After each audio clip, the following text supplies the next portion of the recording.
There we go. Might help if I unmuted. Um, what's going on, guys? It's been a little bit of time since you've seen this ugly mug come on to Twitch.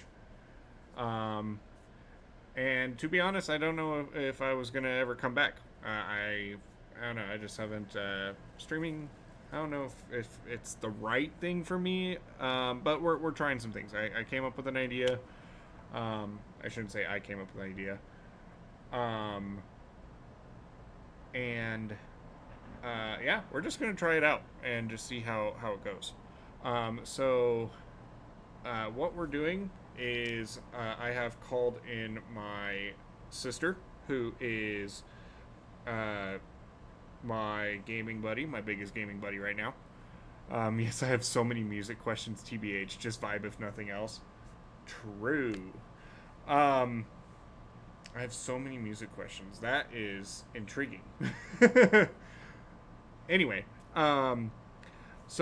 I called in my sister, who I've been playing a lot of games with recently, and we've been recently playing a lot of Palworld. And while we're playing Palworld, we talk about Pokemon and just a bunch of other things. I mean, we grew up together, so we played a lot of games together.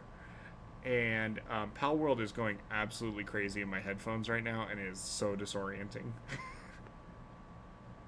Anyway, so what we decided, or what we were doing, is we were talking about games, and we started just like talking about Pokemon designs. So what we decided to do is try out a stream where we just talk about Pokemon, and if this is something that we have fun doing and people enjoy, then we will continue it on. But for now, we are going to do Gen 1, and just talk about Pokemon designs. And We'll have her tier list and my tier list side by side if I set everything up correctly, which who knows. Um, and yeah, I think that covers everything. Let's pull in my sister real quick. And Azura, are you there? Hello? Am I free? You're free. You're out of the closet. Both I've been out of the closet. metaphorically and yeah, I was gonna say actually that's funny. Um, so the first thing is I need to turn off the Pal World audio Well, because and just so this is just so people obnoxious. aren't super confused, I am trans. That's why I have such a deep voice. Aha. Oh, so that was actually coming from me. I was like, I was gonna like message you on the down low and tell you like, hey, you're coming through on my audio, like the stream's coming in on my or on your audio, but it was actually me. I'm the dumb one. Hi, Oh if yeah, you're having the I have problem, your it's me. screen muted. I was actually watching it, trying to see what this is gonna look like. Banger. That's what it's gonna look like. Okay. Someone in chat says, "Hi, your sister." Hello, Cinnamon T1. Look at you. You're already regular streamer. Okay, so, haha, it works. So, What um, works? the layout. Oh, So, there it is. It took a while. oh yeah, there's a slight delay. Um, yeah, so if you're trying to see it on the stream, it's like I think it's a 20-second delay because I'm not partnered or affiliated or anything. Um, so we will be coming in and out. I have Pal World up, and there will be times that we're gonna just vibe out Pal World for a second or so. Um, but for the most part, we're gonna be focused on this. So, Azura, what is your experience with Pokemon in general, but specifically Gen 1? So Pokemon in general, I've played pretty much Turn it every down a little Pokemon bit. game. Oh, am I really loud? Nope, it's on my end. You're good. I just have to turn down Okay. the stream. Um, I've played most Pokemon games. I never played Black and White 2, Banger. and I haven't played a lot of the spin-off games. I played Pokemon Mystery Dungeon. Um, I think I played a Pokemon Ranger game, but that's about it. But in question with Gen 1, I have played Blue, Fire Red, Leaf Green, the Let's Goes, um, and then wasn't there another Gen 1 game, or am I just misremembering? I mean, Pokemon Go was Gen 1 for like a year. Um, what else was Yeah. there? I mean, Gen 1's been done so many times. I mean, you can count Gold, Silver, and Crystal. You could count all of Gen 2 as being a Gen 1 remake. Well, Um, and I've also played like certain ROM hacks of Gen 1, yeah. but I've spent a lot of time with Gen 1 Pokemon. Okay, okay. What, before we get into it, before we get into the nitty gritty of all 151 Pokemon, what is your overall feeling about Gen 1? Gen 1's iconic, you know. It's kind of hard to say that it's not a good they're not good designs because without them there wouldn't be any other designs. Okay, But that okay. being said, there are some bad ones, just like in every generation. True. Oh, this is going to drive me up the wall. the, on my monitors, the two tier lists are switched. So Oh, really? the one that my cursor's in right now is actually on the right on my monitor. That's okay. I could just switch it. No, no, no. Well, we'll Oh, fix that it being before the said, next stream. Yes. which one is mine? Which one's yours on the stream? Um, yours is going to be this one. It's going to be the one on the right. Okay. Maybe I should. That's a good point. We're learning as we go, chat. Um, what if I just put like our high school photos? Um, I don't think that would be an accurate representation of you or me, for that matter. I've been out of high school for 10 years at this point. Man, yeah. Just man me. Sorry. Would you rather me woman you? I don't know. I don't know. Not the high school photos. Okay. So, there we go. Do you have my stream pulled up still? Can you see it? Wow, you're Yeah. old. I, I always say that age is a feeling, not just a number. We're not trying to be Drake out here. But age is a feeling, but man, do I sometimes feel like I'm like 43 and with 3 kids. You haven't been out of high school for 10 years. Well, in next February I turned 28. I graduated when I was Okay. 18. Yeah. Damn. I had to do the math. I was like, I'm 24, so Are we doxing man, myself? Or are we revealing my full name? no. Too late. What? What did you show? I didn't show anything. I just put my social Oh. security number on stream. Oh, No, I okay. Yeah. just put Usual. my name. I just put my name. Well, I mean, it was gonna come out. I'm sorry. I was gonna have a hard time constantly saying Calica. I'm not afraid of my name being out there. Um, so that is Azura's experience with Pokemon and stuff like that. I got my start playing Pokemon. Helped me learn how to read when I was younger. I started playing Pokemon Crystal, and then I tried playing Red and Blue. They're awful games. Don't let anybody tell you otherwise. They are truly awful games. Red and Blue are the worst games in the series.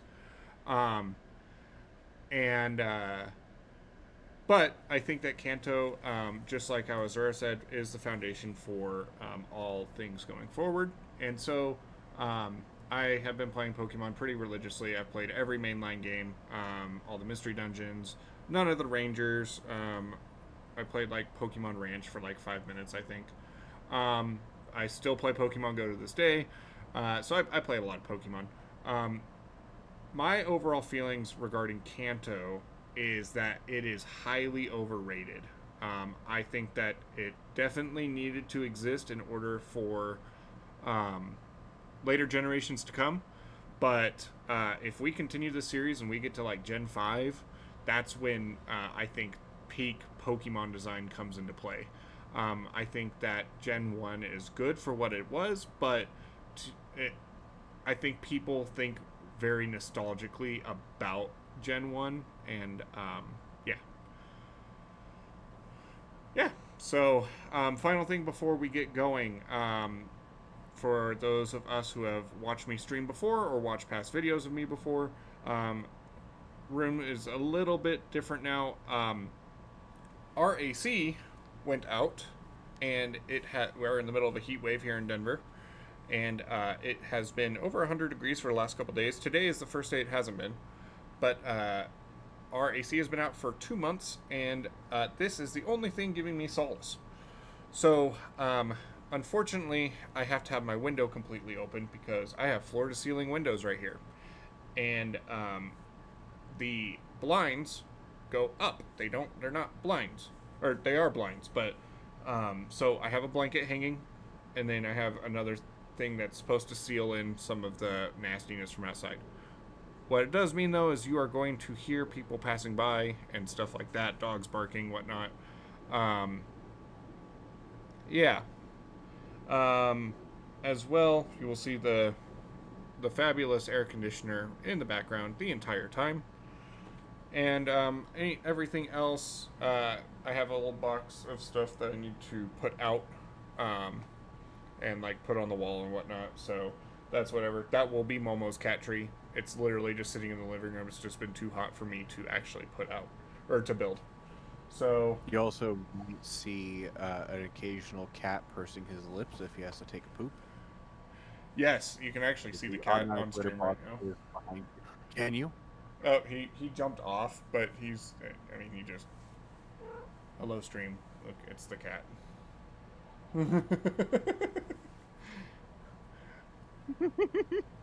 um, I turned and looked at him, and he was like, hey. Yeah. So you will see his automatic litter box. You can watch him take a shit. Okay. Without further ado,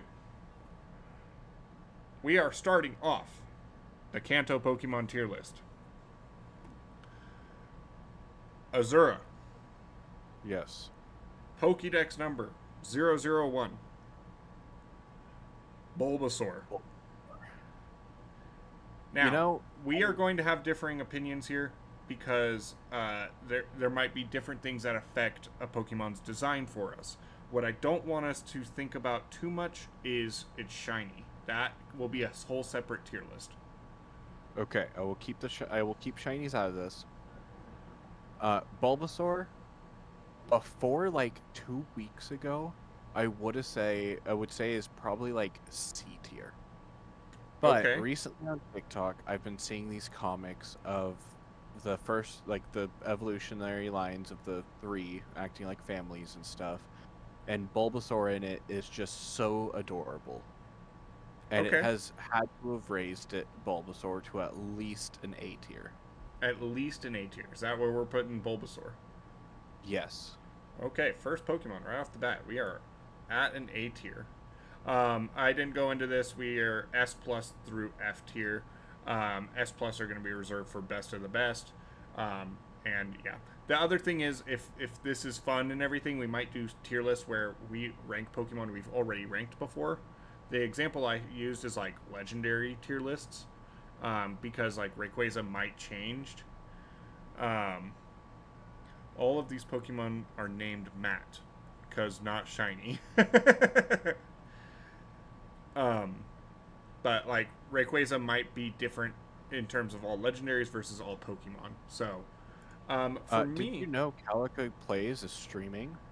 did you just get an email or something or a I notification? just got the notification on my phone. That's funny. Um, so for me, Bulbasaur, I think Bulbasaur is a pretty iconic design, all things considered, and I don't think that he's a tired design as far as like I don't think there are a lot of Pokemon that look like Bulbasaur. Um, and Yeah, sorry, go ahead. no, go ahead. The only one that like makes me even think kind of similar is Chikorita That's with true. the quadrupedal design with some kind of plant with the leaf on Chikorita. But even then, it's different enough where it's not like, oh, they just reused Bulbasaur. Yeah, yeah. I think Bulbasaur is pretty iconic, all things considered, and I think that is, for me at least, who is very skeptical of most Gen One designs. I think Bulbasaur being iconic for me is a high praise. I'm gonna give it an A as well. I don't think that it's quite up there as far as like some of the best design, but I think it definitely stands out amongst other Pokemon. Azura, Yes, how are you feeling about Ivysaur? And not in Smash Bros. Specifically. Ivysaur. I think it's a great middle evolution. Okay. Let me look at stream real quick and re-look at it. Oh no Yeah, no no no no! Oh, don't do that because I want to just send them to you. okay. Well, I already looked. Yeah. The bulb turning pink, flowering a little bit, some leaves coming on. It's a good segue to Venusaur. Good segue to That being Venusaur. said, it does kind of lose some points because it reminds me of a middle of puberty teen, Okay. and so I'm gonna have to put it in like low B tier Low B tier. Okay. Okay. because it's still iconic. It's the first, it's Pokédex entry zero Oh, you zero. know what?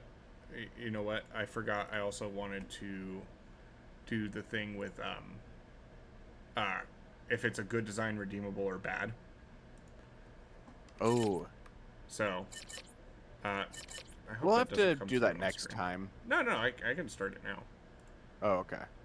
Yeah. Only thing is, you know what? I can change that next time. Right now, it has my Opera GX keyboard sounds in it, and so it might be a little weird. But anyway, so Bulbasaur for you is a good design. Yes. Yes. Okay. So Ivysaur. we were talking about it when we were talking about this was, Yeah. I think it was S plus through B tier was good design, like mid like B minus to like I think it was C minus or C like not high D was redeemable, and then anything below like D plus was bad. Okay. I'm still probably gonna double check because for No, you're me, good. S through A are all good. B and C are middle. D, F are bad. We can go with that as well. So, yeah, I think that works better for me. Okay. Okay, so we have one cool or one good, one redeemable. So, yeah. Chat, please feel free to chime in on any of this stuff as well. If this is good and I can figure out how to make commands in the stream, what I also want to do is have people send in their favorite Pokemon. There's this cool website that lets you make a chart of your favorite Pokemon by type, and that way chat can then send in their Pokemon, and we can critique them and judge you based off your favorite Pokemon. So for me, Ivysaur is going to land D. I think I'm edging towards C. Um, I I don't think um, I chimed in with haven't you ever heard of?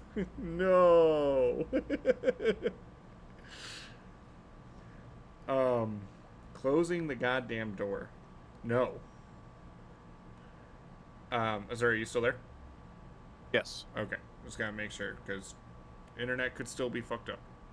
Um, yeah, so You're good. I'm edging towards like very low C, early D. I don't think middle stage evolutions are ever done very well. I just think that they're just kind of there, and I think that most 3 stage Pokemon don't have like really good middle evolutions. We're gonna get into some. I think Charmeleon and Wartortle, spoiler alert, are pretty good. Um, Machoke. Machoke's not good. Anyway, Um, Ivysaur, I'm getting the rebellious teenager vibe that you were talking about. Um, and I think that it's a little too similar to Venusaur while being a little too far away from Bulbasaur to be a clean middle stage evolution. Okay. Um, that doesn't always mean that's bad. I just think that Ivysaur does not differ enough from Bulbasaur or Venusaur to set it apart, where a Pokemon like Wartortle does. Um, and then it doesn't improve upon the designs that it is directly trying to be in the middle of. So for that, I think it's going to be a C tier just because the base design of Bulbasaur is still really good. If you look at the stream right now, you can see Momo is, I don't know, begging, looking at me. He was just laying down. Now he's not. Okay, Azura, how are we feeling about Venusaur? I actually really like Venusaur. Okay. I think it's probably one of my favorite grass starters, or like final evolution grass starters. Okay. That being said, out of the 3 starter Pokemon in each generation, grass is usually one of my least favorites. Okay. So that's just a prejudice towards the grass type. Yes. Get But Momo a Venusaur keyword so they does can win. chat. Uh, He's a boomer. Venusaur does win a little bit of extra points because of the Mewtwo movie and its clone. You like the clone Venusaur? I do. Okay, okay. What did I put Bulbasaur in? I want to say it was you put Bulbasaur low A. A. Yeah, I mean, Okay. I don't have like low or high. This isn't Oh Anthony yeah. Fantano. I'm not giving it a light or strong. I'm I not would wearing a say flannel. probably A as well.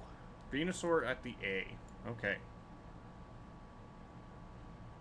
Let me mark that on my thing. I need a third monitor. That's crazy.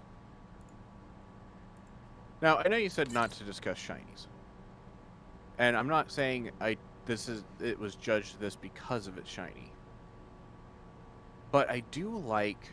I believe shiny Venusaur has yellow leaves instead of pink,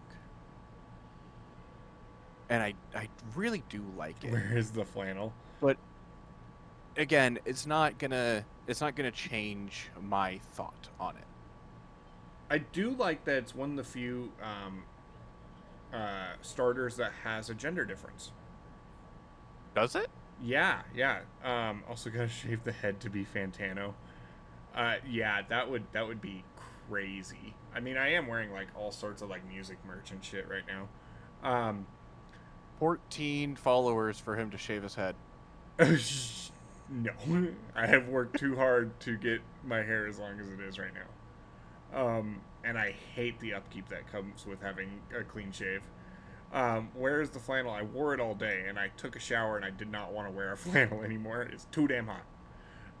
Yeah, so the bulb in the middle of its flower has a little like actual bulb that pops out of it. I believe if it's male. Um, yeah. Let me make 14 accounts real quick. um,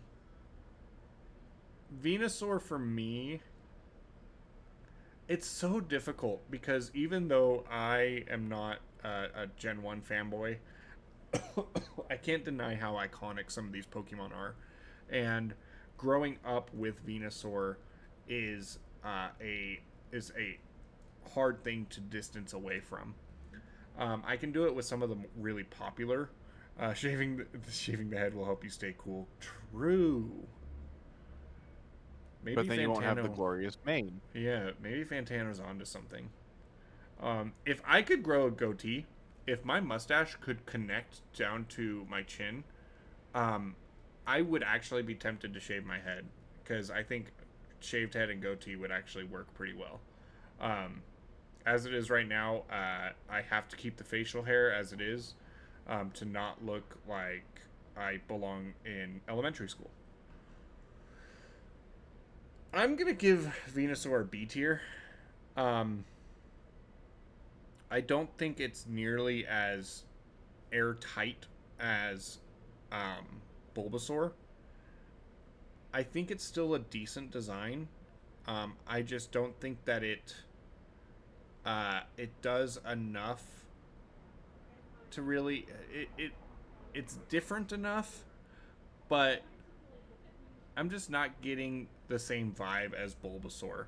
And maybe it's because Bulbasaur in the anime is very cartoony and fun, and Venusaur never had that like connection because Yeah. Ash never had a Venusaur. Yeah, I think Saying only the mustache aged me Venusaur. so much. True. I think Venusaur really only had like one, maybe two appearances in the show, and the only one that comes to mind is when Bulbasaur, like, there's the celebration where the Bulbasaurs evolve into Ivysaurs, and the Venusaur's there, and Ash is like, well, if he doesn't want to evolve, he shouldn't have to, and the Venusaur is like, hey, fuck you. Whoa, family friendly stream. I tried quieting it because You knew I I was gonna realized say as soon something. as I said it. Yep. I don't give a fuck. But But yeah, the Venusaur really was kind of a not a nice person in that episode, if I remember. I think it's just Venusaur's ugly.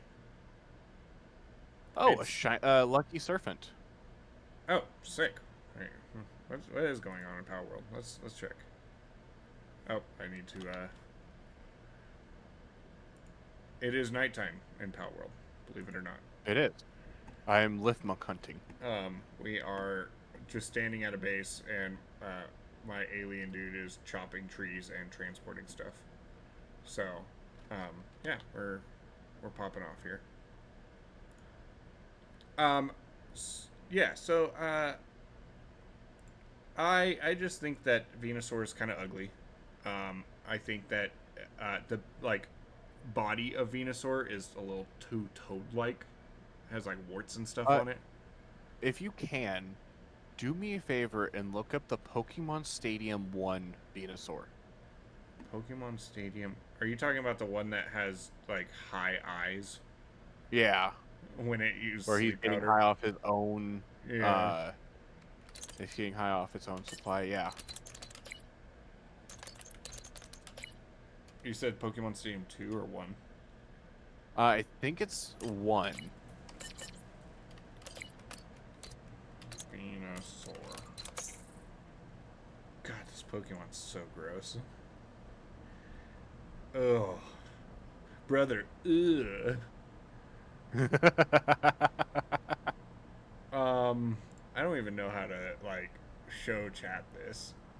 Um, I'd have to, like... save it. I guess I can save it. Save it as stream assets. I think I have a stream assets thing.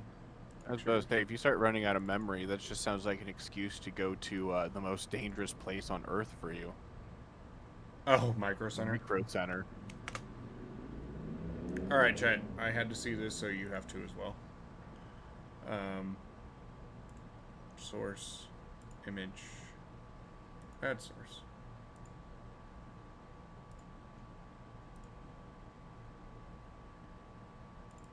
Brother, ew. Look at this guy. I don't like this at all. Alright, that's enough of that. We're never going to get through this tier list if we spend 15 minutes on each Pokemon. Azura, are you ready for some hot takes involving Fire-type Pokemon? Thanks, I hate it. Oh, okay. It's, okay. Oh, yeah, I forget. Charmander time. Yeah. Charmander's cute. Okay. The show definitely has me partial to it because, you know, it had a very abusive trainer.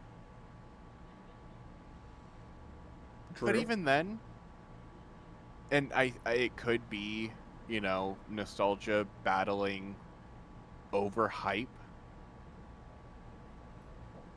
I think I gotta put it like C tier. Okay. Okay. That's a hot take. I was not expecting a C tier Charmander from you. I was expecting at least B tier for you. I'm not a big fan of Charmander. Like, it's cute, but the overhype for Charizard and Charmander and all that just Have killed you. really turns me off a bit. I'm gonna do the same. I actually feel very similarly. Charmander to me is he's just a dude. He's just a fire lizard, and I think that there are a lot of Pokemon that do fire types better than Charmander. Um, the whole thing about its tail is probably the only cool thing about it. Charmander is fire as fuck. Also Now, true. that being said, if Charmander looked more like Sandile, instant S tier. Yeah, I just think like when I think of like fire types, like Charmander, Charizard, those are like the ones that you think of, but like I think that there are some really cool ones out there. I'm thinking stuff like Heatmore or Oh, I go to Cyndaquil and Typhlosion when I exactly, think fire type. exactly. So I just think that Charmander is very basic. Spoiler alert for Gen 2, by the way. Cyndaquil is going to be S plus. Yeah. I think the coolest thing about Charmander is its cry. Actually, I think that's the only thing that I like enjoy. I don't remember Charmander. Oh, no. I kind of hear it ringing in my head now. Yeah, yeah, yeah. How you feeling about Charmeleon? You know, I do like Charmeleon. Okay. But even then, if I put Charmander in C tier, I'd have to put Charmeleon just above Charmander in C tier. Are we saying that Charmander is redeemable? By the way. Yes. Okay. Okay, so you said Charmeleon in the C tier, but like above Charmander. Yes. Okay. Okay. You want to give some justification or reasoning on that? I like it, and unlike Charmander, where I wish it was a little bit more Sandile, and I'm partial to Sandile because it's cute and I have a leopard gecko. Charmeleon is I'm able to get this. Sandile, not a leopard gecko. It's a crocodile. Well, it's a small desert lizard with spots on it. It's a leopard gecko. I think Sandile is actually a Pokemon, not a leopard gecko. Okay. All right. Um, Charmeleon. but yeah, it's still cool in my opinion, and it's less like fanded compared to some of the other ones, you know? True. Like Charmander and Charizard are the ones people talk about the most. Charmeleon's just kind of there. So the overhype isn't really there for me. But even then, I'm still just not a big fan of them. So this is actually my hot take. Charmeleon's probably the best designed of the starters. Middle evolution.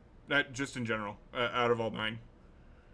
Really? I think it nails the angsty teenager that middle evolutions try to go to, and I think it nails it better than any other Pokemon, at least for the starter lines. Okay. And I think it's simplistic, but I think what it differs from being simplistic, really. He's just sneezing. I thought he was throwing up. Oh. You cut out. I was like, well, stream's done. What he does that outside of his simplicity, I think is actually done very masterfully. I think he's very, very well designed. I would say, yeah. I think out of all 9 of the starters, like all 9 Pokemon that is the starter trio, Charmeleon's probably the best designed. It might differ. I'm kind of looking ahead a little bit, and Squirtle and Wartortle are also kind of good designs, but I mean, we're gonna disagree, obviously, because Blastoise is a thing, and I really like my big turtle boy. Charizard. Charizard. Now, you said keep shinies out of it, which is really, to me, the only redeemable thing he has. So I think he's gonna have to go. He's not a dragon type D tier. Not a dragon, but goes in the D tier anyway. That's what I'm saying. He's not a dragon type, which lowers it even more because he is the most dragon-like Gen 1 Pokemon. So you're saying he's a bad design?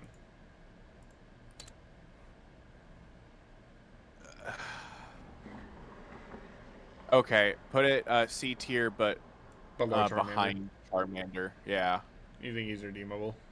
It's still redeemable. It's just not as much as Charmander or Charmeleon. Okay. I think you're having the opposite effect of nostalgia glasses. And I think Charizard and Pikachu are the biggest offenders of these, where I think that they're decent designs that have just been shoved down our throat so much that we've come to hate them. I think Charizard's completely serviceable. I think he's a B tier design. I love the color scheme. I love the teal and blue of his wings, contrasted with the orange of his body. I like that he's always have this, like, at least in most of like the 2D artworks and stuff, he has like this kind of noble look to him, and then you see him in 3D and he's kind of gross. He's just a fat dragon. Which, Well, spoiler alert, Dragonite will probably be D or F tier for me. oh yeah. But the one thing that ruined Charizard for me and made him not nearly as cool, because I think before I knew this, Charizard would have been an A tier for me, but Charizard is 4'11" if I remember right. He's smaller than most middle schoolers. I actually have to change mine. Okay. My head just started thinking of the Entei movie where Charizard went and bodied Entei. He's gonna have to get moved up to a B tier. Okay. So we agree on Charizard, at least somewhat. Like him being on Charizard vacation, seeing Ash getting absolutely beat, and coming back and bodying a legendary. That's Chad energy. He does have Chad energy, which is also the first two letters of his name, followed by the never mind. The last two letters of his name are RD. Squirtle. It's the first three letters of his name mixed with the last of his name. There we go.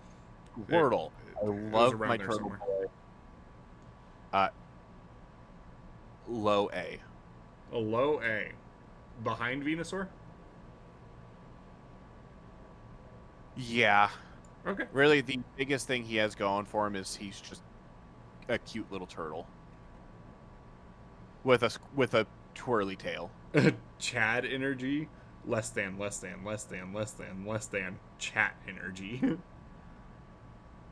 Chat energy. I'm not even like alt tabbing into Palworld. I just like bring it up on stream, and I'm like, okay, yeah, it looks fine. I'm currently fighting a gory rat.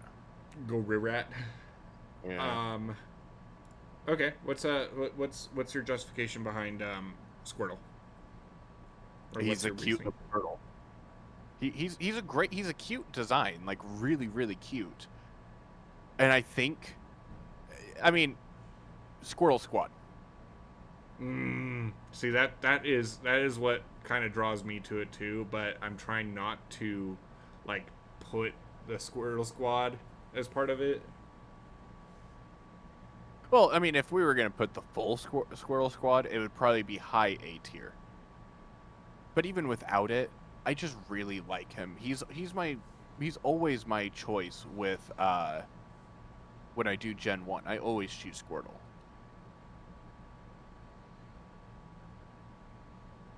Yeah. Are you there? Okay. Yeah. I think Squirtle for me is high B, low A. I'm gonna put So him in kind of B. I'm gonna put him in B. I think he's a better design than Venusaur for sure, but um, in reality, he is just a turtle. Um, I like his tail. I think his tail is one of the coolest, or the coolest thing about him. I'm trying to not fall into the Squirtle squad, because I think Squirtle is not the Squirtle squad. I think Squirtle squad, it'd be like kind of putting shinies into it as well. Um, okay. So we should try to keep it away from the show then. no. I don't think that you should take it away from the show, but like it'd be like saying like when we get to Sandshrew, it'd be like saying that Sandshrew is getting bonus points because a lowland Sandshrew is really cute. It's a variant. It is. It is.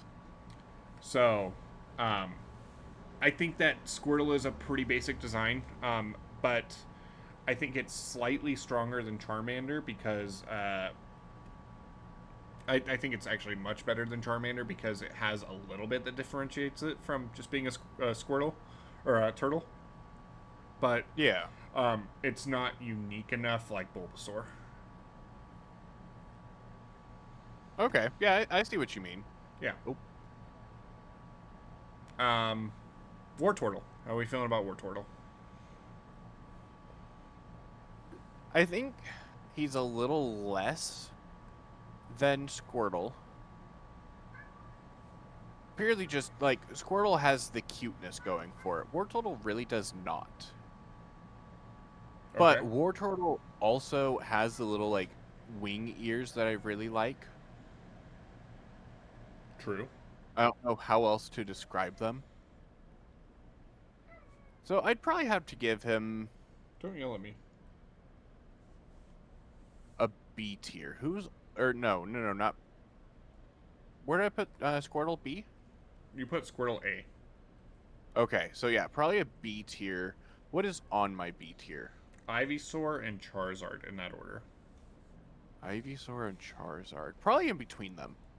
Okay. You think that Ivysaur is better designed than Wartortle? Yeah. Momo, get your tail out of the fucking photo. Wait, no, actually, yeah, put him above Ivysaur.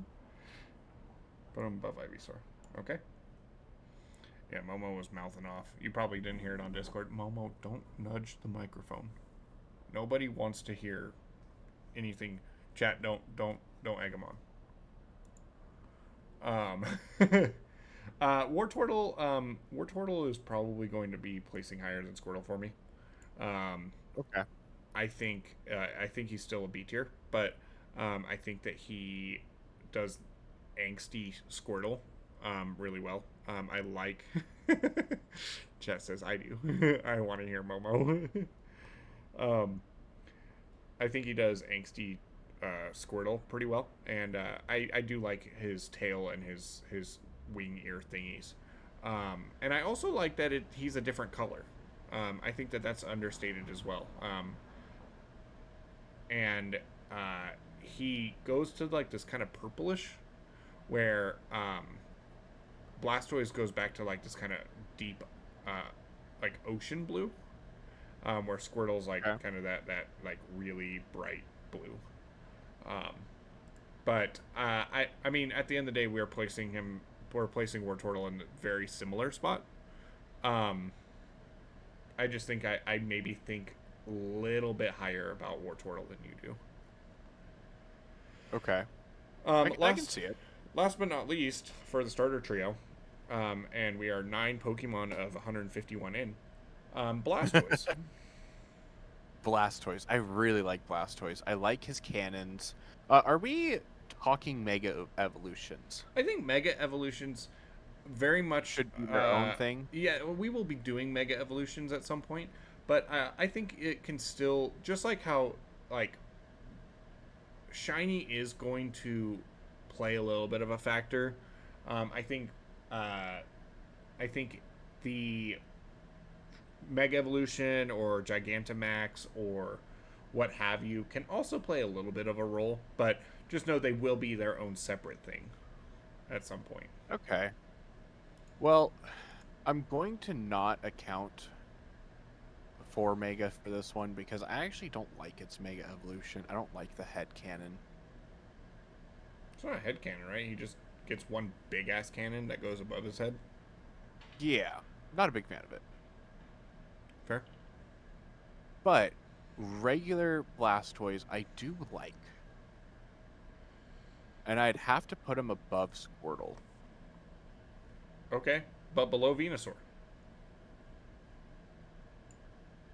Your A tier currently is in order: Bulbasaur, Venusaur, Blastoise, Squirtle. Above Venusaur. Above Venusaur, not quite as high as Bulbasaur. Not quite as high as Bulbasaur. Okay, okay. Um,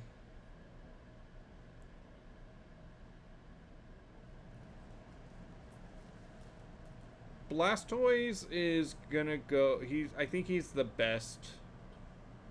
The best third evolution. Head cannon. He doesn't have a head cannon. Yeah, yeah. It's just because the one on his back. Um, but yeah, I think he's the best designed out of the three, but I don't like any of the three. I don't think. I shouldn't say I don't like. I just none of them like speak to me. I don't think any of them are like great designs. I think only Bulbasaur and Charmander are like good designs out of them, which I haven't been updating the thing. So,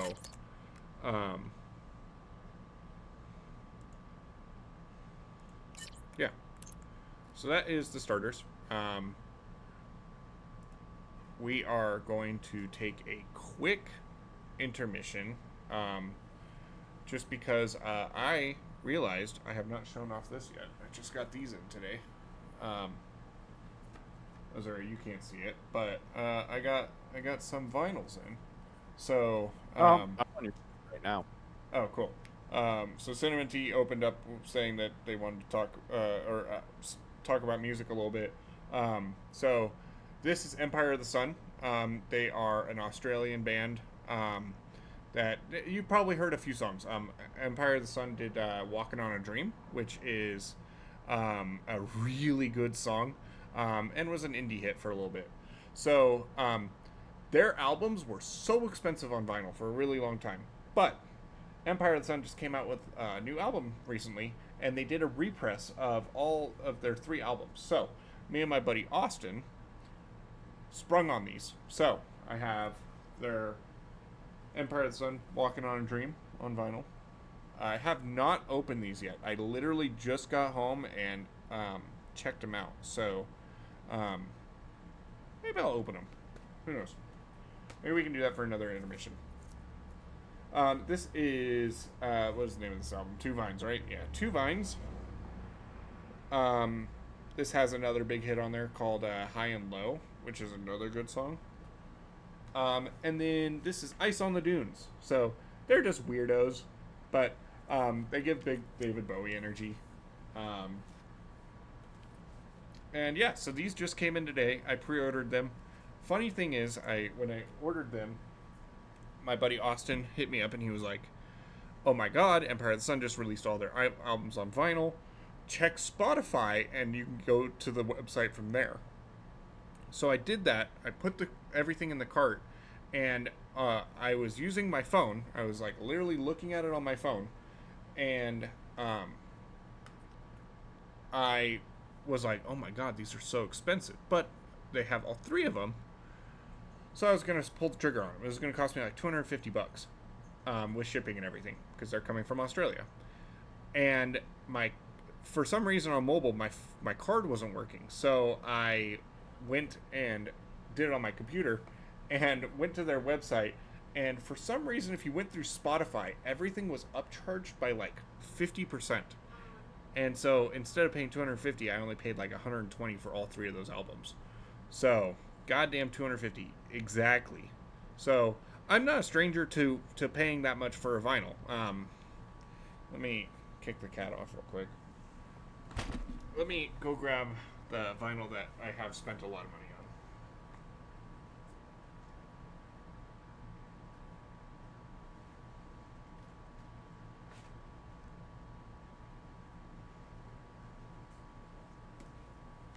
Okay, so this here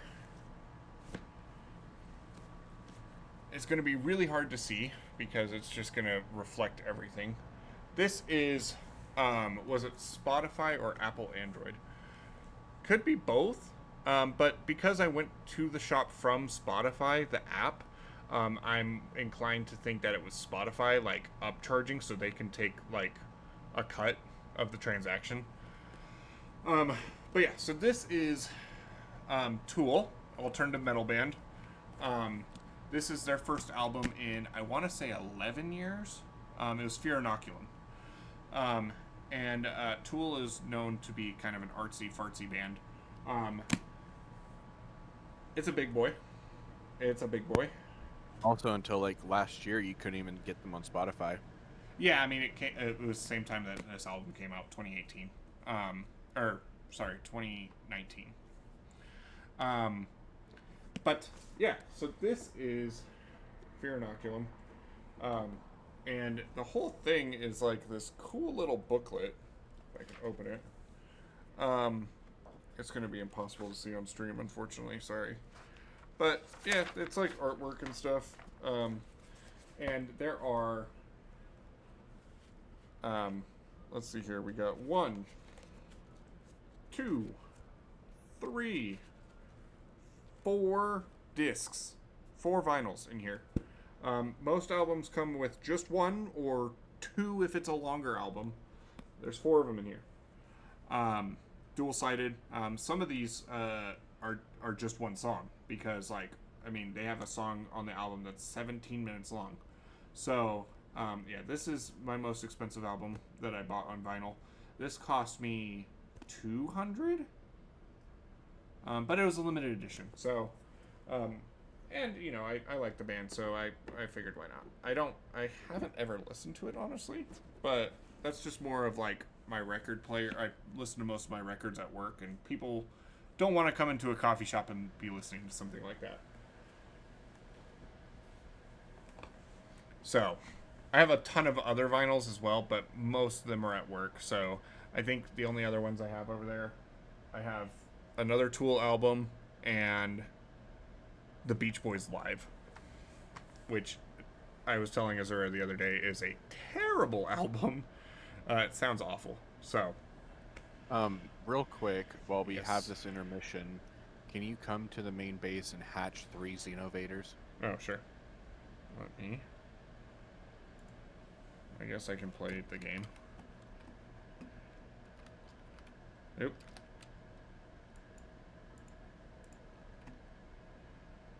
Next time I go in, I'll ask specifically for that. The Tool album, or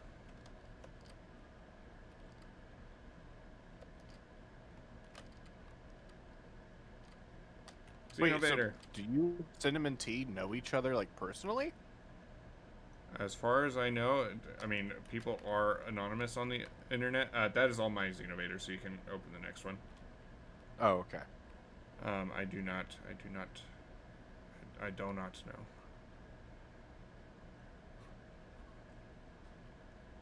That sounded very, like, that they actually come in. They said yeah, so I'm about to be embarrassed live on stream when they're like, oh, actually, my name is Chicka Chicka Slim Shady. Well, that's awesome. It's... Sorry, I was eating and drinking while you were talking about music. Makes sense. That's really cool. Okay. Message.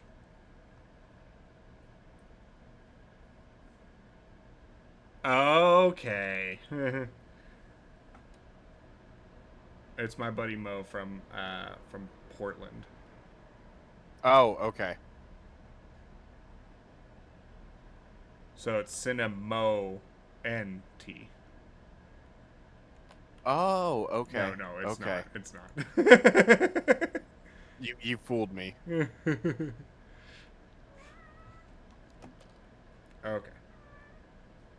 I was wondering because I mean it has been a while, but I was like, oh, maybe I was talking about music in a stream.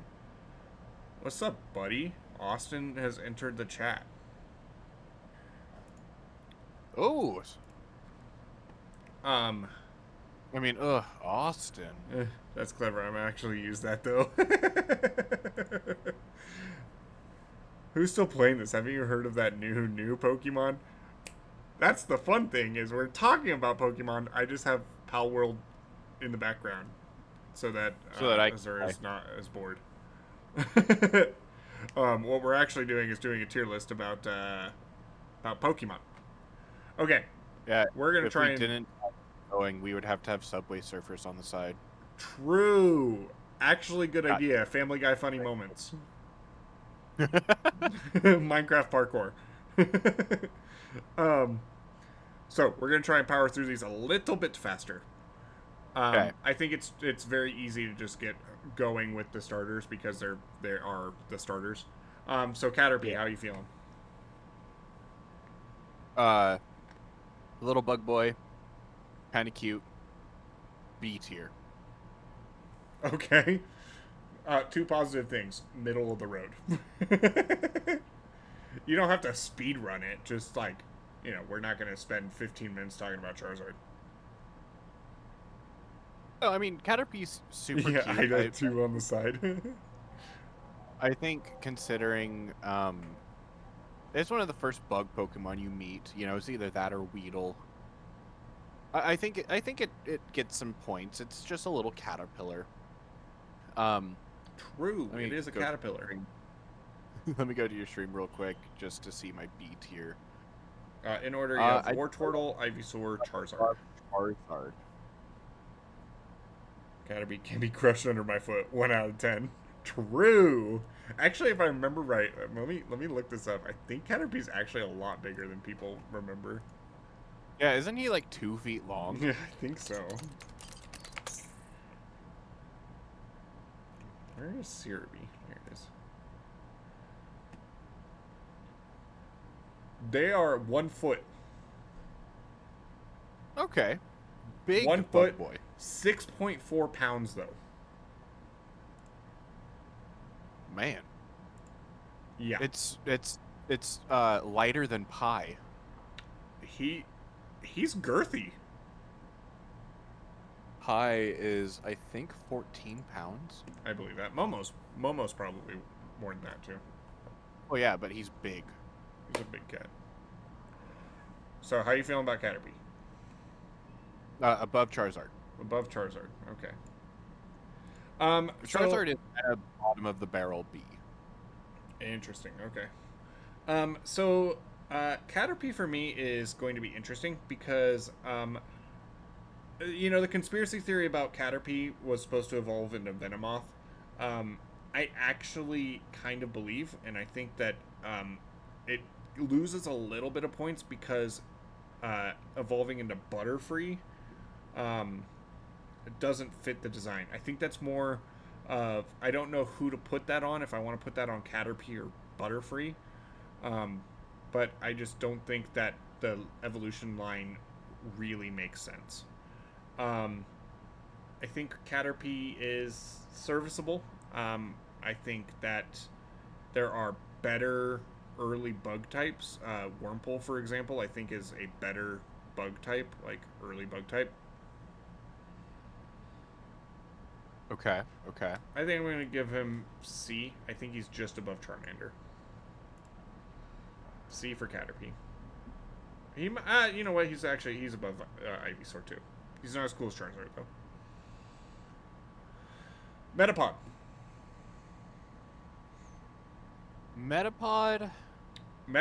For Metapod, we are going to exclude the fight where they just hardened to death. Oh, F tier. No. Metapod's kind of hard. Like, those ones are really hard for me to decide. The middle bug evolutions, because they're just cocoons. They do be just cocoons. And that makes it a little hard for me to be like, oh yeah, I really like it. It's just a cocoon. I'm gonna have to put it in probably D tier. D tier. We have our first bad design, folks. But let's be honest, it's gonna be a common occurrence that all the bug Pokemon, like middle evolutions, are gonna be Momo, probably D tier. don't lick my shirt. Chat, he was fed recently. He's a starving orphan. He is an orphan. He was orphaned. He's not starving. I'm inclined to agree with Metapod. I don't think that there's anything crazy cool about Metapod. I don't think that there's anything that stands out. I think he's just obviously not enough. I don't feed Momo enough.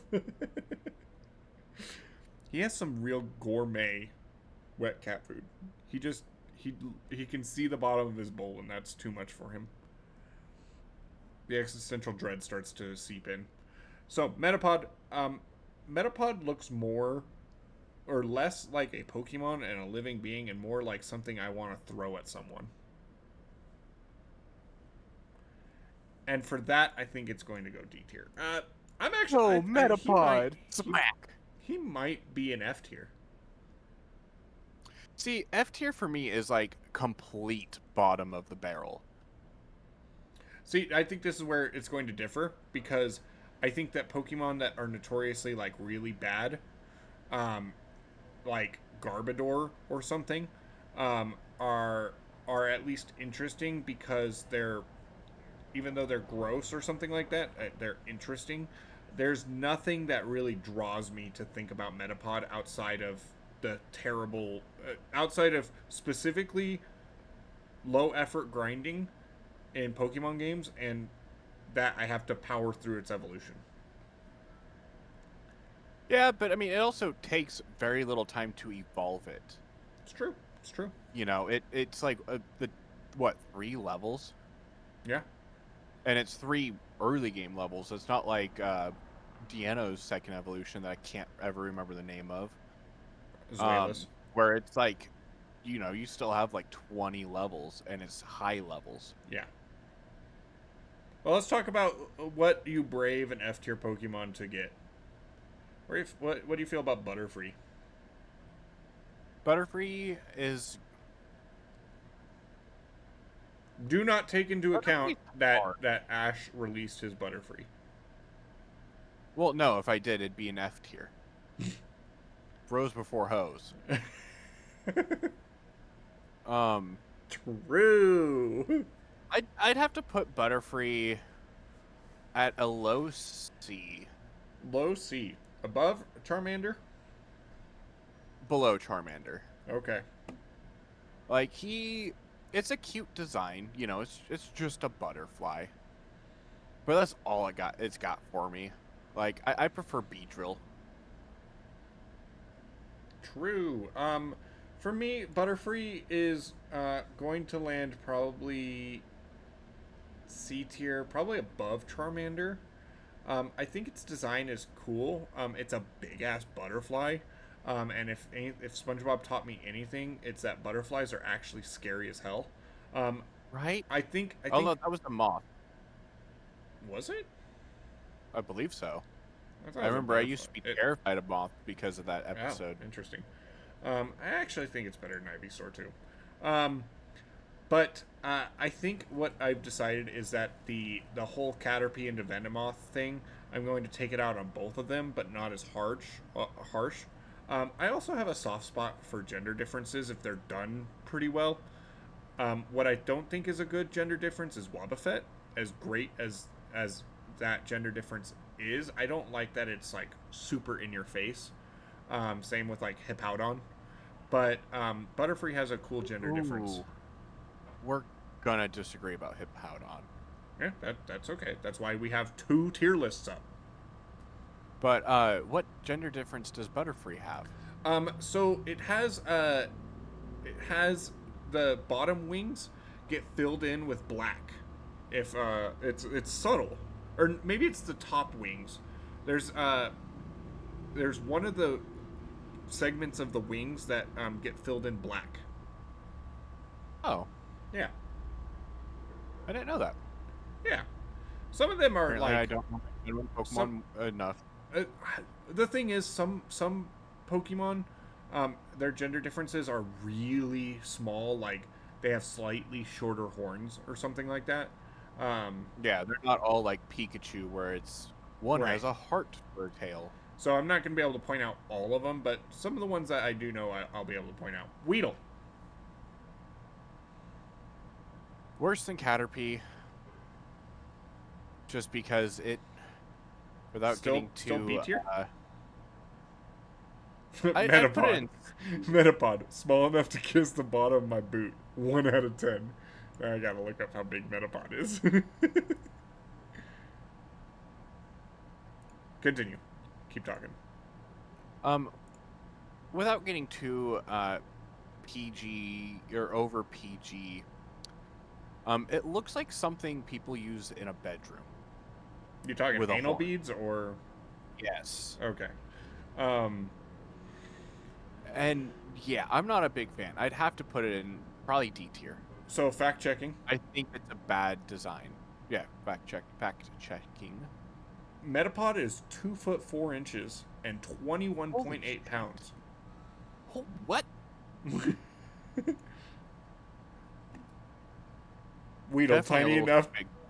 to grace the underbelly of my heavy shoe. Parentheses boot, but more cute than Caterpie. 2 out of 10. Who's saying this? This is Austin. Okay, I was hearing it in Austin's voice, but I Yeah. didn't want to assume. No, after we came up with the idea for this, I was like, I'm gonna get Austin on, and we're gonna talk about like Assassin's Creed games or like Destiny 2 raids, and do tier Oh lists yeah, of no, these. I could see us having like a huge blast just doing tier lists of all kinds of Yeah, things. yeah, like we're definitely, if we get bored of doing Pokemon, we'll do Ratchet and Clank games or something. Okay, Ratchet so and Clank planets. that would be, I guess, not as long as doing 151 Pokemon. What do we feel about Weedle? Did you say F tier? I said D. D tier because it looks like anal beads. Better than Metapod or not? It's They at least both are not a phallic. it's not a cocoon, so I will put it above Metapod. Okay. This is gaming Fantano. Yeah, I'm feeling a strong D, light C on this one. I think Weedle is all right. Um, I think it's a little too busy. Like the nose of it, and then like the horns and the stinger on it.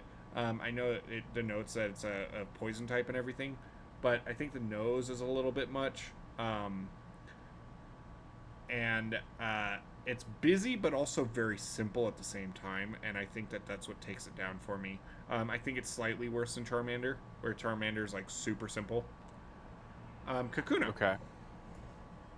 D, right with Metapod. Better than Metapod? It's Worse than Metapod? on par with, so put it on Okay. either side. It's strictly worse because it's the cocoon that can actually poison you. It want to squish beneath my boot, All right, but I don't differ. because It's it A tier becomes for me. Beedrill. Really? Yeah, I think it actually, like, I think the fact that where Metapod is like looking like it's about to fall asleep, and just kind of there, Kakuna looks like it radiates anger, and like Okay, nope, you're right. Put it above. Metapod. Put it above Metapod and possibly Weedle. Weedle. Yeah, like top D tier. Top of D tier. Still a bad design for you, but You with such hate. well, that's the thing. And then like when you see it in 3D, it's like motions are like it vibrating, and like so like It's like I think it shaking denotes. with anger. Yeah, yeah.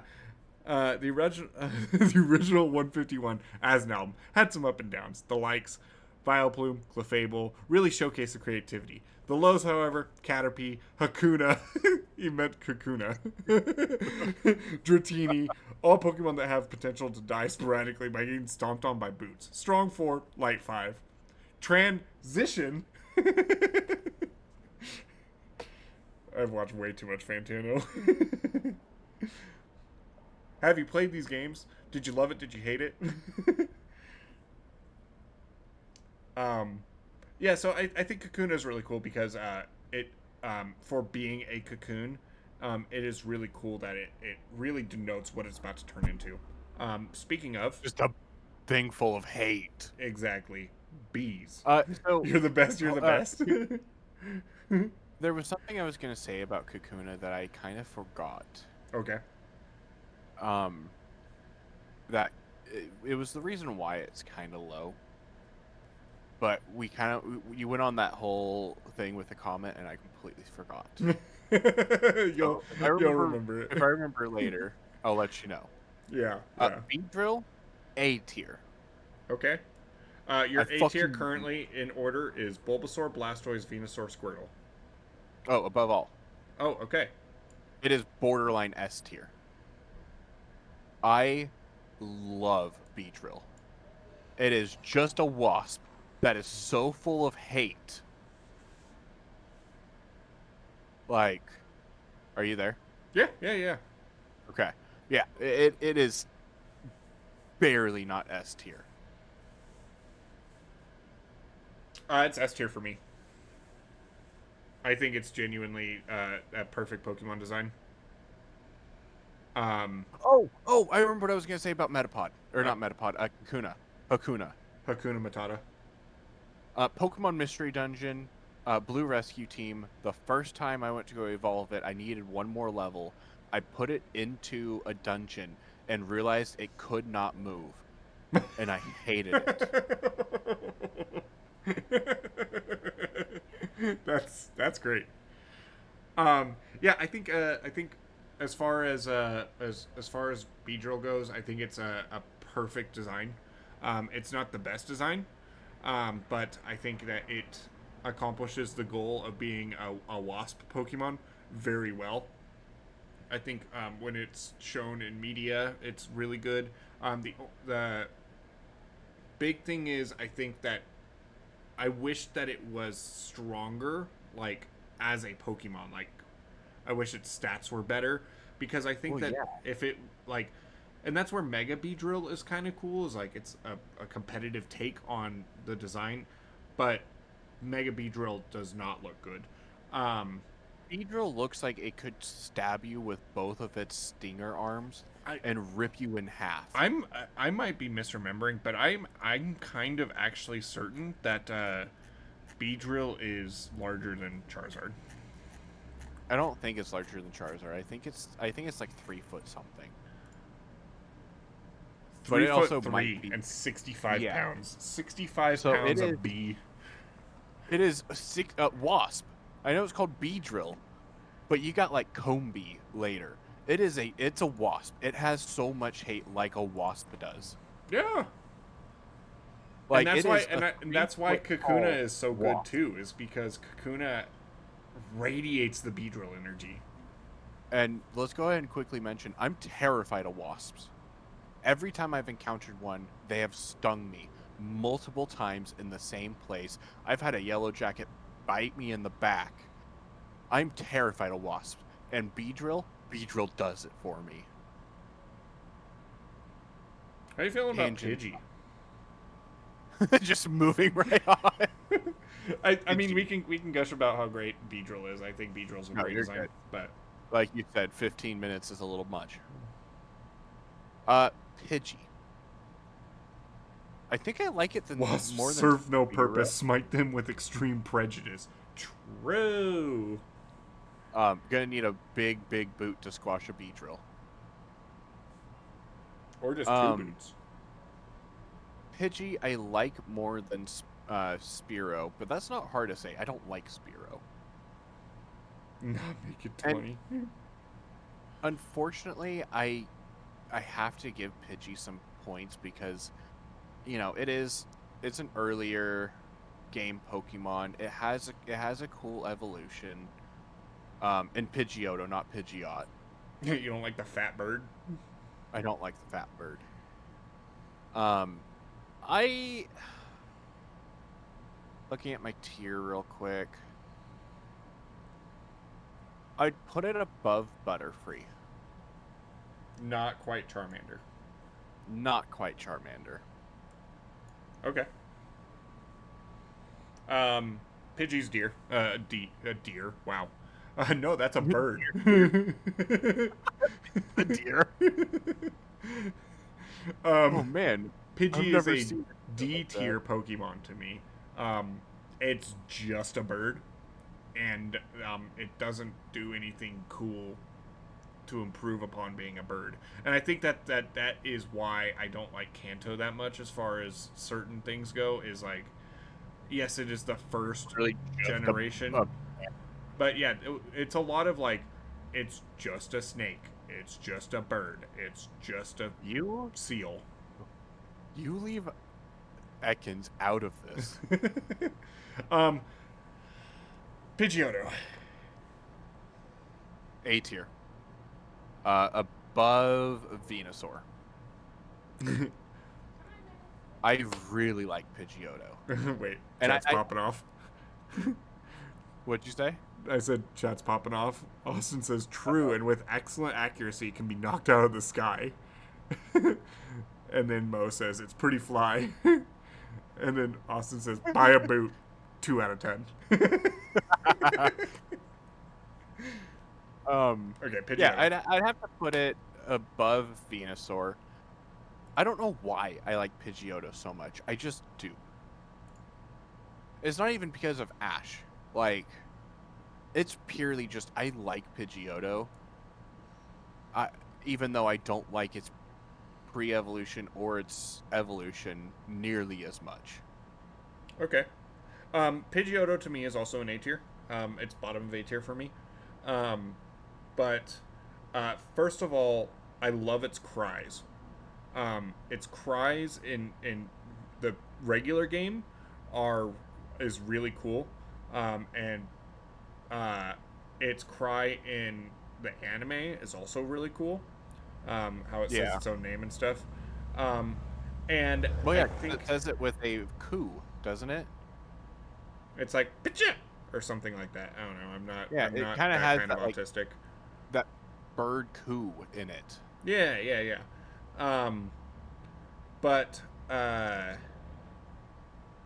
think that it is the perfect design out of the 3. It's still a little fat, but he could just be big boned. I think Big that hollowed boned. Yeah, I think that the crest that it has is not over the top. The tail feather's not over the top, where Pidgeot fails for me. So speaking of Pidgeot, where are we feeling? Pidgeot. Pidgeot.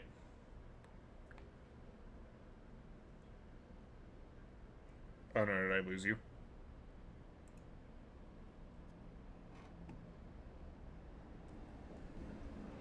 You there? Was that me or you? I think you disconnected. Oh. Yeah, because stream's still going for me. Oh, and I didn't get booted from the server. Pidgeot. And now that you say Pidgeot, and that sounds right, but I've said Pidgeot my entire life. Yeah, Mo says no, I'm here. Yeah. Chat to be caught up. My PC's been a little weird with the internet. We don't know if it's the internet or if it's my PC. So we're taking a chance and streaming, but there is a real possibility that my internet just randomly disconnects. Anyway, Pidgeot. I think Pidgeot would be my first F tier. I don't like anything about Pidgeot. Uh-oh. Did I disconnect again? No, I'm here. Oh, okay. I got very silent. Yeah, I'm just since I now do a podcast, I'm trying to get better about not talking over my co-host. Oh, I mean, when it's just us talking about Pokemon tiers, please interrupt. um, Tell me I'm talking about a wasp for too long. you watch your filthy mouth with that Pidgeot slander. This man Pidgeot just doesn't do it's it for talking me. about curb stomping different bugs, and he's like, Pidgeot, that's my boy. That's my motherfucking boy over there. Just a bird? Hell yeah, brother. I'm just a bird. I think Pidgeot. I the I have the same feelings. I will massacre your favorite Pokemon with a flurry of Pidgeots. Yeah, I'm trying not to talk My over the favorite other Pokemon chatters has too much. roll I will massacre your favorite Pokemon with a flurry of Pidgeots and a singular boot. up. The singular boot. I think my feelings on Pidgeot are very similar to Pidgey. I think maybe it can go a little bit higher than Pidgey, maybe C tier. Um, looking at these Pokemon, I'm like, okay, it's definitely better than Weedle. It's definitely better than Charmander, and I think it's probably better than Ivysaur. So, thank you, Austin, for doing that. Elite modding. Uh, okay, I will say I gave it a little bit too harsh. Let's go ahead. It's gonna be D tier. It's gonna be above Kakuna. Okay, top of D tier. Yeah. Yeah, I think Still that's just fair. not a big fan. I think that's fair. I don't think that Pidgeot's a crazy cool design because I think Pidgeotto does Pidgeot better. And even when you look at like the evolution, it's just a bigger Pidgeotto. Yeah. Also, Pidgeotto is just such a cool name. And then they're like Pidgeot. How you feeling about rats? Rattata is S tier. S tier. Okay, right off the bat. Just It's just a rat, but it can learn things like Blizzard and Thunder. it can learn Bubble Beam. Yeah. It is a rat, but it's a good rat. And Yeah, again, not talking about shinies, but I have to mention it. the piss rat. Has a good shiny. The piss rat. I actually like Rattata's shiny. I like Alolan Rattata shiny. Um, Doesn't I he become like reddish? yeah, he becomes Mario Yeah, because he has the he already mustache. look- Yeah. Um, Anyways, go on. I'm kind of torn with Rattata in terms of I think I might be a little nostalgia based on this one, and I'm trying to distance from that. I'm trying to think of like if Rattata came out as Gen 10. Um, oh my god, that would actually be a banger tier list. All the Ben 10 aliens. Anyway, Yeah. if Rattata came out in Gen 10, how would I feel about him? I think he's better than most early normal types. Better than the Quaxley line. Yeah, but I don't think that saves him. I don't think that puts him any higher than. I think he's better than Venusaur. This just in. Not as good as Blastoise. Rat better than dinosaur plant. I might actually move Venusaur down to C tier. I'm looking at it and I'm like, I kind of like Charizard over Venusaur too. I just can't get over the Ooh. skin of Venusaur. Yeah. Another one that would be a cool tier list is all the Jurassic Park dinosaurs. You mean just rating our favorite fucking dinosaur? I mean, all right. How you feeling about big fat rats? Eradicate. Well, It's yes, dinosaur redeemable. plant is just fossil fuels.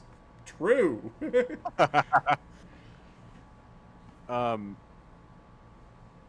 I would have to put him in like between Caterpie and Ivysaur.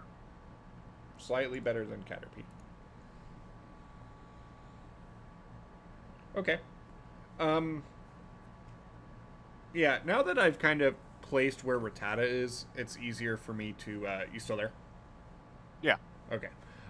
Now that I have placed Rattata, it's easier to place Raticate because I don't feel. I feel like Raticate and Rattata are on a similar vein. I think Raticate's slightly worse. Um, but see, this is why I love doing the tier list thing. Is like I'm like, okay, is it better than Charizard? I think so. Maybe not. But is it better than Venusaur? Yes. So we're gonna Yeah, move that's why Charizard to when, be between Rattata and Raticate. when we were doing this just ourselves on Gen 5, you know, that's why I brought up the actual like tier list is because yeah, then you can compare it with the Pokemon similar to the Right, like right. How you feeling about Spearow?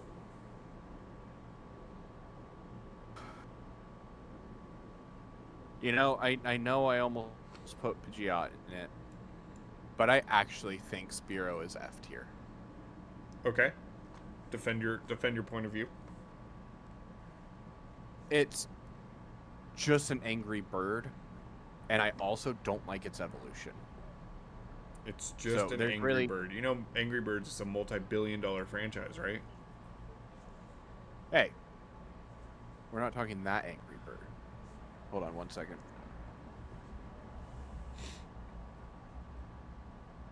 Okay. While she's doing that, I'll explain why I think Spearow. I think Spearow and Pidgey are pretty interchangeable. I think design-wise, Spearow probably is a little bit stronger because it has personality. And I think that when a design of a Pokemon shows personality, can we put the Heart Part 6 in F tier? Part 6? What's that? oh, oh, it's part of the Drake and Kendrick beef that happened. It was the last thing that came out in that beef, um, and it was all right. I mean, it just like it followed up some of the best diss tracks ever created. It's better than Tailor Made Freestyle, that's for sure. Um, but yeah, I think I would give the Heart Part 6 probably a C tier. Honestly, it's just so bad, like so bad compared to Not Like Us or fucking Euphoria. The name was the most creative diss track name ever. I think the reason I don't like Spearow. Can you hear me? Yeah, I can hear you. Okay. The reason I don't like Spearow more than like Pidgey is Pidgey is a small fat bird, but Spearow is just an angry bird. Yeah, Like at I least think Pidgey, I could see myself like cuddling. for sure, for sure. I think I don't know if you were able to hear me while you went, but Spearow to me is cooler than Pidgey. Granted, they're both Because D it has tier. personality. Exactly, exactly. Yeah, I Um, didn't have to like go. My cat, unlike yours with an oh, automatic litter okay, box, hang I had on, to hang on. cover it. Oop. Mo in the chat is saying that the name was the best thing Drake did in the whole beef. Family Matters is actually a good song. Um, it's just uh, he did good stuff. Drake did put out a good song in the beef. Uh, it's just when you compare it to Meet the Grams or Euphoria, I even think that Family Matters is probably a better song than Meet the Grams.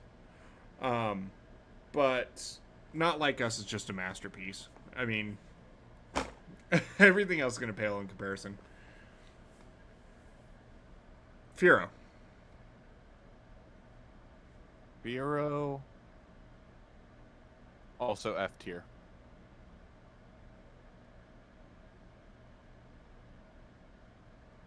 F Can you tier. hear me? Yeah, Okay. I was reading chat. Sorry. No, Better than you're good. Spiro or not? Or are they just kind of the same thing? You don't care? They're kind of the same thing. I just don't like them. That's fair. I was being hyperbolic, but Family Matters was good. It was just overshadowed because Kendrick dropped right after. Not Like Us is so great. S tier, 100%. I think that if I were to do a tier list of like number one hits, Not Like Us. I mean, I was taking a lift back from the card shop today, and I heard Not Like Us on the radio, and I was like, "Ain't no way."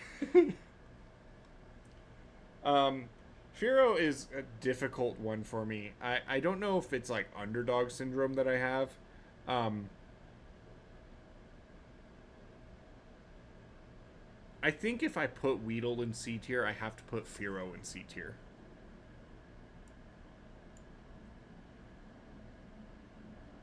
I think it's Okay. unique among bird Pokemon in that it's like kind of a sleekish design. Um, Can I just quickly point out one thing that might change your mind? how breakable his neck looks. Yeah. Yeah, Talking about stomping things with a boot. If you just barely touched its neck with a boot, it would die. but I still think that is cool. Um, Anywhere where I've been that it's played, everyone's vibing. Maybe I'm West Coast, but not even rap or but even not rap people love it. No, 100%. I mean, it was a number one hit. Like Not Like Us is a fantastic song. Okay, you can come up, Momo. Yeah. So the thing with Firo is I think it's very unique among bird Pokemon, and maybe as we get to later gens, I will start to notice that that's a little bit different. But most of the time, when I think of a Pokemon that is a bird, I'm thinking something that looks like Pidgey. It looks like Pidgeotto, where it's like kind of stocky, carries weight on it, and it's just like a big boy. Firo is very Okay. sleek, and I think it has a really unique looking beak too. Um, Again, it's still bottom of C tier for me, but I at least can see it for a little bit more than Spiro or Pidgey. Okay. I looked over at stream to look at my tier list, and I saw it, You and saw it the almost snake. looks like it has. Oh. No, no, no, no. It almost looks like it has a fork stuck in its neck. It's a fucking Squidward. Go, go, go. That being said, I know the next Pokemon is Ekans, Yes. and This is I going to be know S plus you for were you. you were just talking about how oh, it's just a bird. I know Ekans is just a purple snake, but he is S plus tier. He is S plus tier. We have our first S plus tier, folks. Do you want to Ain't gush nothing. about do you want to gush or justify or anything for Ekans? There, there needs no justification.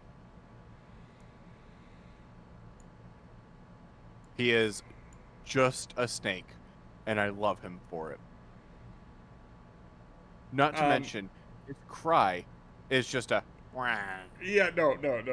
That's what moved it up. I don't know if you were watching stream, but I literally had Ekans in B tier, and then I thought about it and I moved him up to A tier because of the cry. Um, it is just a snake, and I think something that I think is going to be a reoccurring thing for me is if the Pokemon design can convey a personality. You can look at Kakuna and you can see personality coming off of it. You can look at Charmeleon and see personality coming off of its design. And I think Ekans is very similar in that respect, where it is you can see that it's a like it means harm to you, but like you don't see any teeth. Like you're not even sure if this thing can bite you. You just assume that it's a snake and can bite you. Okay. What are you feeling about cobras? Okay, so I know I was just praising Ekans for just being a snake. snake. I don't like Arbok. Now, it's not like I hate his Bottom of left very here. existence. I'd have to put him probably top of B tier. Top of B tier. Okay. He is a cool design. I like the fact that he has the like scary face on his bill. Yeah. But it is just not Ekans. True. It is not Ekans. It's its evolution. I'm gonna probably give it top of B tier too. No. It's probably gonna be top of C. It's better than Venusaur. I'm moving Venusaur down. I actually am moving Venusaur down. I can't justify putting Arbok in B tier just because it's better than Venusaur. Arbok is a C tier Pokemon design for me. I think the face on it is the most unique part about it, but other than that, it is just the snake. I've tried to make it work competitively, or even just on my team, and it always feels like a liability. And that's not going to justify like the design of the Pokemon, but Yeah. I just like how like some nostalgia plays into this. I think that having negative experiences, I've tried putting Arbok on my team multiple times in playthroughs, and it's just not the same. No, I get it completely. The only time I've really tried using it in anything was Pokemon Mystery Dungeon, the remake. Oh yeah, DX. And and maybe it's because that game is broken in and of itself because of the multi-hit move where it always, like the trait that makes multi-hit moves always hit. But it just was not good. Conversely, Fearow is fucking overpowered. Yeah. Okay. Let's talk about a controversial one. Let's talk about the mascot itself, Pikachu.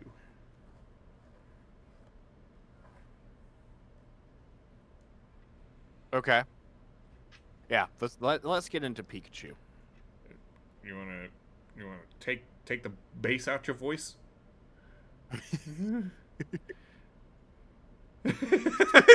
Austin says, I turn away for a second and come back to a fucking snake in the S tier. S plus tier.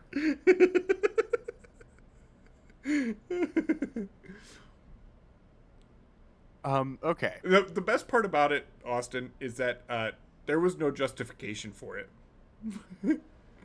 Don't tread on that snake. I just love Ekans. Okay, Pikachu. Now, unlike Charizard, yes, the overhype of Pikachu kind of lowers it for me, but not nearly as much as Charizard. Plus, Gen 1 Sprite Pikachu is fat. True. Same with Gigantamax Pikachu. I'm gonna put Pikachu above Bulbasaur in A tier. Above Bulbasaur. Before or under Beedrill. Yes, Beedrill is borderline S. Okay. I think Pikachu for me is probably just in the same vein as Charizard and Rattata of just being there. I'm trying to think of times I've encountered Pikachu, and I think for me, like seeing it in Viridian Forest and like trying to find it as a kid is really cool. Pikachu in the B tier. Okay, I have to interrupt real quick because I have to change mine. Okay. Because something just reminded me of something. What the absolute shit fuck is going on here? For the 3DS games, Pikachu would have been an A tier. But with Sun and Moon changing the cry of Pikachu to Pika, Pika. I'm gonna have to move it below. I know my voice is so deep. You But didn't even try I to go wanna- like Pika. You were like Pika. Although there's also Puka, the surfing Pikachu in the show. There's also the Spike. No, I'm thinking of Pichu. Spiky here, Pichu. Which, by the way, Pichu So would definitely be a high A tier. we're gonna put him above Wartortle for me. Above In Wartortle. B tier. Okay. Um, looking at mine, I think Pikachu deserves its spot. I think it Pikachu for me more so than Charizard is hard for me to actually distance from the hype. Um, and I think I hold Pikachu accountable for the fact that Raichu is so overshadowed. Well, yeah, I can see that. So, speaking of Raichu, how are you feeling about Raichu? I do like my slightly fat mouse. He's thinner than Gen 1 Pikachu. Well, yes. But then again, a lot of things are thinner than Gen 1 Pikachu. But, that being said, it is not a Alolan Raichu. And I really like Alolan Raichu. True. We are doing just Gen 1. I know. So, S plus tier?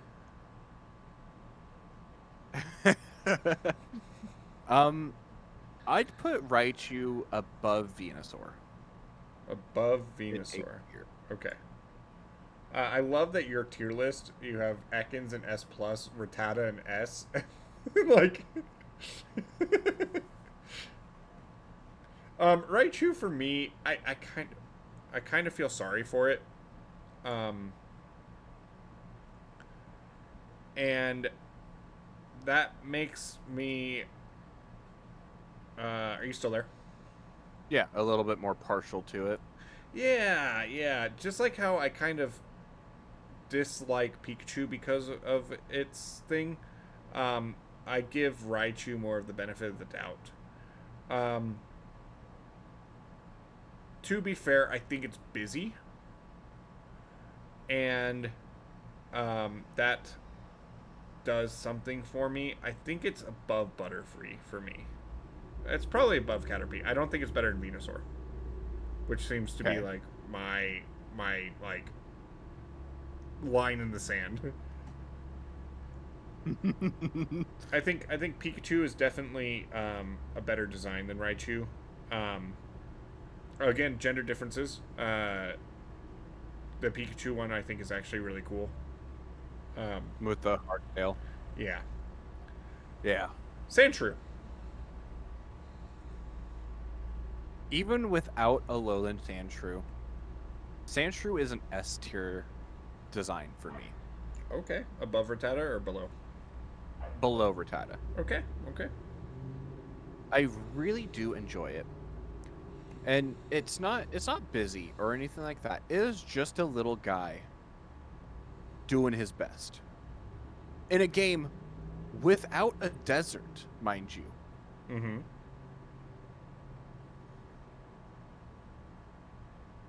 That's my whole spiel. Oh, that was it. Okay. Mm-hmm. So I think while you do your spiel, I'm going to place my Pokemon. For me, Sandshrew is probably a C tier.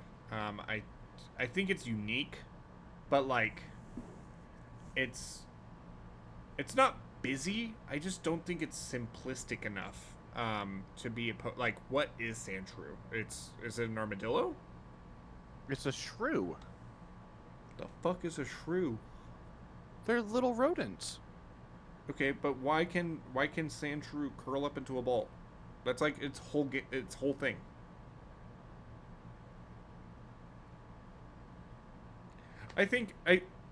Shrews are small mole-like mammals. Okay. I think it's still C tier for me. I think it's a perfectly fine design. I think it's middle of the pack. I think Venusaur is probably slightly better. and now that I'm kind of thinking about it, I think Arbok is probably slightly worse than Venusaur as well. Um, I don't have any strong feelings about Sandshrew, honestly. The only things that really come to mind when I think about Sandshrew is literally just the anime episode when he's in BDSM gear. Okay, I don't remember that. Yeah, So this is the.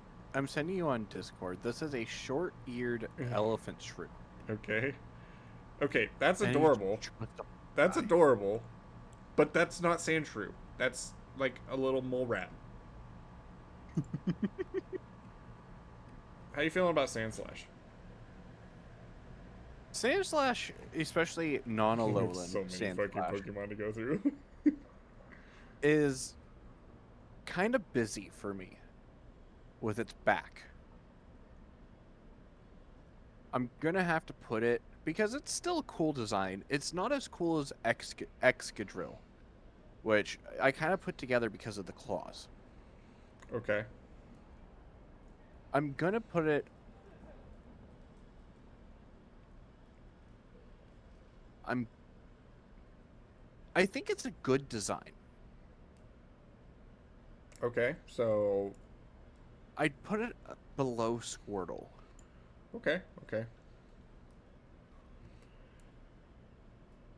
I mean, we can speed run the next 6. Oh, really? I have a lot to say about the Nidorans. I kind of they both go hand in hand in terms of their evolutionary stage with each other. I think Sandslash. I think for me, Sandslash is just slightly worse than Squirtle as well. I think it's a B tier. I don't think I'd call it like a good design. I think it's just okay. Okay. Okay. Well, we can let's do speed run that Nidorans. Nidoran. Yeah. Let's do just the we'll do one evolution line at or one stage at a time. So Nidoran female. So Nidoran female and Nidoran male, I really like both of them. And Okay. this is what I'm saying. They kind of go hand in hand for me. Now, they both kind of, for me, lead up to their final evolution in a good starting point. That being said, I'd put them both above Arbok in B tier. They're really redeemable, but I wouldn't classify them as purely good. Okay. What about Nidorino? They're good middle stage evolutions. I just do not like them. And for that, they're gonna have to go right below Butterfree. They're still redeemable, but just barely for me. Okay. How are you feeling about the King and Queen? They are both good designs, in my opinion. Nidoking more than Nidoqueen. So Nidoking, I would put right below Beedrill, and Nidoqueen, I would put just right before Raichu, above Venusaur. Okay. Okay. Do you have And anything yeah, to elaborate on these while I put mine in there? not too much. It's mostly like when I think the Nidos, they line up pretty perfectly in my head. The only thing that I dislike about them at all is that they cannot breed. They can't? No, you cannot put a Nidoqueen and Nidoking in and get an egg. They are not part of the same egg group. Interesting. That's really all I have to say about them. I think they're cool designs, and I do think the middle evolutions. Well, okay, Nidorina is a nice middle stage evolution. Nidorino isn't. Okay. Because Nidorina starts standing like Nidoqueen stands. Nidorino does not. He's still quadrupedal without. So it literally goes from 4-legged to 2-legged in one evolution. Would you rather him be 3-legged? I mean, in your same example, Nidoran female in one evolution also stands up. Well, yes, but it goes from small to slightly bigger in standing to big in standing. Meanwhile, it goes for the males, it goes small, slightly bigger, but still four-legged, to big and standing. There's just too much difference between Nido and Nido King. Oh, okay. Okay, Anyway, so for me, I put Nidoran female in C.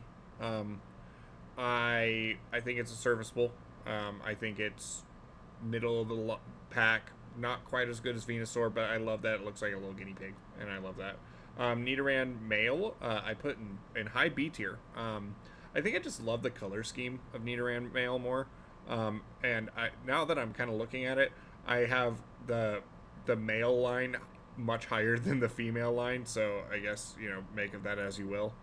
Um, but I have an affinity for Nidoran male and the entire line. I have both of their middle evolutions in D tier. I think that they're just bigger versions of the middle of the children, and I think the children have pretty strong designs that they definitely the middle stage need to differentiate upon. Um, the other thing is, and I think that this is what holds Nidoking out of S plus for me, is it makes no sense why a Moonstone is required to evolve them, and so I'm taking that away from the middle stage and both third stages.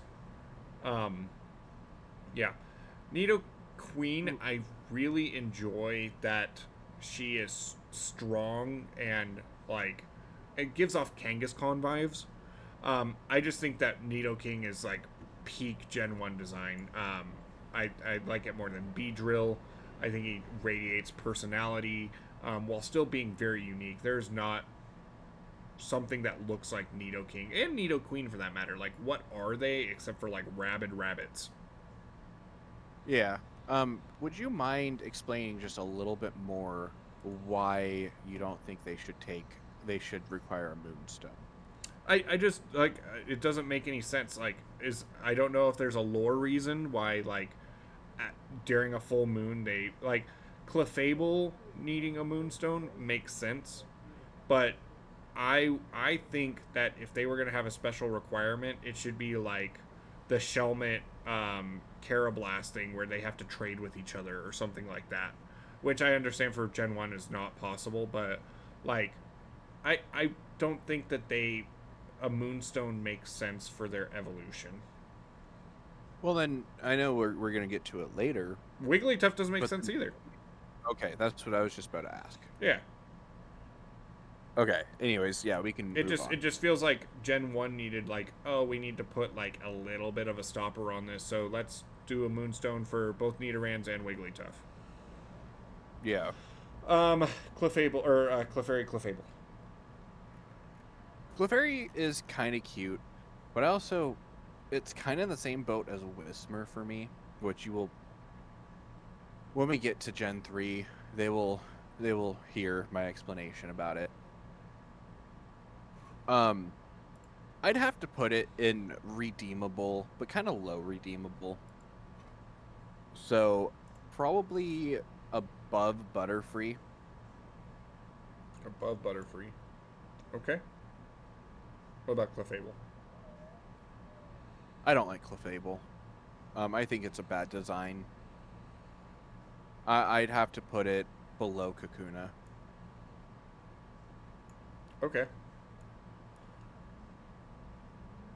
I think both of them are D tier for me. In the same breath that I will defend Nidoking for looking very unique and unlike everything else, I think that Clefairy Clefable looks so out there that they just turn into being stuffed animals. They look like they were created to sell merch and not. Yeah. I mean, Clefairy was the original mascot, and it screams mascot energy. Okay, yeah. And I think it I can tries see too that. hard in that respect. Clefable, I think Clefable, just as a design, way too simplistic. The only thing that really gives it any kind of depth is the wings on it. Um, but I don't know if it's just my competitive brain or whatever, but I cannot like Clefable. I think it's actually F. I think it's I think I'm moving it down to F. Are you there? Yeah. Okay. You cut out for a split second. Oh. Well, did You you? said it's going to be an F, but then you like cut out. Oh, oh. No, I didn't say anything else after that. Oh, okay. um. Okay. Yeah. Vulpix. Vulpix is really cute. True. Um, S plus. I keep bringing up the Alolan ones, not because they impact my decision framework on them, because I do view them as different entities. I would put Vulpix below Nidoking. You'd have to call out the tears.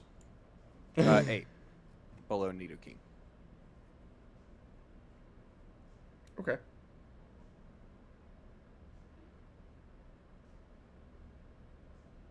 I think Vulpix for me probably sits at top of B, maybe low A. I think I kind of like it more than Ekans. I love it. I like it way more than Pidgeotto. Yeah, I think that's a good spot for it. Middle of A. You kind of sit there and say something's better than Ekans. True. I say it soon enough. We're about to get to something better than Ekans. Zubat. Yeah. We got a Team Rocket grunt on our hands.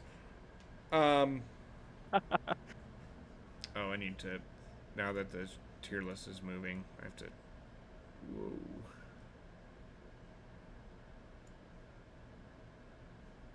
What's going on? Hang on 1 second. Okay. Undo move image.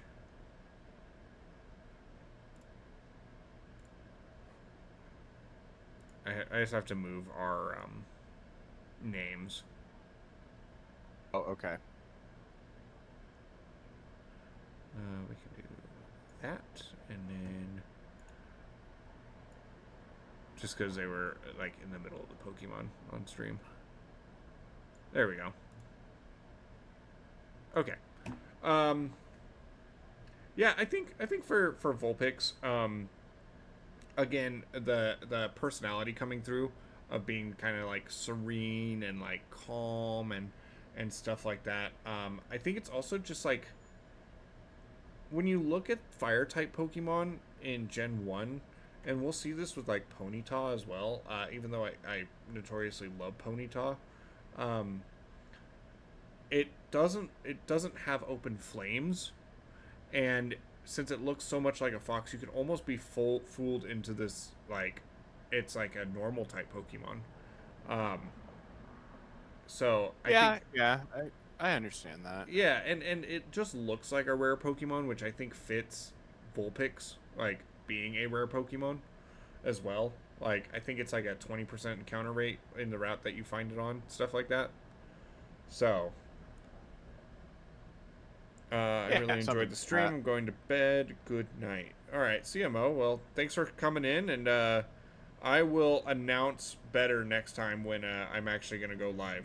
I realize I didn't post or anything like that. It's just impromptu stuff. So, but yeah, we'll see you next time, and yeah, thanks for hanging out, buddy. Ninetales.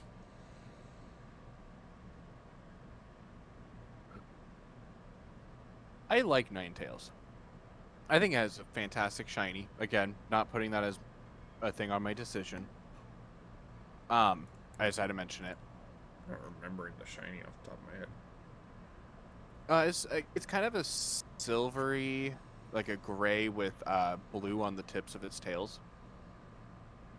Ninetales. Oh, okay. For some reason, I just thought it like turned piss colors. But the only thing going for Ninetales, in my opinion, is Pokemon Mystery Dungeon. True. With the whole talking about how someone was cursed and turned into a Pokemon because of Ninetales. And I think lore of the Pokemon can come into effect when it comes to design. Yeah, definitely. I'm not saying anything about like, oh, it's a bad design and blah blah blah. I think I'd put it above Sand Slash, so low A tier, Below Squirtle.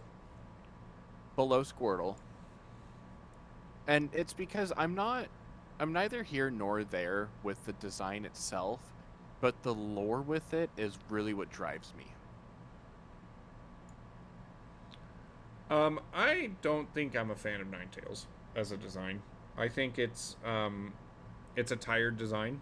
Um, as far as like the kitsune or something like that. It screams like I'm gonna transform into a fox girl.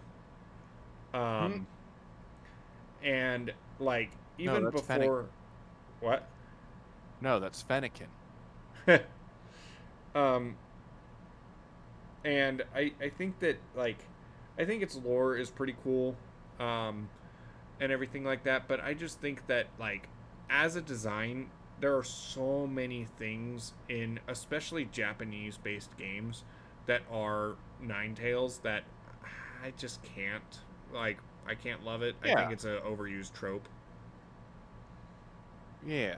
Can we take a brief intermission? Yeah, how long do you need? I just gotta run to the restroom real quick. Okay, I have to charge my headset. So, will you message me on Discord when you are back? Yeah, yeah, of course. Cool. All right, then we All right. will put up the be right back. Chat, we'll be right Okay. back.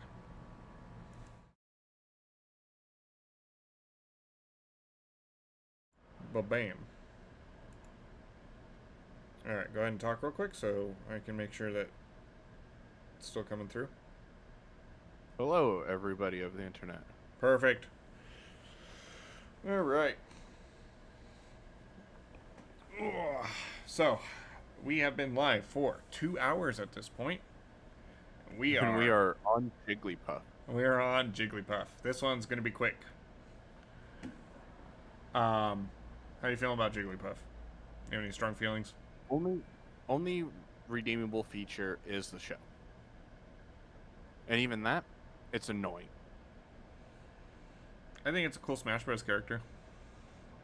I'd put it above Clefairy. D tier, or C tier. I think it for the same reasons I dislike Clefable. I dislike Jigglypuff. I think it's just exuding main character energy. And I think I just dislike. Well, I was about to say maybe I just dislike Pokemon that are like one single like color, but then I love the Nidorans. Yeah, I think it has very little to do with the color and probably more just with the look of the one. Yeah, yeah. So, yeah, I don't know. I don't have any really strong feelings about Jigglypuff. I see both kind of Clefairy and Jigglypuff with the same thing. They're kind of just pink round. Yeah. Give me 5 seconds here. There we go.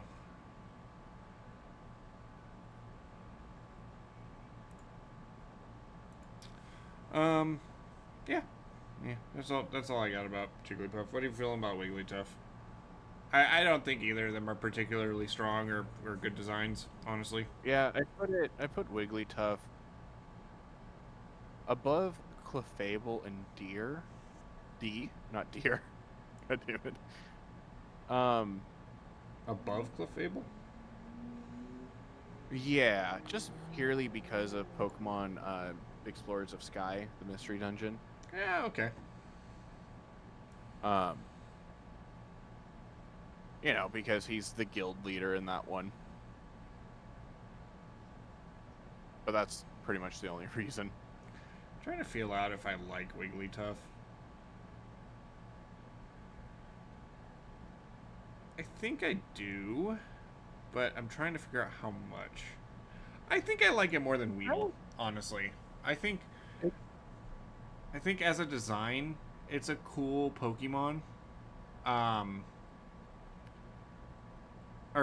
as a design, it's not a bad Pokemon. But the thing that um damn, I was alt tabbed. I couldn't exert my mod powers. Well, I have good news for you, Austin.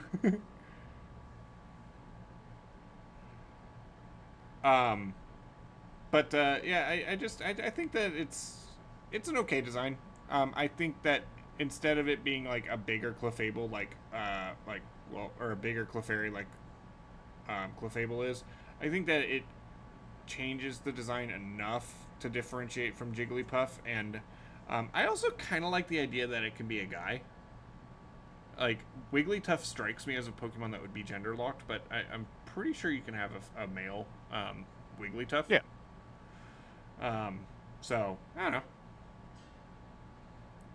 All right. I think uh, it kind of gives off Easter Bunny vibes. Yeah, I can see that. But that's pretty much it. Yeah.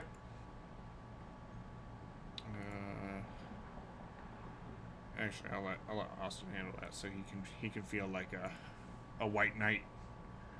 You ready for your next S plus? I would try, but I can't. I don't know how. That's okay.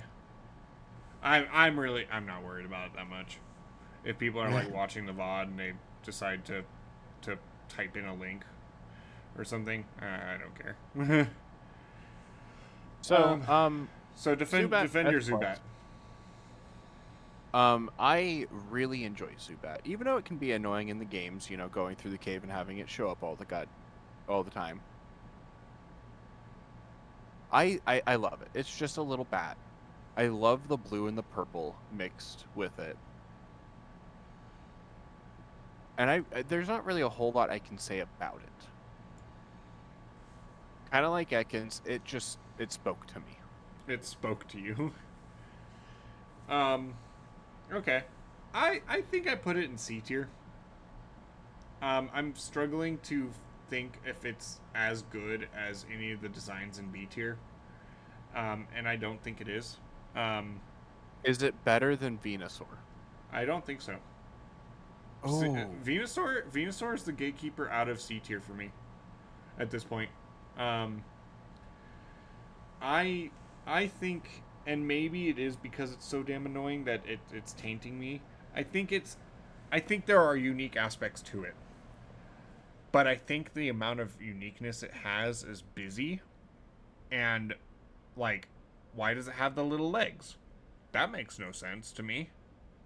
The ears, like, I'm just now noticing that Zubat has like gigantic like ears. That one makes sense though because no, it's 100%. blind. For sure, It has for sure. echolocation.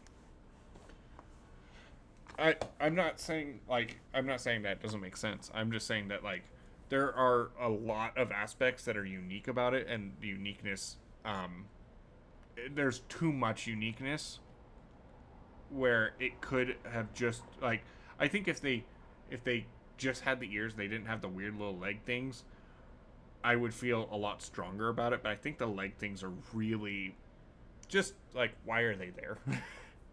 I love the little leg things he has. Now, Golbat. I think we're gonna have a huge differing opinion on Golbat here. Golbat's a D. Golbat's a D. Where in D are you feeling? He's a deer.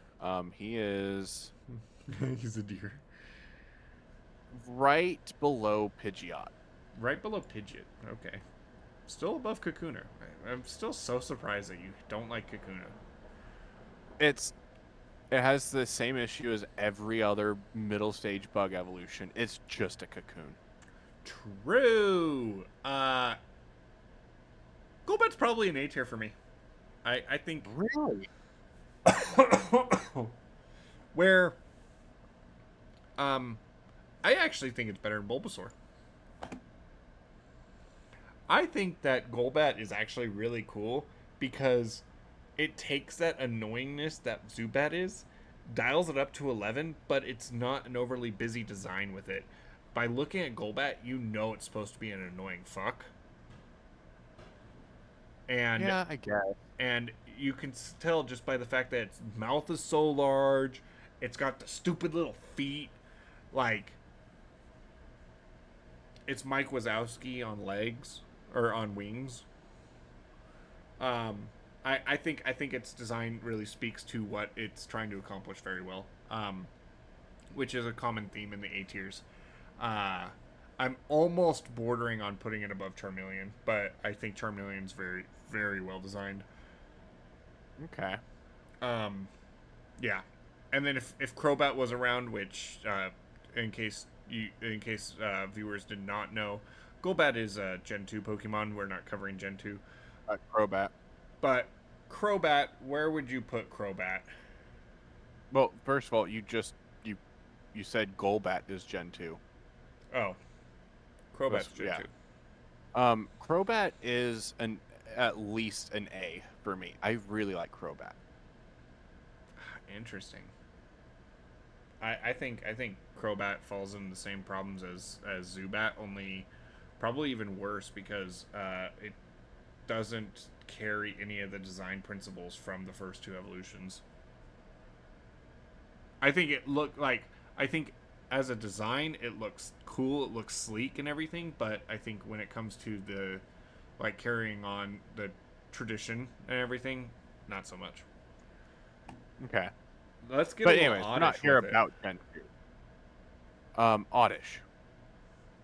He's an odd dude. It is. Oh, I gotta cough real quick. I think I just inhaled a cat hair. um, I am really neither here nor there with Oddish. So I'd have to put Oddish probably B tier. Right, probably bottom B tier, below Charizard. Okay. I also don't have any strong feelings about Oddish, but I think that means that he probably belongs in C tier. I will say I wish that they would have played with the fact that his hair looks like tall grass that you walk in for Pokemon battles, and I wish that they would have played with that a little bit and made it like a mimic kind of deal, kind of like they do with Voltorb.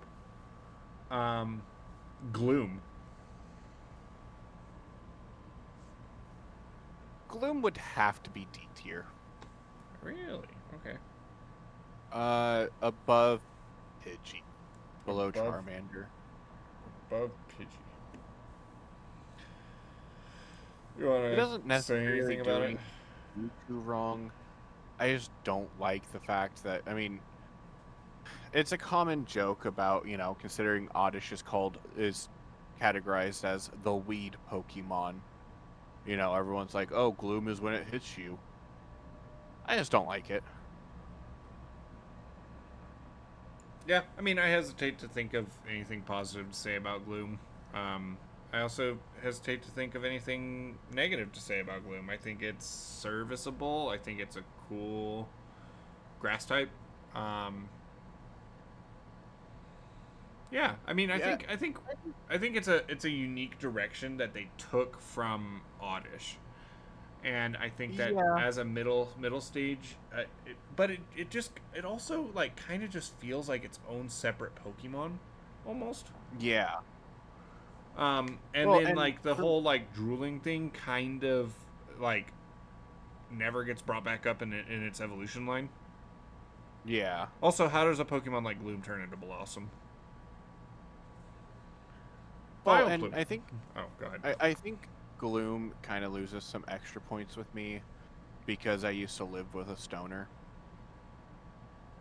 Fair.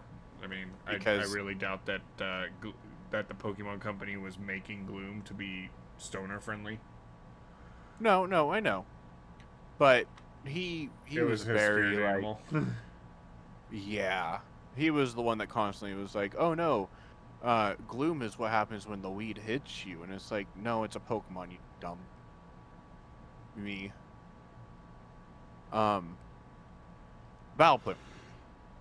Now, if I remember correctly, Vileplume is modeled after the biggest mushroom. I thought it was the the really smelly like death plant. Yeah, yeah, I just can't remember if that's a mushroom or not. Like if it's categorized as a fungus. I don't know. But either way, it gets points because it is kind of cool looking.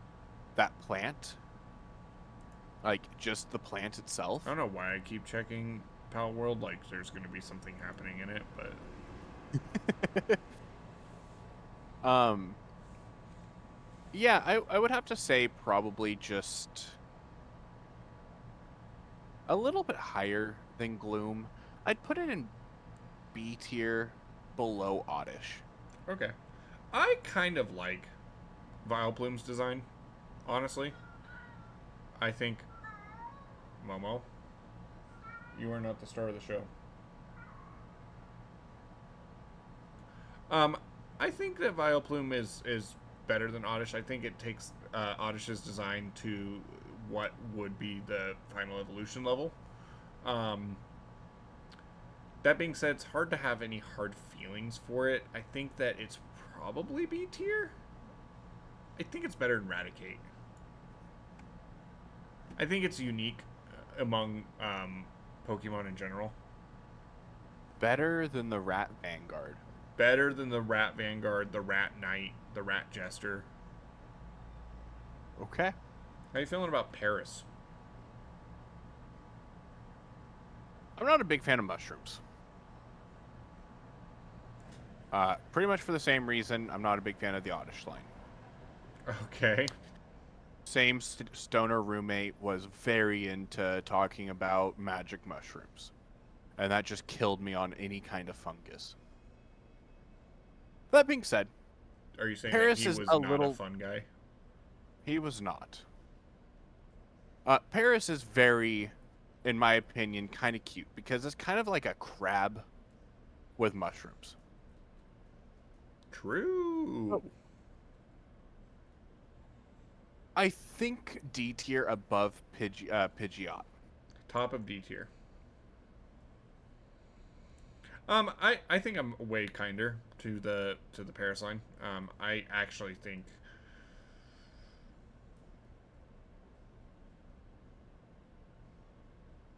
Are you there? I'm trying to think if I put it above or below Ekans. Oh, definitely below. Um,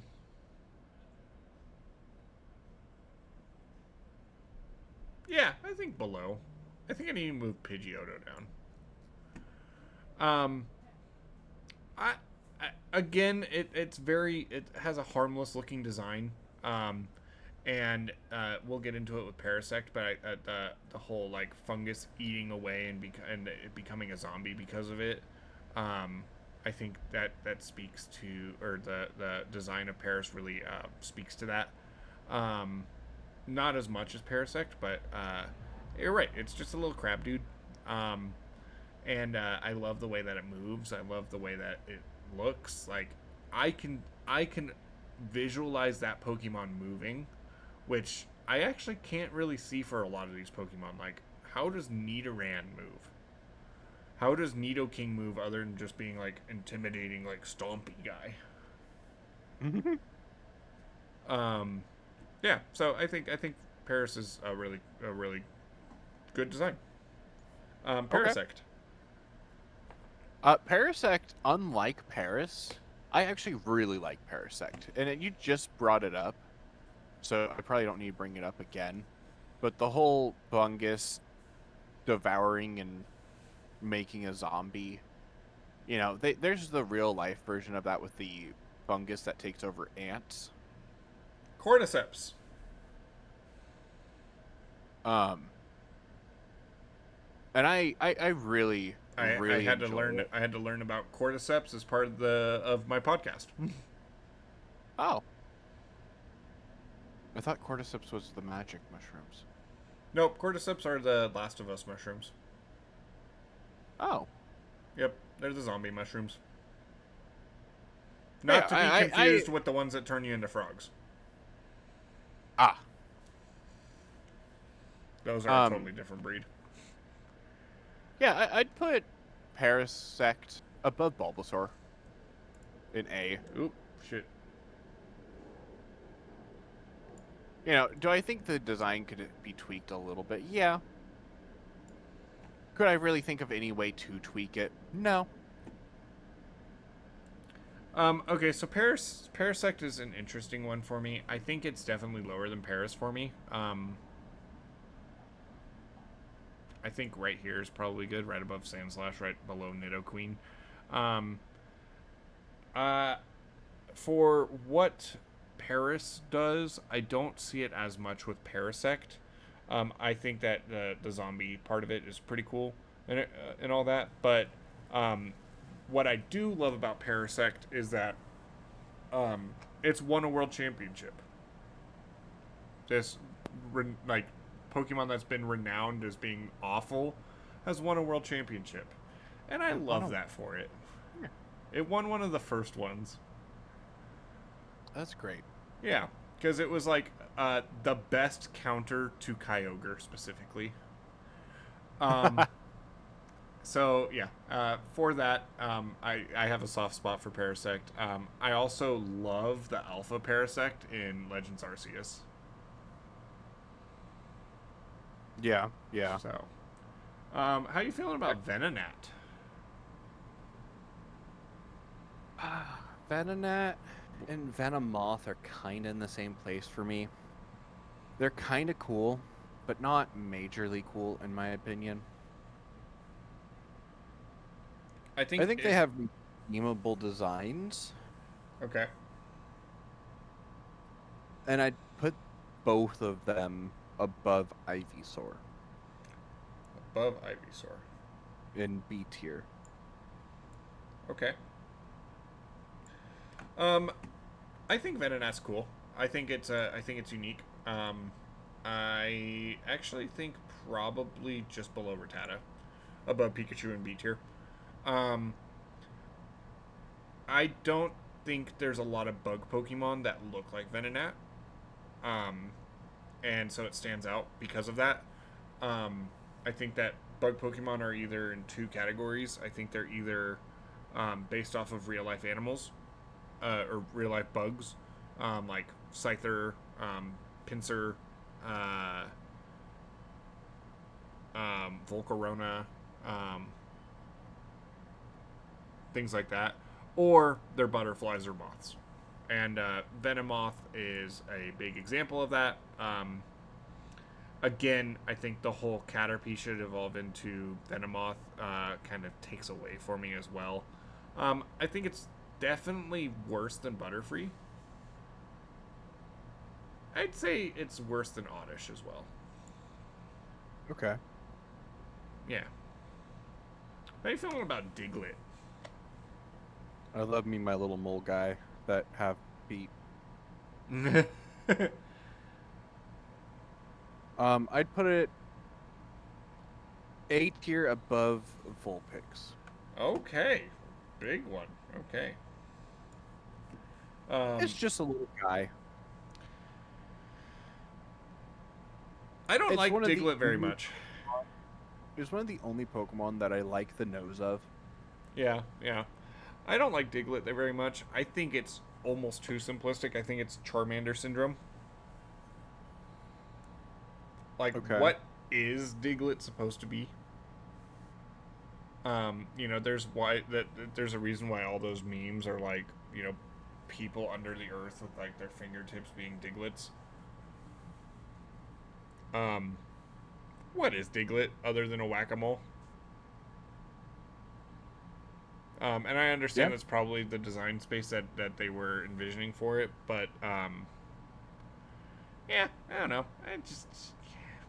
I hesitate to have any strong feelings for it. Honestly, I think it's just kind of like, it almost screams like they ran out of ideas. If it wasn't for the whack-a-mole thing, I actually think it would be an F tier design for me. I mean, I could see with it being the mole Pokemon, I could see it looking more actual, like star-nosed mole-ish. Yeah. But even then, not too bad in my opinion. Doug Trio, on the other hand. Oh, did you say where you were putting it? Oh, sorry, you might not be watching the stream.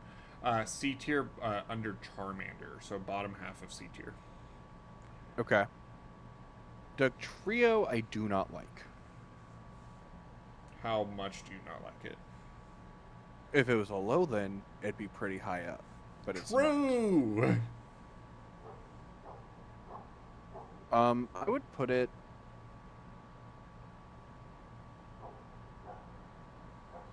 Sorry, I'm thinking. I'd put it below Kakuna in D tier. Below Kakuna and D tier. Remind I me next get time it. we do this that I need to find some sort of like background music or something. It'll probably just be Pokemon music, honestly. I get it's just 3 Diglets.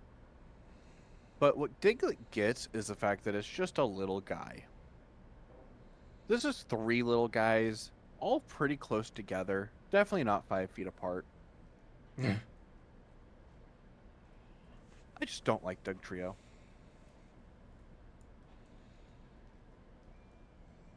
That's an F tier design for me.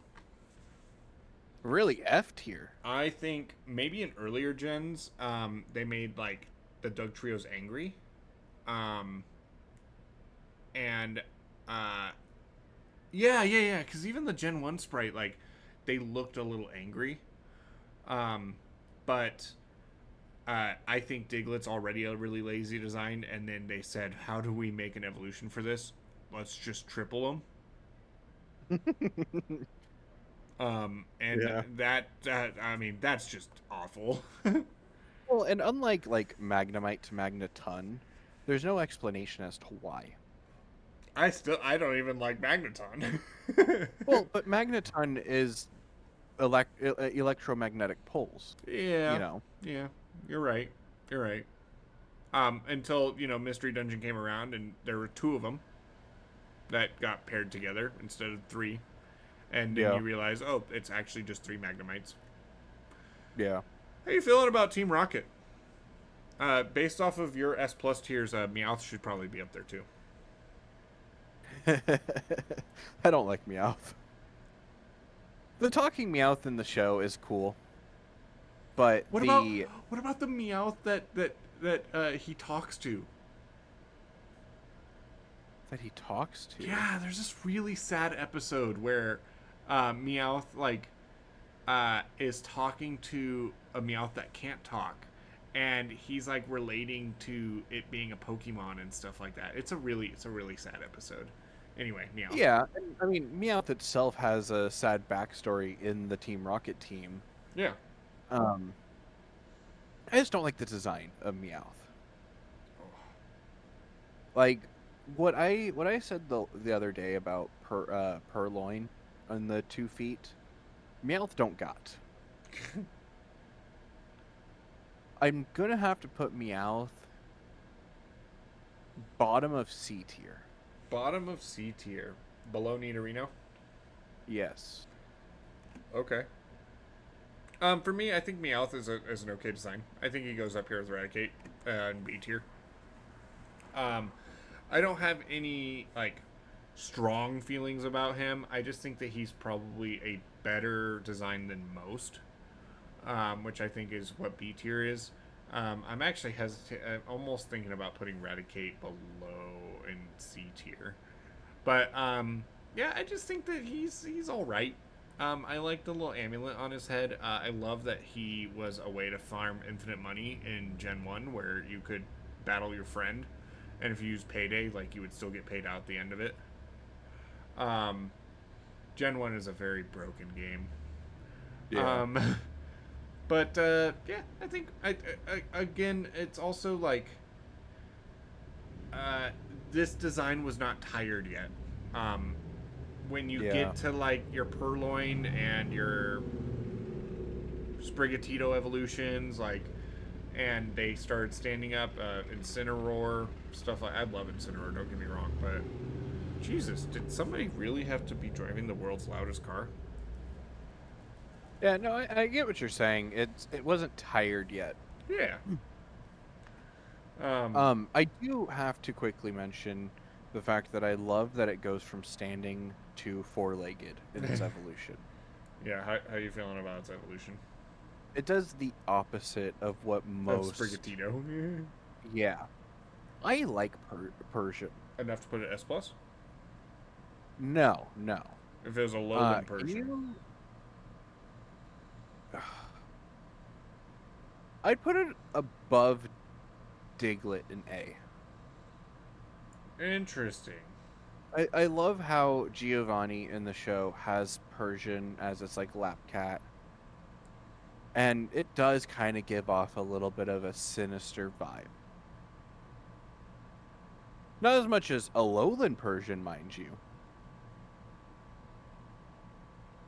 But yeah. What are your thoughts? I think it's perfectly middle C tier. I think it's just a cat. Okay. I mean, a lowland Persian looks like my cat a little bit. Just Um, with a fat face. but yeah, I mean, I don't really have any strong feelings. I think it's just a cat. I mean, it has a little jewel on its head, but it's not as like noticeable as like Meowth. Okay. Yeah. I can see it. Yeah. Psyduck. S. Above Sandshrew. Did you want to think about it a little bit? I did think about it. Okay. I love the stupid duck. I love the fact that it can only use its psychic powers in lore when it has its headache. And other than that, it is just a duck. I also like the show Psyduck. Like it's just great in my opinion. What Okay. about you? I'm gonna explain my reasoning after Golduck. Okay. So, what do you feel about Golduck?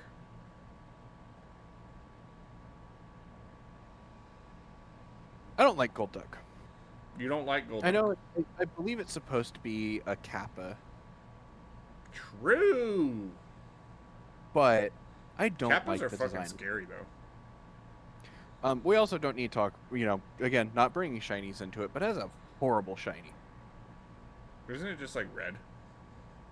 It's like webbing and its beak become Oh, red. that's right. Oh yeah, that's disgusting. I would put Golduck above Jigglypuff and C, below Pidgey. Okay. So funny thing is, my Golduck's also below my Pidgey. I put Psyduck in low B tier. I think it is a very iconic design. I think the headache thing is very interesting. Um, I also have a little bit of affinity for it because it was my first time I played Mystery Dungeon. I was a Psyduck. I think that it's perfectly fine as a water Pokemon. I think it's probably upper echelons as water Pokemon. Um, Golduck I put in D tier. Okay. Both of them get minuses because they're not actually psychic types. Oh yeah, they're not. And I think that for if they were psychic types, they would actually be pretty good designed. But the fact that their design screams psychic type and they're not psychic type, completely actually works to the detriment of these Pokemon. Would have given Sabrina another Pokemon to use. Right? Yeah, she wouldn't just use Abra Kadabra Alakazam. That's what her Johto team is. How you feeling about pig monkeys? So, I like Mankey because he's a small, angry boy. He's a small angry boy. Take your Especially bet. when you Take your bet. consider- Over under. Over under. Do you think Caterpie or do you think Metapod is bigger than Mankey? Yes. Let's see here. Mankey. Machamp? No.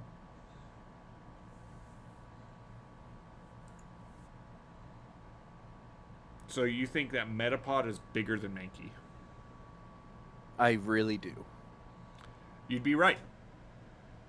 Really? Metapod is almost a foot taller than Mankey. Oh no, he's such a small monkey No, boy. no, no. Mankey also weighs 60 pounds. He's 1 foot tall, Whoa, but he's 60 dense. pounds. he's, he's a thick Um, ass boy. I think Pokemon Blue and Red Rescue Team definitely brought Mankey up with the base building, Yeah, yeah. but also brought it down because of the chestnuts.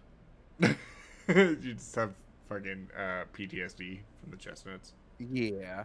That being said, I still really do enjoy the look. I'm gonna have to put it above Nidoqueen in A. Below Raichu. Yes. Okay. I think Um, Mankey is definitely probably an A tier for me. okay.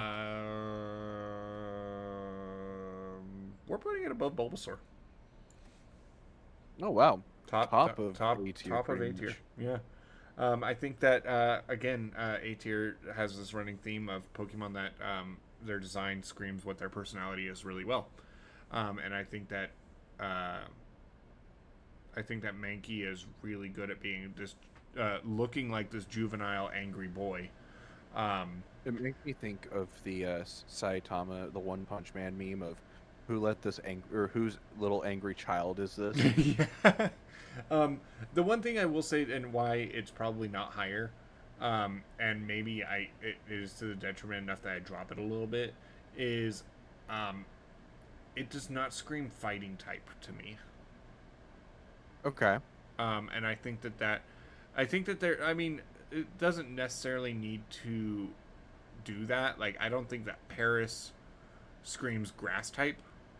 I think it screams bug, but um, I don't think Golbat screams poison. You know.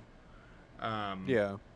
so I'm undetermined if that's going to affect it. I think that Mankey as a design looks cool, but like as a Pokemon, it's kind of hard to tell what type it is without knowing. See, I think Mankey does fit fighting type in my opinion, especially when you look at Primeape afterwards, Yeah, do you want to look at Primeape? because Primeape screams like Mankey is a juvenile like fighter.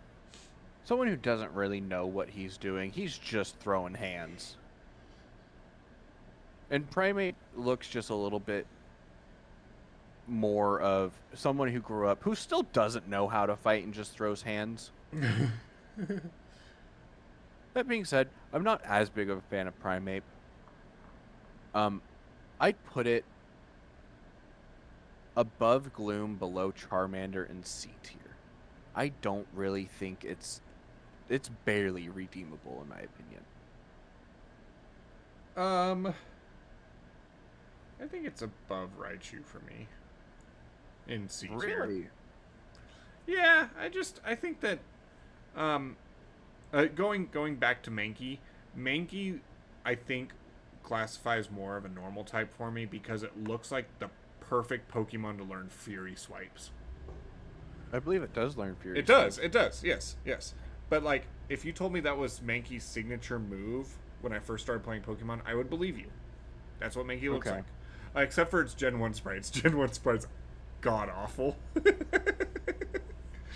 um, Primeape, I think it just does Mankey, but in a less subtle way. I think that having the little anger point on its forehead kind of takes away from it a little bit. But I will say, I will give the caveat that the fact that Primeape can learn Iron Tail gives it a little bit of points for me. There's no way.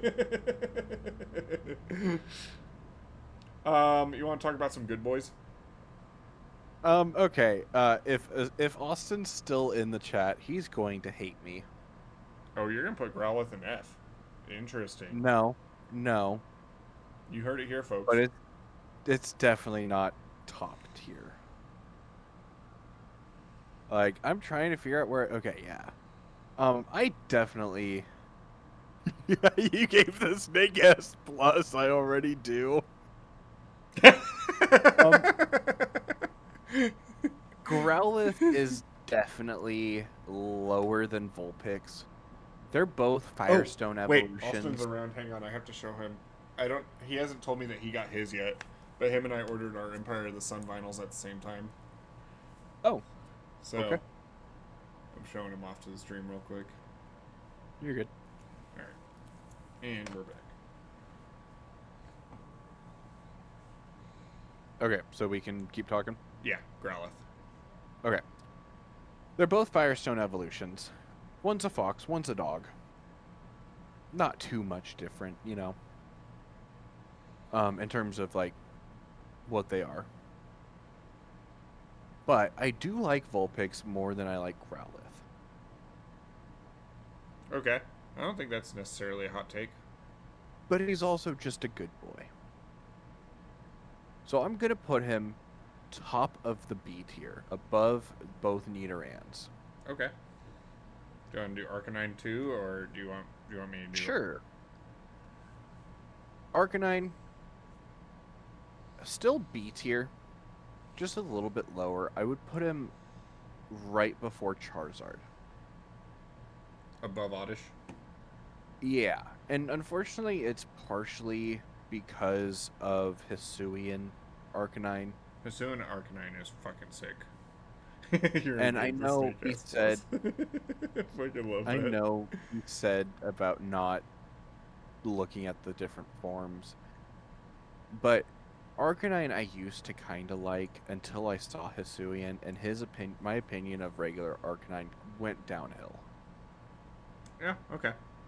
Um, so, Growlithe for me is low B tier, just under Charizard. Um, Arcanine is an S tier for me. Really? Yeah, yeah. I used to kind of be about Arcanine, um, until I played Let's Go, and you can ride it, and it kind of put the scale. I think the photo that this tier list has for Arcanine kind of does it injustice. Um, I know it's like the official artwork, quote unquote, Yeah. but I think it makes it look a little derpier. Um, Actually, when you, I have to change mine. okay, I've convinced you. No. It's something else that popped into my head. Arcanine is gonna be right below Beedrill and A. Okay. And it's the fact that it was portrayed with the 3 legendary birds in, I think, the first episode of Pokemon. I am getting a phone call, so go ahead and keep explaining yours real quick. Okay. Sounds good. Yeah, so it's just like, um, I don't like the idea of Arcanine being the quote unquote legendary Pokemon.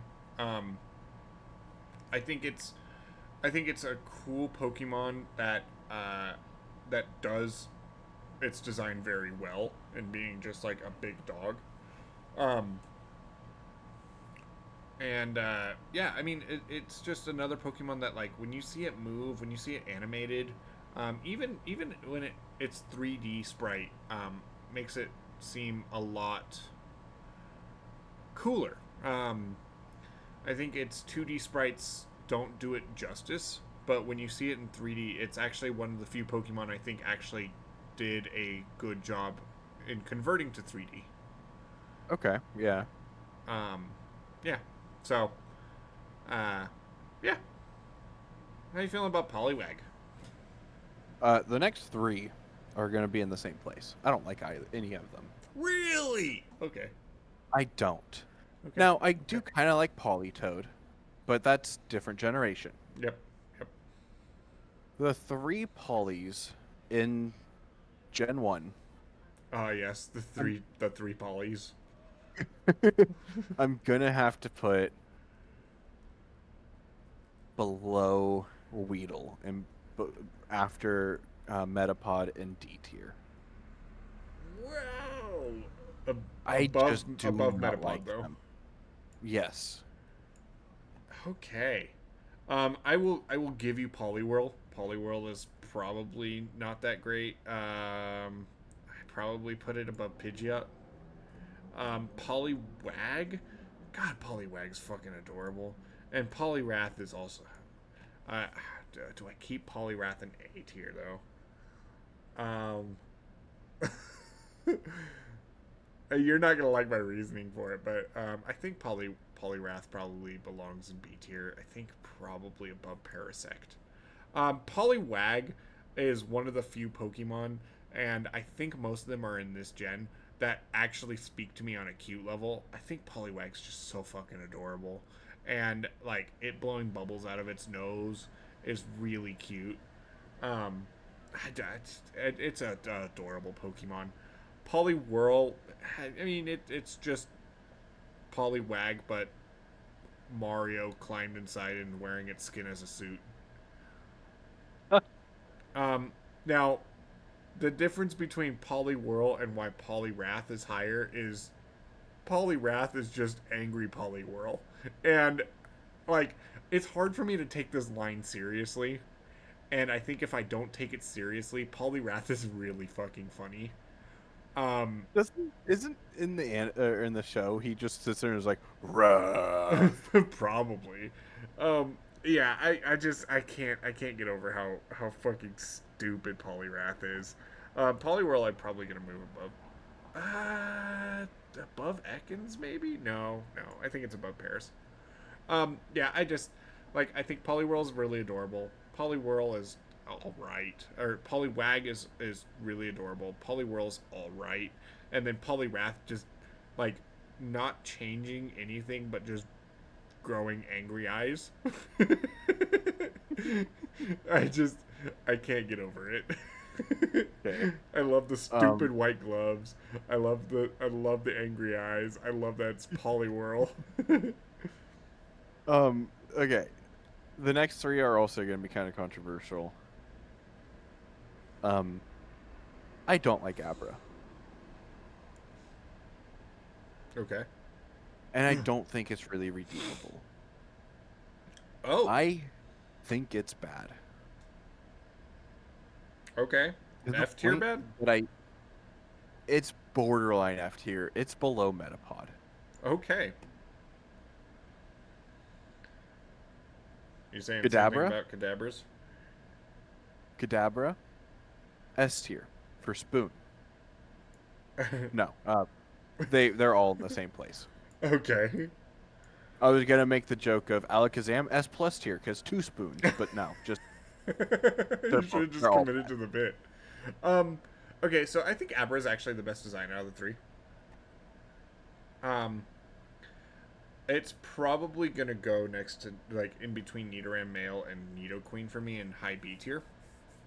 I think it is the the quintessential Pokemon's Pokemon.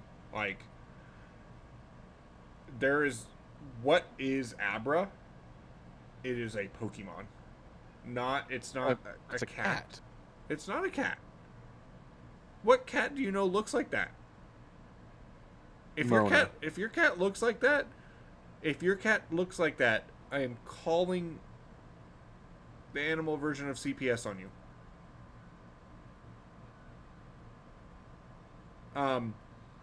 And I think it's shambly. It looks weird. It gives that uncanny vibe to it.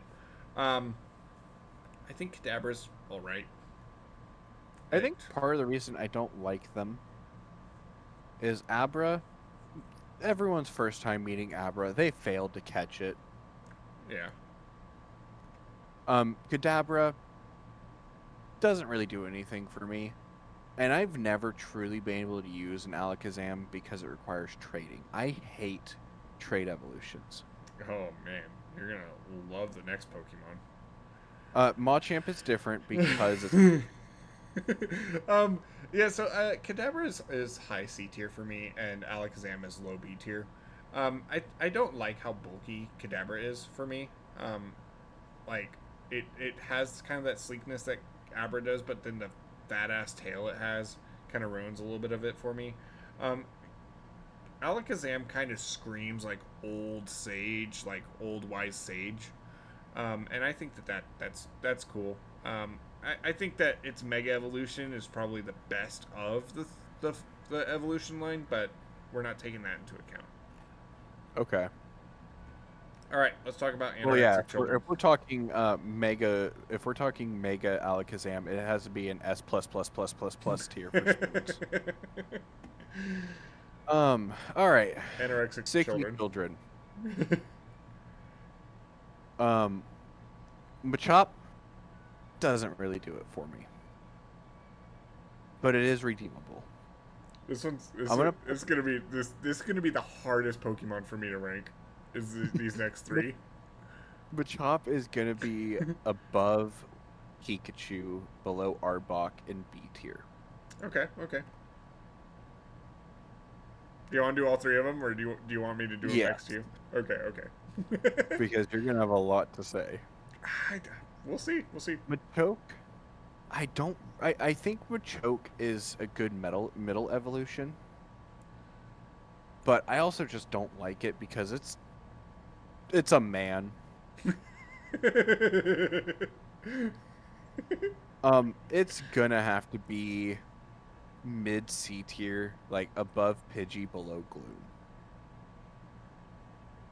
Okay. Machop or Machamp Straight is to F. better in my opinion, because instead of just being a man, he's the Pokemon version of Goro. Machamp Roo. is above Beedrill in A. Oh, motherfucking Uh, boy. the deciding factor between him and Beedrill was the fact that you can use him as a ride Pokemon in Sun and Moon, And he and he carries you. carries you. All right, let's hear it. Okay, so Machop. I think Machop's cool. I like its cry a lot, actually. Um, and I like that I like this evolution line because it starts off with humble beginnings. That being said, what the fuck is Machop other than just like a small child? And for This that, child. for that, he's going lower than all the Abra line, I think. See, this is where it's really difficult because like I see Machop and I get happy, but it's Because you because know what's coming next. I know what's coming, and um, and so it's very difficult for me to rank Machop specifically. I know where I stand on the other two. Machop is the hard one for me. I'm tied between putting it like maybe like above Primeape in C tier, but also putting it in A tier. Now, I will say, the Machop line definitely screams fighting more than Mankey and Primeape. But it's also because their sprites are literally them throwing hands or having a championship belt on. I'm putting him middle of B tier. I'm putting Machop middle of B tier. Here's my reasoning.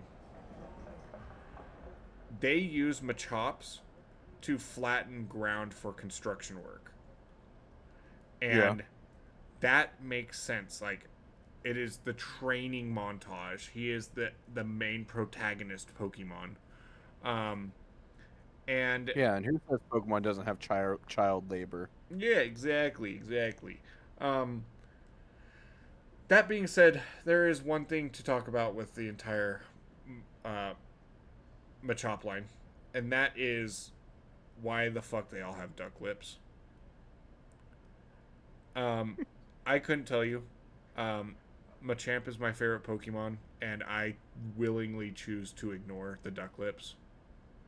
I thought you were gonna say, why the fuck did they admit that people fuck Machamp? For the culture. Machoke is just John Cena, complete with the championship belt. My John Cena cardboard cutout is not set up currently, and my John Cena blanket is also stored away somewhere right now, or I would show you. That being said, I think he's a pretty lazy design. I think he's a natural evolution to Machop, but where Machop is like kind of childlike, I think Machoke is all right. What I will say, and one thing that does redeem Machoke for me, Machoke's gonna go here. Caterpie needs to be moved lower. I think Caterpie gets to move here. So Machoke's probably mid C tier for me. Um, the one thing I will say about Machoke is in the mystery dungeon games, you can use flamethrower, and when you do flamethrower, he throws up a Hitler salute, and Oh, that's really funny to me. I did not know that. And then we got the babe right here. He's going straight to S plus tier. I was wondering when the first S plus tier for you was. Yeah, yeah. So here's the thing. I fell in love with Machamp because of its design. Um, and I think Machamp is actually like Machamp is my favorite Pokemon by far. Um, but I I think that he legitimately has like really cool design elements to him. Um, his back sprite has 4 shoulder blades. Um, and people don't think a lot about that. They just like associate it. But Game Freak actually like put the thought into what it would be to have 4 arms, and so he has 4 shoulder blades. Um, he he screams power, which according to his Pokédex, like he can punch 1,000 times a second. Like he can blow up mountains with a single punch. Like all this other stuff. Um, I think that he actually has a lot of design elements that are truly and genuinely really cool. Um, I think he's stupid, but I think that him being stupid is part of the personality of Machamp. And obviously, I fell in love with Machamp because of Pokken Tournament and how stupid he was in that game. Um, yeah, it's Machamp. I I fell in love with him because of his appearance. Yeah, And then I fell in love with him more when I learned people fucked him. yeah, yeah. No, you and I joke about this all the time. For those of you who do not know, Machamp in Sun and Moon, it is talked about how people form relationships with Machamp and will marry Machamp. Um, and they can't outright say that they be doing the dirty. They be slapping him You around take or a like ride him. on the Machamp. Yeah. He's a tender loving fighter, Um, but they can't spell it out. But Machamp. They can't specifically say Machamp lays pipe. Speaking of Pokemon that give the best head, Bellsprout. Oh no. Elfrod is S tier. Okay, Think below Rattata. so I went back to Portland where I'm from once upon a time, and me and a couple friends were at karaoke, and we were talking about like for the culture kind of smash or pass with Pokemon, and we talked about what would be the best one. And somebody naturally, it's like Gardevoir, Lopunny, stuff like that. And somebody was like Weeping Bell, and then Austin, in all of his glory, he clued us in on the actual goat, and that is Bellsprout. Okay, well, besides that, Doc, we talking about Bellsprout. I'm killing the witness. Oh, yeah, he's playing Destiny. Okay. Bellsprout for me is just top of the tier. Like, But still got time to beat that Bellsprout. that Bellsprout OC. I didn't even read that. Bellsprout. I like Bellsprout. What really sealed it for me was Let's Go. Yeah. With the way it walks. Yeah. Big true. But then there's also that meme of Bellsprout gyrating at Team Rocket. And it's an S tier Pokemon. I think I actually might agree with you. I I'm putting it in S tier for now, and we'll see if it goes down. It's S for sex, by the way. Um, no, the thing with Bellsprout is it's really well designed. I think that it's very simple, but the fact that it's so simple, it really draws. It's like the exact opposite of the Zubat syndrome, where it has very unique elements, but they're done very simply, and makes it very just easy to look at. Like it is very unique and very easy to like spot. Like if you saw a silhouette of Bellsprout, you know it's Bellsprout. If you see a silhouette of Zubat, you're worried that somebody just put a bat in there. Um, and Okay. yeah, I just it's another Pokemon that like, especially after Let's Go and it's run to 3D. 3D again, it did Bellsprout very well. Um, it moves really well, and it's just a funky little Pokemon, man. I can't with Bellsprout. He's so well designed. I would probably say he's still below Arcanine at the bottom of S tier, but he's very firmly in S tier. Weepinbell. Weepinbell. Great middle evolution. Don't really like him.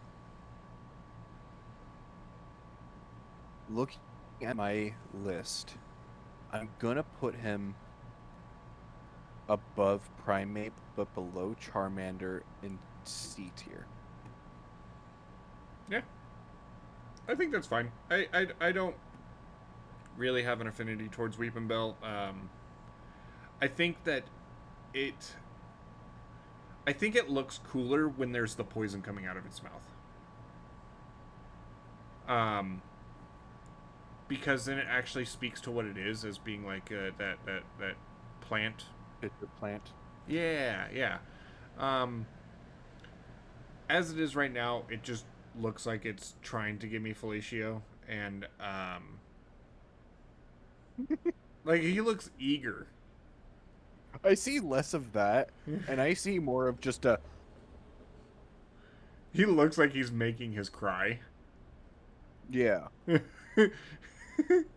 And if Do you've you have ever anything heard more to say? Weepinbell, if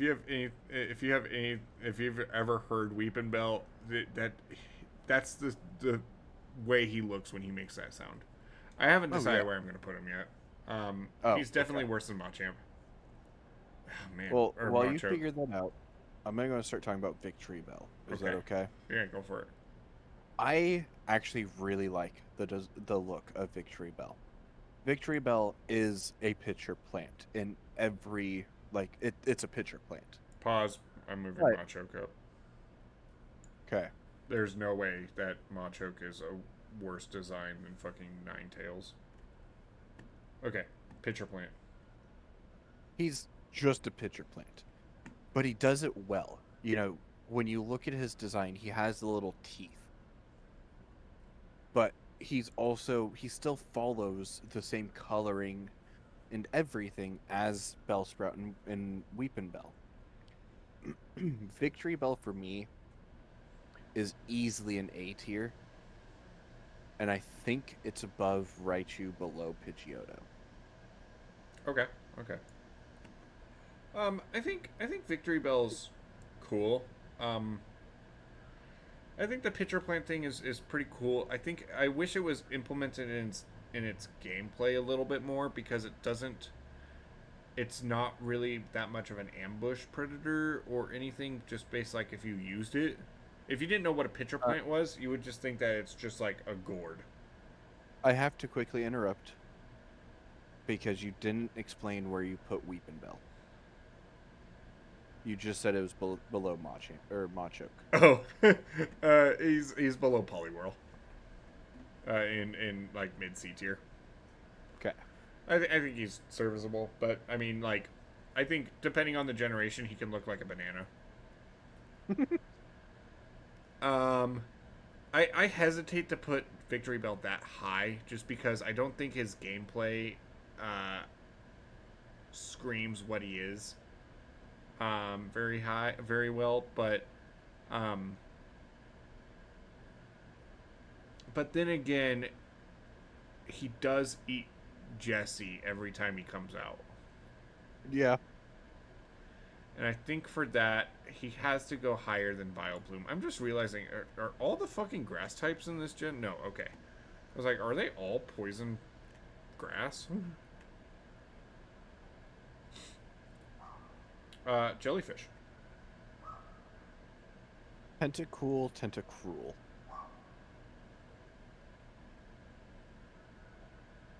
It's hard to really say anything about these ones.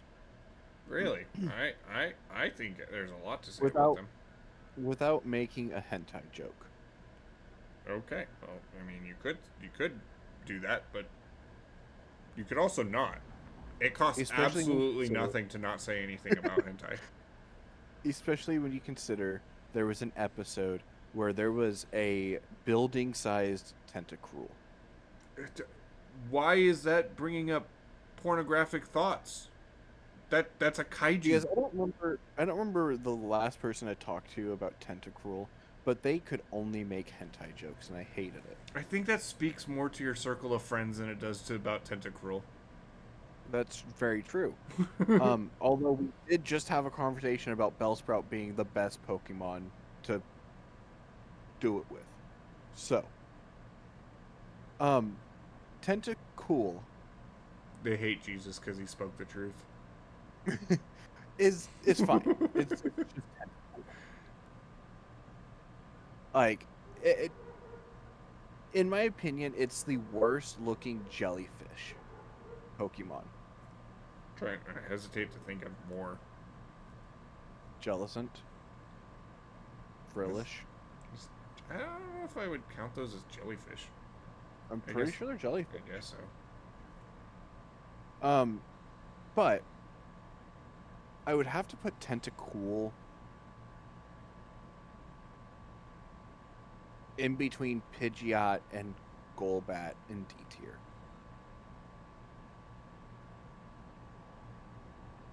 Okay. Tentacruel, on the other hand, I do actually really like. And I think it's from Let's Go, when you actually get to see how the top of it looks. Yeah. It looks menacing, and it looks pissed off. He do be quite the angry boy. I think I'm gonna put him above Venonat in B tier.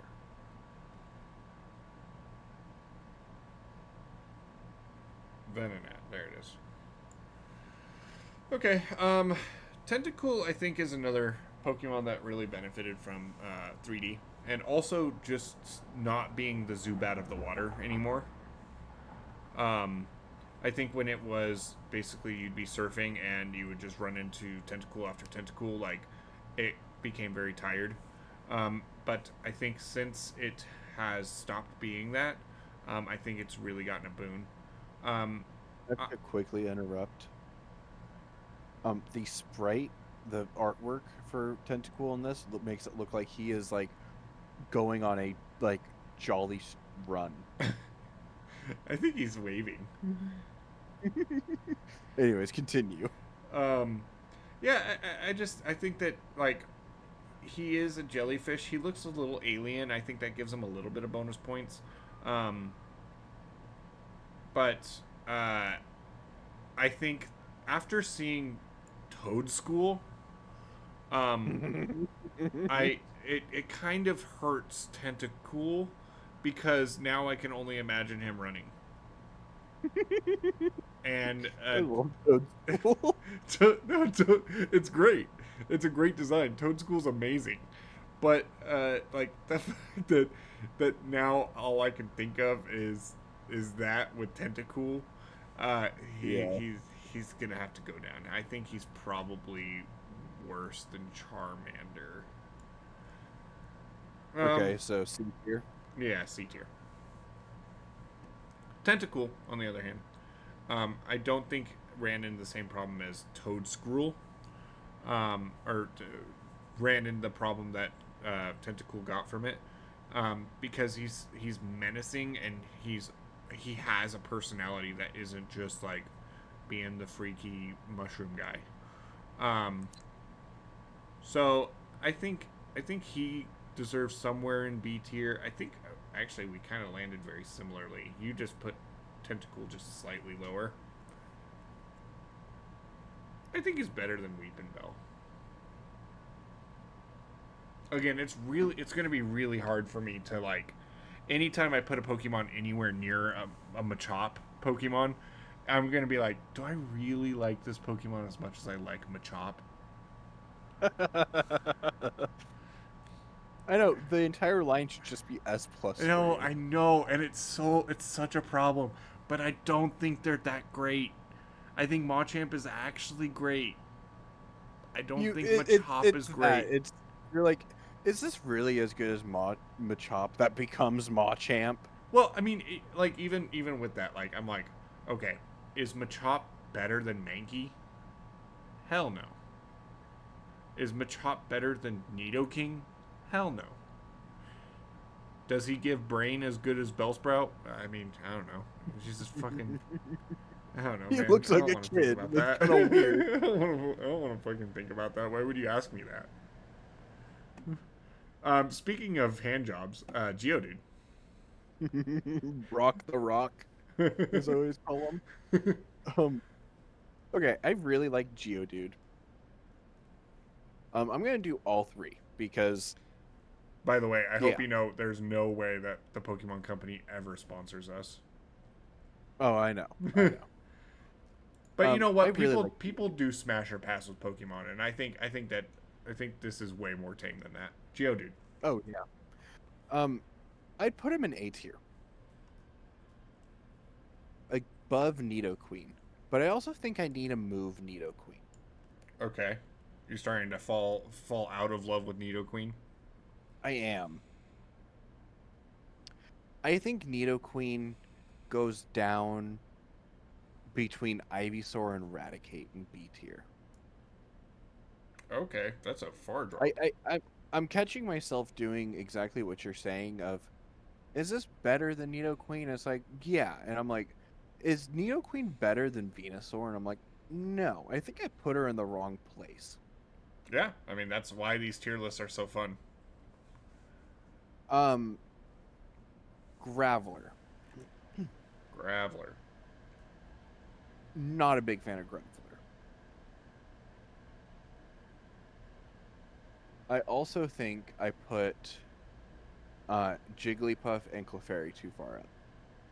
Because I like Graveler more than them. But you can't judge. But not as... I mean, like, you put them above Butterfree.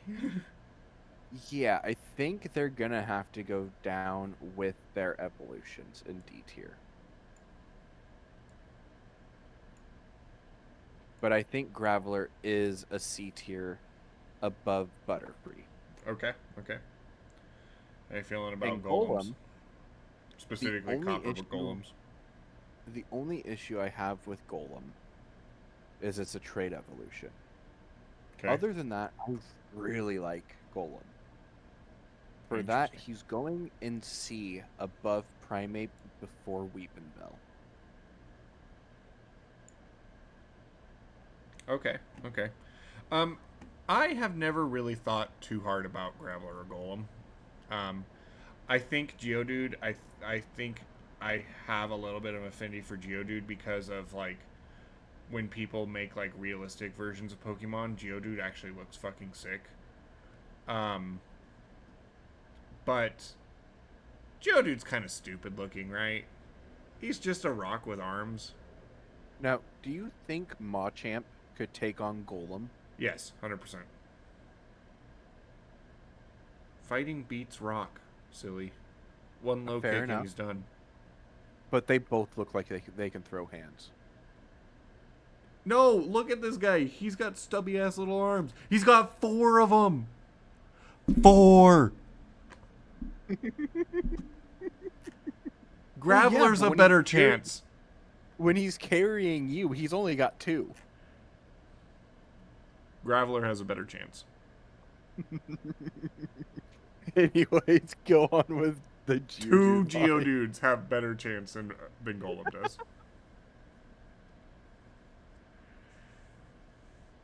Yeah. So Geodude's kind of stupid.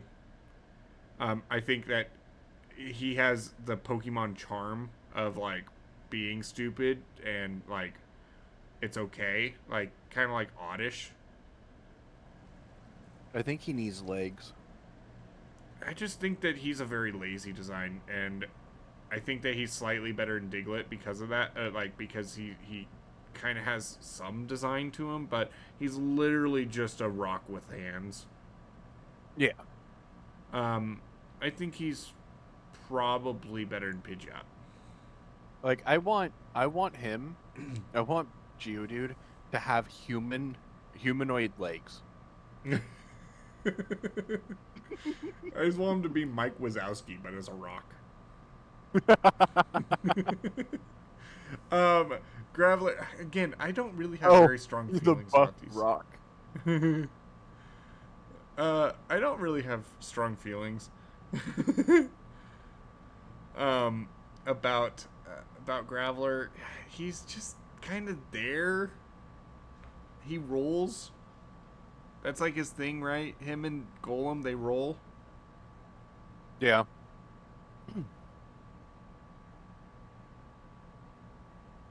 Is it completely blasphemous if I put him like in D tier? I think I'm putting him in D tier. No. I think he's better than Golduck though. I might actually move Golduck to F tier. We'll think about that. Golem, at least Golem looks a little bit like a final evolution Pokemon. And for that, he probably goes into C tier, but just barely. I think he's definitely better than Pidgeot. He's rock hard. He's better than Persian. Yeah. Persian needs to move down. Persian probably deserves to be down here. Yeah. So, that's my thoughts on the Geodude line. I don't have very many. I just think they're kind of dumb, and I don't think that there's a lot of thought put into them. No thoughts, just rock. Yeah. The guy who made Geodude was eating rocks. Ponyta.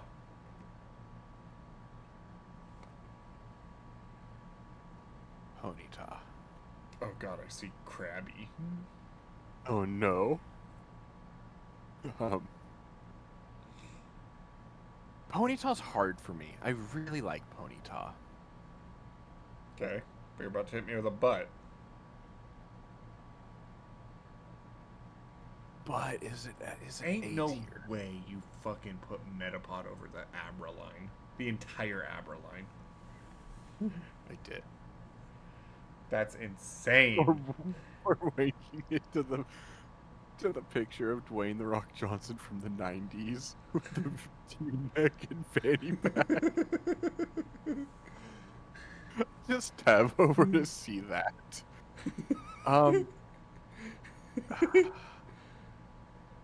The Abra line is borderline F for me. I don't like them. I don't. Somebody's thinking with their wrong head if you're playing Weepin' Bell in C tier.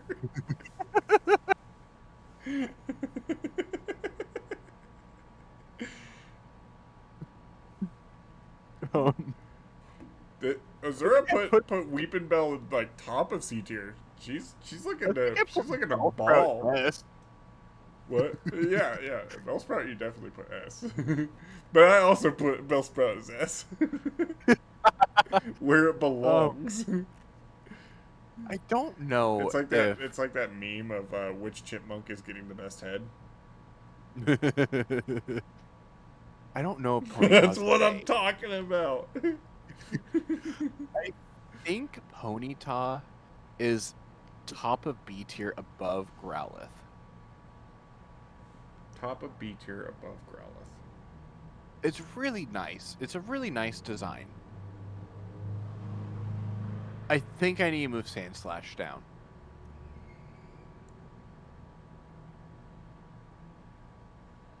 I think I gotta put Sandslash like below Charizard and B tier. Damn, how the mighty fall. um, Rapidash. Now, just like you were saying about Arcanine in Let's Go, Rapidash I really liked anyways, but then Let's Go brought it up, and then Legends Arceus brought it to 11 with the Alpha Rapidash. True. It's gonna have to go top of the A tier, Above Machamp. below Machamp. I think Machamp needs to go in S. Yes! We've convinced her. I think Machamp goes above Psychic. One of us. Oh man. Still less than the rat. Machamp's getting promoted.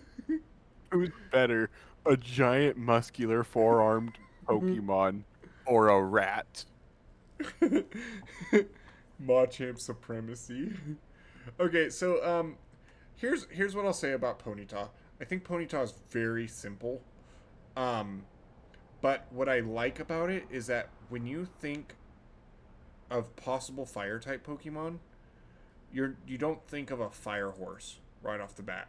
I think I would probably say like an ice horse before I would ever say something about a fire horse. I like that its mane is all fiery, and I think it's a really cool design because of that. I think he's not better than Poly. Oh, I might be running the same problem with Nidoqueen, honestly. No, okay, no. Poliwrath is funny, but not fantastic.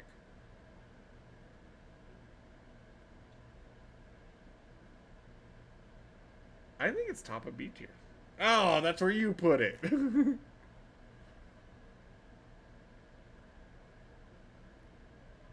You still there?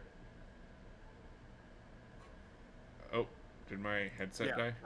Oh, okay, okay. I was like, did my headset die? Rapidash. Rapidash is just bigger Ponyta, right? Oh, full DC. Oh, that's not good. Well, it had to happen sooner or later, I guess. No, I'm eating. Oh, okay. So yeah, I'm just muted. Not you, as referring to Azura. Oh, okay. Rapidash, I think. I don't think I can say it's better than Ponyta. Because in reality, it's just bigger Ponyta. Okay, but did you ever try to walk past a Ponyta and have it rear its head at you and hit you with a Hyper Beam? No. But if I were to consider the alpha one, I would also have to consider the shinies. And unfortunately, Rapidash gets a silver mane and does not keep the blue mane that Ponyta has. So for that, I think Rapidash used to be one of my favorite Pokemon. I think it's just below Poliwrath. They're still both really good designs, but take the Bellsprout out your mouth and tell me about Slowpoke. Really? Slowpoke. I love him. He's so dumb. He kind of, this photo, he's kind of laying like Momo does.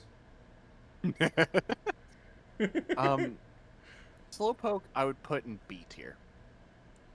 Okay. What are we feeling B tier? I think the only thing that takes it away is the stupid name. It's a little on the nose. B tier, I think below Machop. As it should. What about Slowbro? I do not like Slowbro. You don't like Slowbro? What about Mega Slowbro? We'll get to Mega Slowbro when we get to Mega Slowbro. I'm not a big fan of any of the Slowpoke evolutions, even the Galarian ones.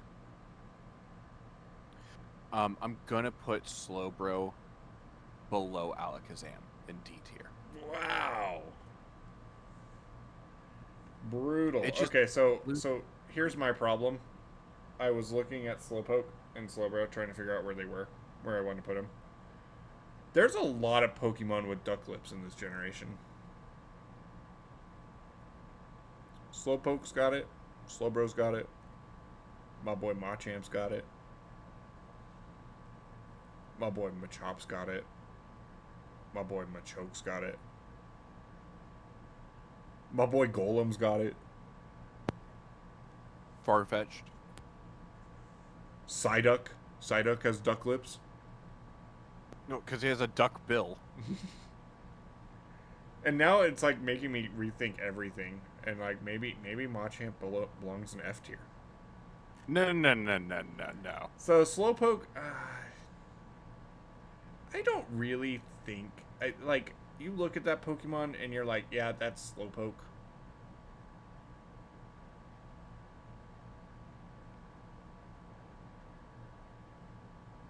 I hesitate to think if I care too much about him. I don't think he's outright like turns me off, but I think he's probably bottom of C tier. Not as good as Geodude. He's better in Persian. Yeah. Slowbro, I think Slowbro's a little bit cooler. I love that Shelder bites him and he gains superpowers. I love that Shelder is not Shelder. Yeah, they both like evolve in a weird way. Right. Well, Slowpoke just stands up. He like Very true. Shelder bites Slowpoke and he learns how to use his legs. The pain of the bite made him like, whoa, and he was like, whoa, I can stand. And we love a bro who stands with other bros, and for that, he gets a B tier. Right underneath Victory Bell. Actually above Victory Bell. Okay, let's talk electric types and how steel was not a thing in Gen 1. Oh, right, Magnemite.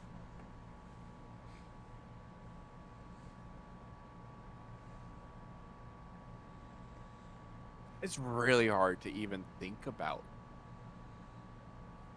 Like, you said electric types, and I went to Electabuzz. Electabuzz is a good one. Well, because we've already gone through Pikachu. Right. Magnemite and Magneton are forgettable for me. True! We're speaking facts. Magnezone I like. But Magnemite and Magneton are going in F tier for forgettable. Okay. Magneton definitely goes in F tier. Uh-oh. Austin says, I mean. But I think Magnemite is an okay Pokemon. I think he's definitely better than Diglett. They are literal magnets glued together. I think he's better than Diglett. Is he better than Tentacool? Yes. Is he better than Charmander? I think Persian is the line of just like designs that I'm just like about. But Yeah. Magnemite's definitely there too. I think he's below Charmander. I don't think that I think that Magnemite is an okay-ish design. I love that it's 3D sprite. The like bolts are like twisting in and out of it. Yeah. Like where Diglett is like this super basic Pokemon that they just put like some ground on and called it Diglett. I think Magnemite is like a design that like took some thought to make, even if the magnets are pretty silly. Um, but for the same reason that Doug Trio's an F, Magneton's an F, I think Doug Trio's actually like. I think it probably goes like this. Just because like I think if you're just making a Pokemon that's just more of the same Pokemon as the evolution, I think it's kind of dumb. Farfetch'd. Hold up, hold up. Oh, okay. So you don't like the Beldum line? No, Beldum is not is not three of the same Pokemon put together, or even two of the same Pokemon put together. It's literally Beldum, two Beldums in a body, two Matangs, and then the Mega Evolution is two Metagrosses. Okay. Where in Beldum do you get the circle that becomes Matang? I will say that they're Beldums in a body. yeah, but that's evolution. They do combine, but then there's whole other stuff. It is not the same Pokemon copy and paste 3 times. Anyways, going away from Gen 3. I'm Gen 3. Like Alola and Doug Trio probably gets some laziness tacked onto him too. The only thing that saves him is the fact that he grows hair between evolutions. Farfetch'd. Farfetch'd.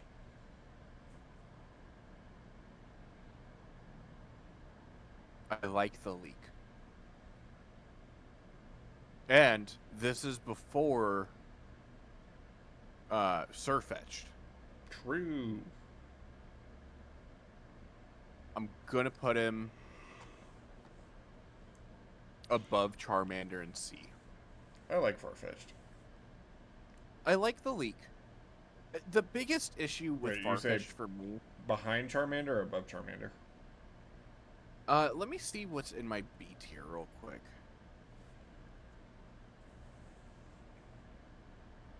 I said above originally.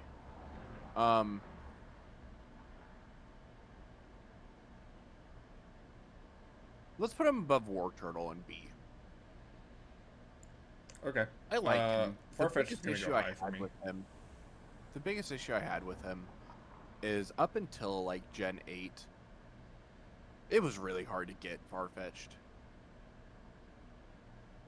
Yeah.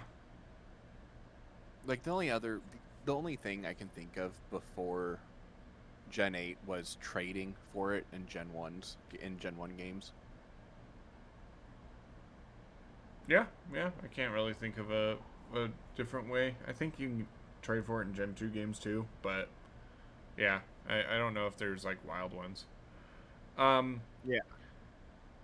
What I will say about Farfetch'd, I actually was wanting to put Farfetch'd very low because I think like from an artistic style, it's very basic, but It's a whole duck with thing, a leak.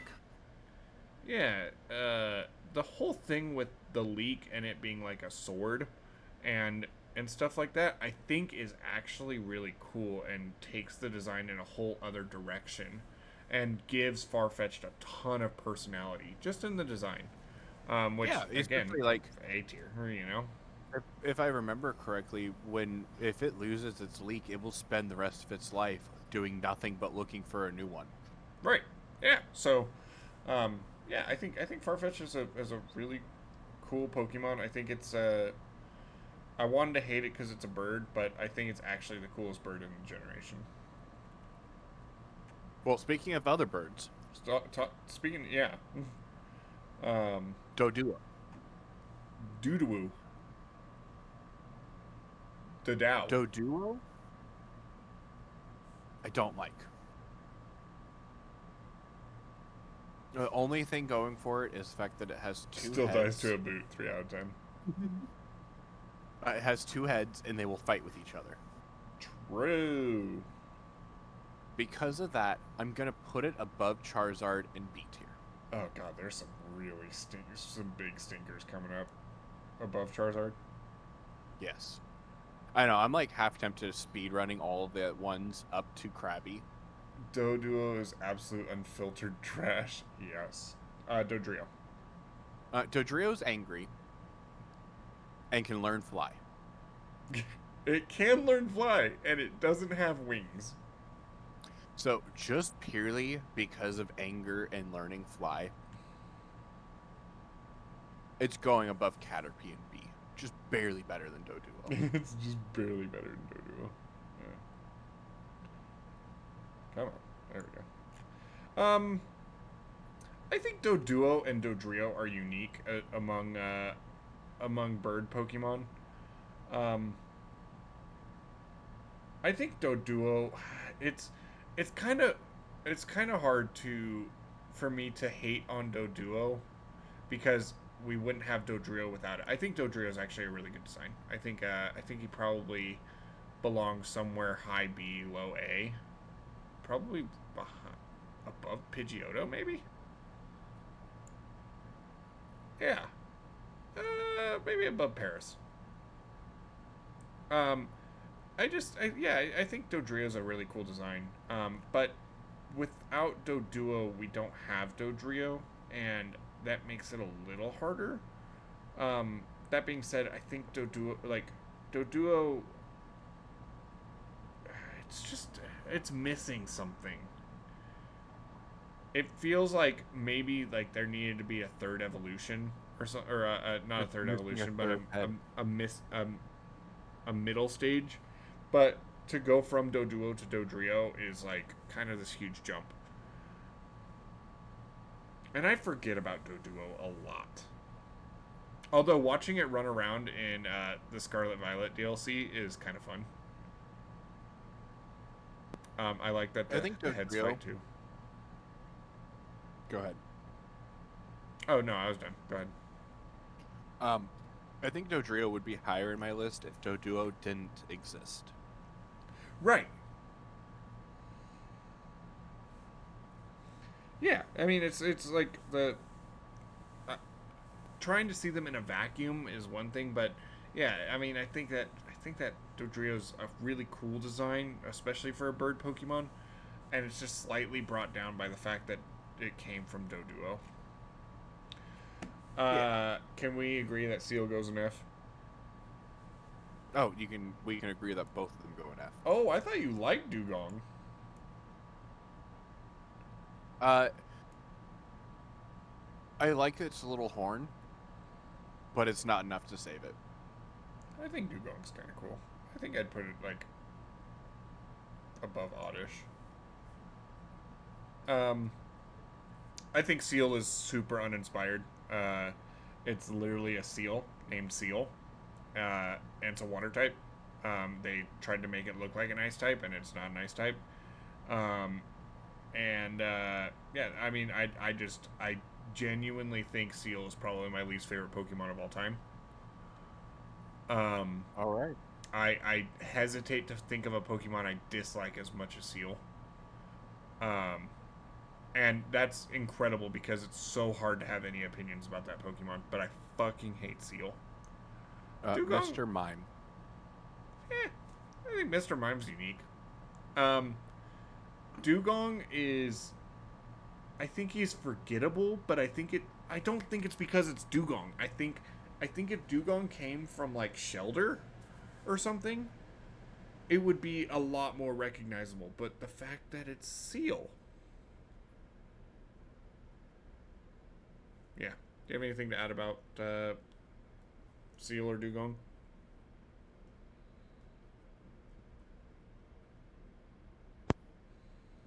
Their shinies suck. True! The only thing that you can see that's shiny about Seal is that its tongue is white. I know, because I shiny hunted a seal. Why? It was a outbreak, and so I was Wow. like, I think I needed to like for one of the quests I needed to like auto battle like 15 Pokemon. Grimer Muck, Grimer come. So we have our own opinions on these.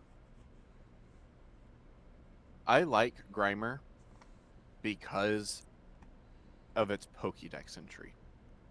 Okay. About how its living sludge but it eats garbage trying to clean the ocean. Okay. It's going to be in C tier above Weepinbell. I thought you were about to really tell me it was going in S plus tier, and I was like, are you aware that you just love poison types? I do love poison types. Okay, what about Um, Mr. Splooge? Muck, the only thing that is going for him, other than his one big hand, Kind of come flying through the through monitor. the monitor. The only thing going for him other than his big hand is the show with the fact that he absolutely loves Ash. True, who is That 10 being years said, old. he's going behind Kakuna in front of Dogdrio, D tier. Um, Although, I get a hold of Bellsprout, and I might be mucking. Shut up. Sorry.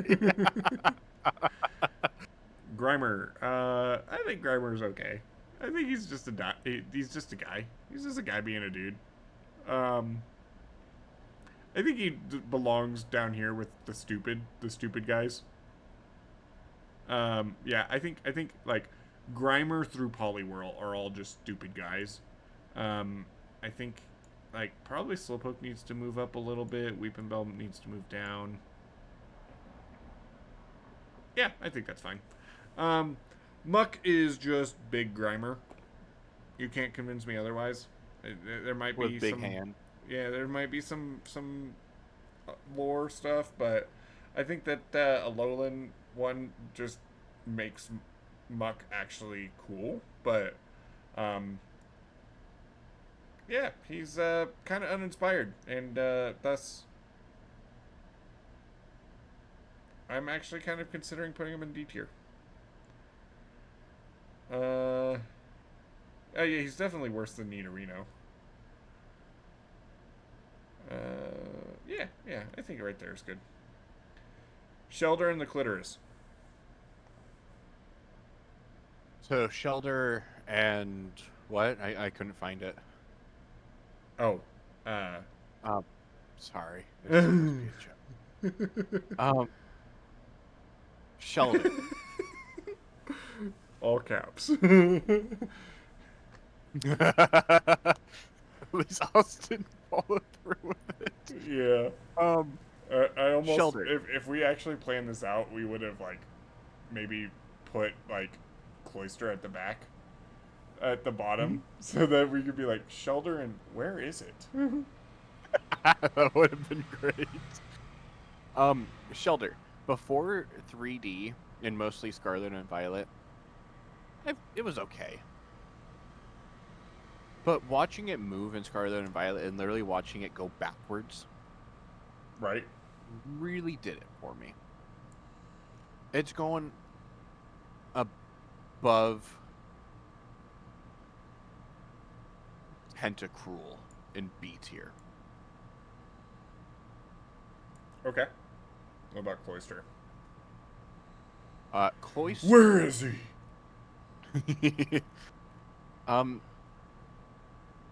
Other jokes aside from Cloister, Shelter can't die to a boot very easily. 6 out of 10. Cloister, jokes aside, it honestly makes me think more of a Shelter Ghastly evolution, like mix.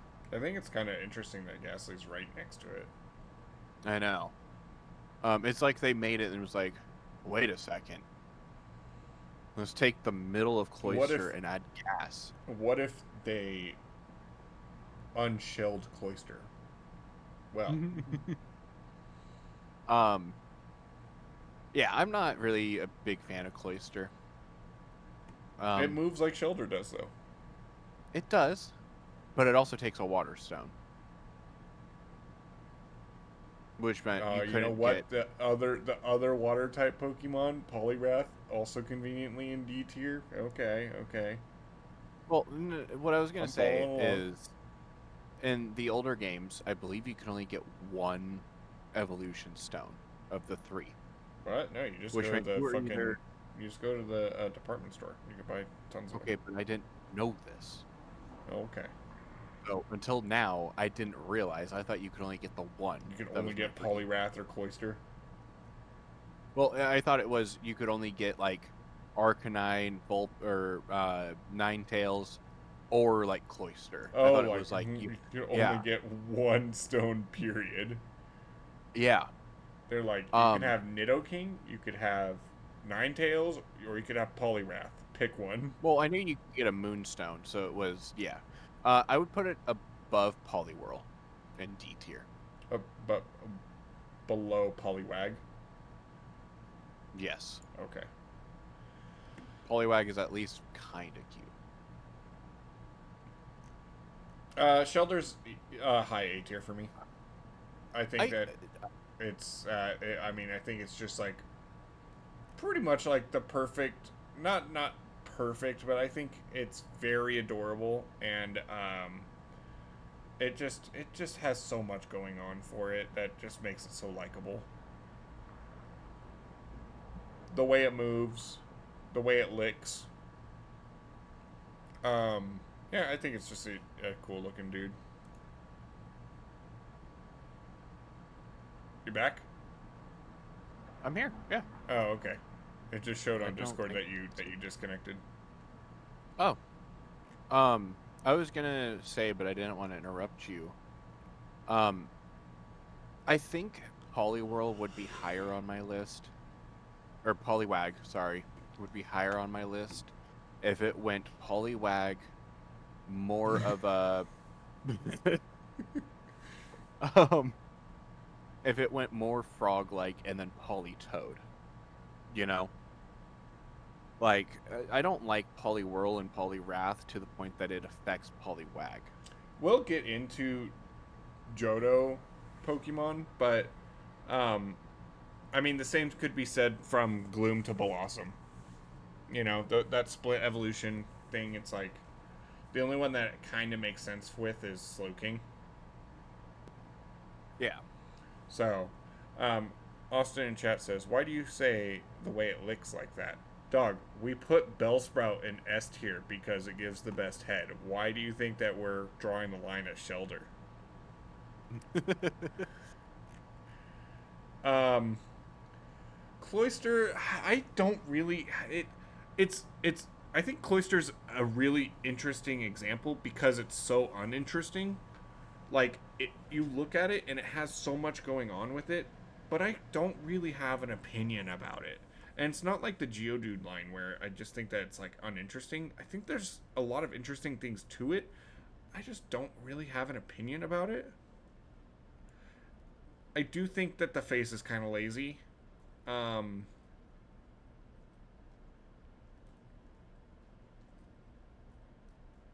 he's definitely better than Diglett. There is no way I put Machoke under Venusaur. No, I can't. I can't think about that.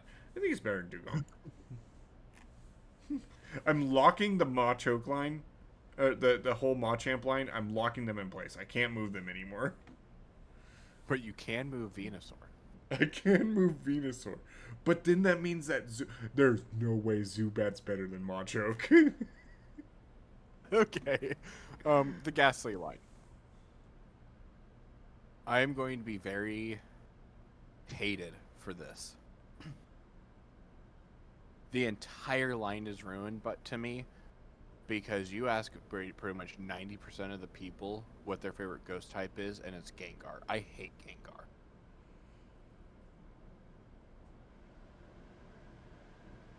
Are you there? Is she spitting, chat? Okay. Um, like with a passion. Okay, okay, Ghastly? okay. Hang on. We tried to look at Charizard and we tried to look at Pikachu without the hype behind them. Is Gengar the same thing? I can't. Okay. There are so many good ghost types out there. And the fact that Gengar has gotten a Mega Evolution, a Gigantamax, And who knows what else they're going to give it whenever they come up with new things. But they gave it a bad shiny. It deserves a bad shiny. Like, there's nothing redeemable about the Ghastly line for me. Okay, we putting him in F? Haunter and Gengar are going bottom of F, below Seal. Ghastly goes above Kakuna. Purely because of one, like, theory about Ghastly, which is coughing is literally a Ghastly, like, contained. Okay. And that makes it slightly cool.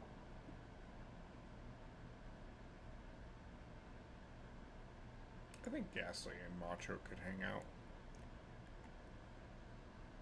Well, they wouldn't be able to touch one another. True. Wait, what? Ghastly could touch Machoke. Wait, Ghost isn't Doesn't affect normal. Oh, I thought it also didn't affect fighting.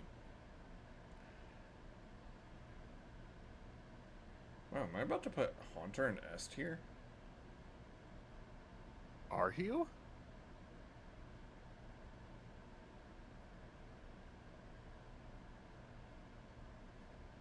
No, okay. Ooh, Ghost hello, Pokemon first time are shop. super confusing. Like, how are they animals? I'd like to think that ghost Pokemon are just feelings. Or just feel. Yeah. How do ghosts evolve? By getting more feelings. Gengar. I feel very similarly about Gengar for you that you do, but I don't think it's a hype thing. I just think that Gengar's not a good ghost type looking Pokemon. I think he's just an evil looking Pokemon. And for that, I just think that, like, there are other ghost types that do ghost better. And for being the first ghost type, I think it's underwhelming. And the transition 3D did not help it whatsoever. I think he's definitely better than Graveler. But I don't... Honestly, Haunter, Gengar, in terms of looks for me. Spittin'. So yeah, I put Haunter in A tier. I actually think that Haunter plays the role of a ghost type, like, looks like the role of a ghost type very well. The one thing I don't like about the whole Ghastly line is that they're also poison type. I don't think that needed to happen. But yeah, I think Haunter, like, everything down to its cry, the phantom hands, I think it's just a really cool and unique looking Pokemon. It looks like a ghost type. Ghastly, I mean, it's a ball of gas. What can you say? It's a fart. Yeah. I do like. I think it's Fire Red Pokédex entry where it says it can envelop a whole elephant, and that calls into question: do elephants exist outside of Caparaja? That's a very interesting question. I just think that, like, in the world of Pokemon, there's just like one continent that just has every single animal. Right. The diverging point was the Great Flood. And then yeah, I just don't think that Gengar is a good ghost type. I would love for it to be a poison type. Like, I think if it was made a generation later, I think it would have been a dark poison type. Regular animals went extinct after, like, season 2 of Pokemon. Mm-hmm. That calls into question a lot more things because, like, Brock definitely, like, cooks food for them, like steak. Slowpoke tails are a delicacy. That's true. I believe in the cruise one, people were selling cooked Magikarp. Also true. I think. I don't know. All right, the rock snake, Yes, Onyx. S tier. Oh, okay. We're just going big. You wanted to just speed run through this to get to Krabby. No, no. You'd see like real I fish and bring stuff, but once you reach Gen 3, I don't think you see normal animals. I feel like you're right on that. I can't really think of any. They just all eat Luminion because that's the only Pokemon that's like nobody cares about. Onyx. Onyx is just great for me. It is giant. It is huge. I think it's like over 15 feet tall. Um, it's just a rock snake. And then there's the crystal onyx in the show that like, just like the pink butterfree has never come out. And if I remember correctly, it can like dig up to 30 miles per hour or something. Oh no, that's Doug Trio. Oh, But still, in a don't world invoke full that of name. like in a world full of like a literal rat or a dude with 4 arms, you're walking along and this 15-foot tall rock snake appears out of the ground. What are you doing? Dude with 4 arms. I'm throwing him. Like, I'm sorry. Considering everyone uses, Bulbasaur All or right. Squirtle All right. Here's my against. counter. Here's my counter argument. Could you remind chat why you placed Weedle so low? Oh God. Okay, okay. Onyx equals Mongolian death worm. Also facts. But Onyx is at least cool looking. So it's okay to Trust. look like a Favorite. sex toy, but only if you look cool while doing it. Plus, my favorite character uses Onyx. You heard it here first. Rock, the Rock, best character in the show. So Onyx is a C tier for me. Oh, my heart. Is it at least above Golem? Yeah, I think he's probably like above Sandshrew. It's probably above Nidoran. Weedle Okay. would be horrifying, a horrifying sex toy, pointy on both ends. Rip. What the fuck idolization is going on here? Um, so here's my biggest gripe with Onyx. I think Onyx as a design is really cool. The problem is, it as like you expect Onyx, like you watch it in the show, you see it like it's design and everything, and you're like, oh, that thing has to be strong. No, like for some reason, Doug Trio is faster and stronger than it. Oh yeah, but a literal mimic Pokeball evolution is faster than the one Pokemon that can go to the stratosphere. Right, but like, I what it's one of those things that like its design is so cool, and I'm let down by using it. It's selling me on false promises. No, I get that. I get that. And I think for me that counts for something. Like I can see a Pokemon like what was one that we like Nidoking.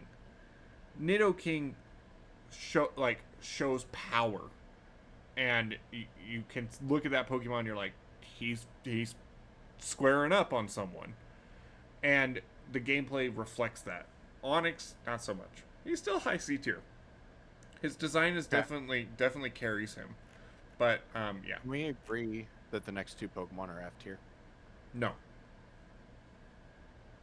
Really? But I will put him in F tier for you.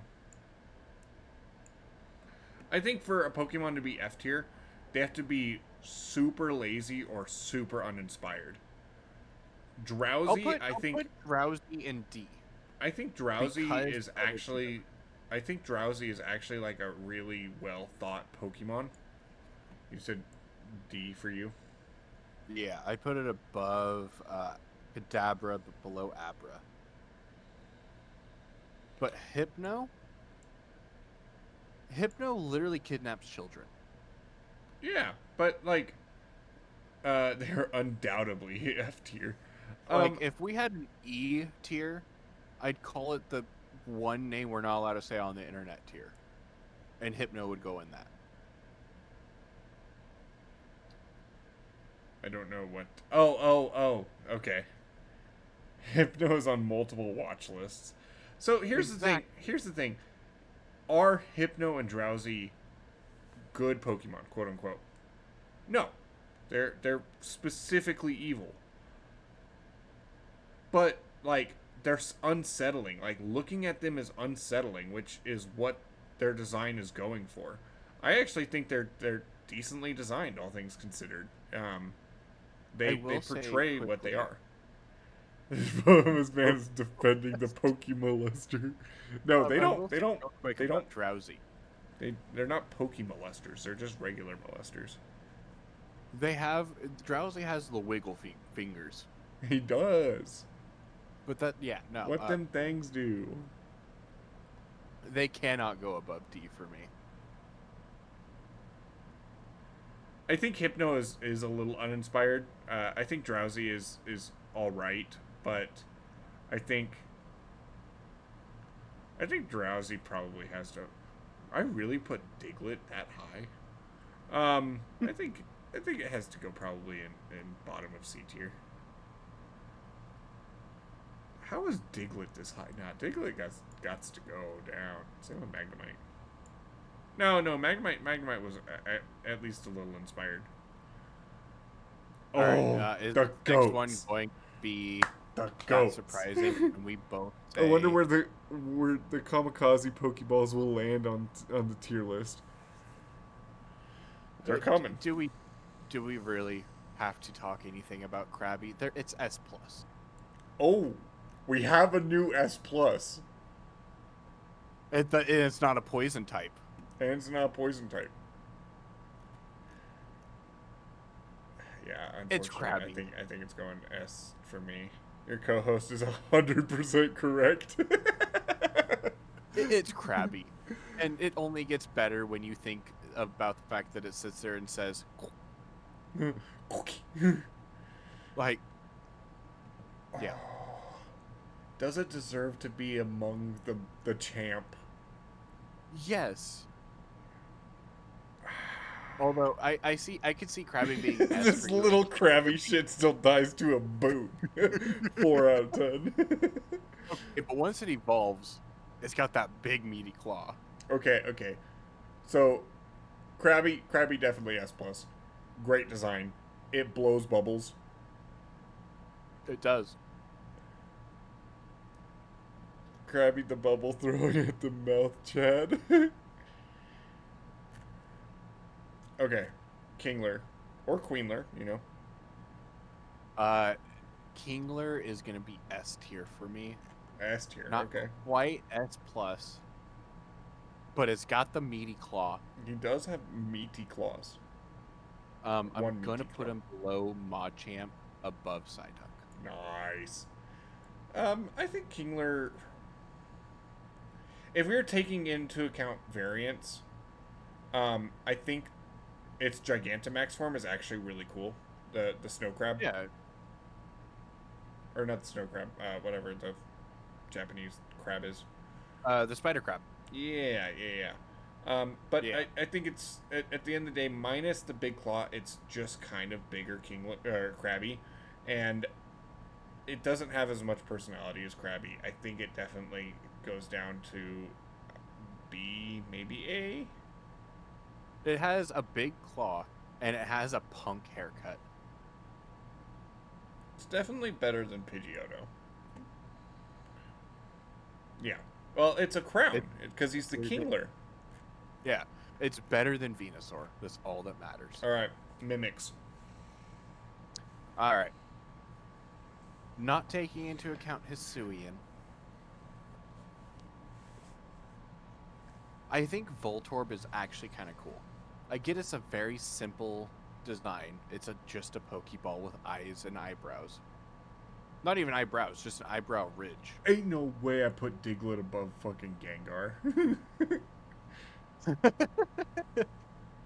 I gotta put Voltorb in a B tier. In a B tier. Wow. Okay. Okay. Yeah. Just because I like the gimmick. You know, you were talking about how Victory Bell kind of lost some points because it doesn't have the gimmick. Voltorb does. That is also terrifying.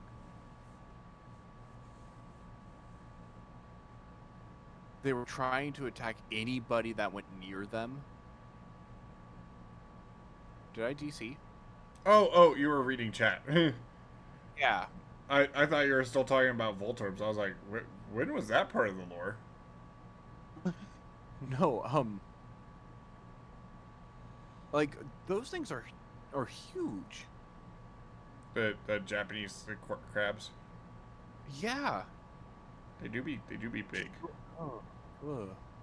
But yeah, I would put Voltorb probably right above.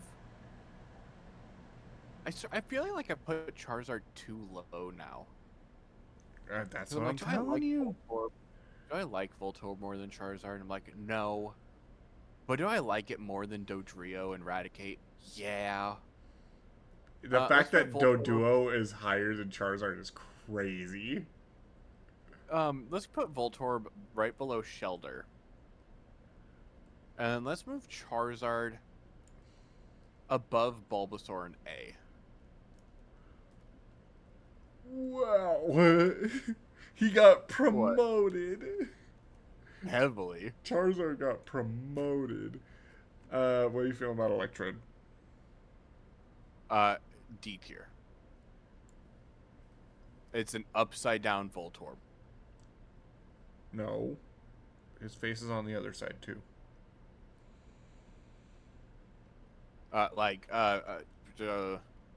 Right, below Poliwrath, above Metapod. Charizard is a prime example for A tier. Where did I put The Charizard? reason he wasn't put up there right away is because Charizard, the one that I have bugged me Charizard about in it B. was, it wasn't a dragon type, and that's really what pissed me off about it. Here's the thing: is I don't think that Charizard was trying to be a dragon type. It is a fire flying type, and that is what Charizard is. I think people just like expected it to be a dragon type. Well, okay, it's a It's a fire lizard breathing type. lizard, Dragon didn't which is exist yet in Gen exactly, 1. Well, Dragonite existed. yeah. There were no good dragon moves. I think it was just Dragon Breath back then. There wasn't any good dragon types in Gen 1. True. Alright, where are you putting Electrode for you?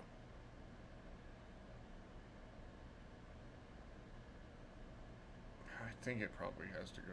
No, it's worse than Mach. So, Voltorb, I will give a little bit of credit to for being the mimic. It looks enough like a Pokeball that if like you were to come across one in real life, you could, and like items were being stored in Pokeballs, um, Voltorb would look like a mimic. Electrode, there's not really an excuse. And I Have don't. eyebrows. He does have eyebrows. Um, yeah, I've just never really been very enthused with Electrode, honestly. I think both of them are pretty lazy designs, but at least like the mimic part of Voltorb is something. Oh, Dragon type was in Gen 1. Wow, yeah. I mean, it was just the one Pokemon, so yeah, I don't blame you for forgetting Dragonite existed back then. It was also kind of an unimportant type. All right, how you feeling about eggs? The only good egg is a cooked egg. Are you saying that you want it to be with the fire types? I would Yeah, put literally never caught one. Yeah. Execute. I don't like Execute. I'd put it below Kakuna, above Muck. I forget that you have Kakuna so fucking low. What about Executor? Same, honestly. I don't Really? feel any way with. I guess because I don't really feel any way with, um, any way about Executor. I'd put it up in like C tier, kind of the middle. Like Like, a lowland Executor is just way better. so like next to Machoke? Uh, Below Machoke, above Pidgey. Heck yes. The It's heck you have definitely not being Machoke better so low? than Machoke because it's just a man. It's a great source for protein. um, Execute, I think, is interesting. Because like, if you think about it, like each egg is a little bit different, and how is that just one Pokemon? It's It so makes me it should have a ask the question. pre-evolution where it's just an egg. That way Yeah, we can complain that it's just 5 eggs glued together. true. Vegans can't even complain since it's a plant. Oh, yeah. Why? That's Why is yeah. Execute? Why is Execute a grass type? Well, there's no egg type. Like I'm here all week. I feel like it should have just been a psychic type that then evolved into a big plant. Um, I can't really justify putting it that high. I think it has to go down here with like Persian. It's worse than Pidgeot. It's definitely worse than Where Charmander. where's Austin with the boot joke about squishing execute? He wouldn't waste food like that. You ever seen that man eat? Uh, Executor. I think Executor is actually kind of well designed. Um, I think I put it above Venonat. I'm I'm here, here, but but I have no joke. how you feel about dead parents? Um, in which way? The Batman kind of way or the Cubone kind of way? Both. Uh, Batman, pretty cool. Do like the Dark Knight trilogy. Um, I'm not a big fan of the Robert Pattinson Batman. Cubone, I I adore Cubone. It is easily A tier for me. Only A tier. That's interesting.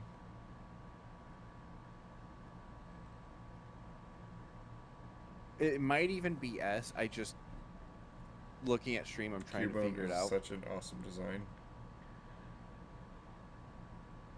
I think Cubone goes above Kingler. Not above The only Machamp. Let's reason go. the only reason it doesn't go past Machamp is because at this point Machamp is the like doorman, and Cubone can't fight Machamp. Are you telling me the rat can? The rat was there before Machamp. At least Bellsprout can seduce Machamp. They were there before Machamp, but now that Machamp's there, they gotta beat him in a Oh, fight. okay, okay. Marowak. Now, I'm not as big of a fan of Marowak as I am Cubone. Question. Yes. Cubone wears the skull of its mother. Yes. Its mother is implied to be Marowak. No, Yeah. it is Marowak. Um, my question is the white head, the bone-looking head on Marowak, did the skull of its mother fuse into the skeleton of Marowak, or into the skeleton of Cubone when it evolved? So here's the thing about it, okay? If you look at Marowak's head compared to Cubone's, the skull doesn't match up at all.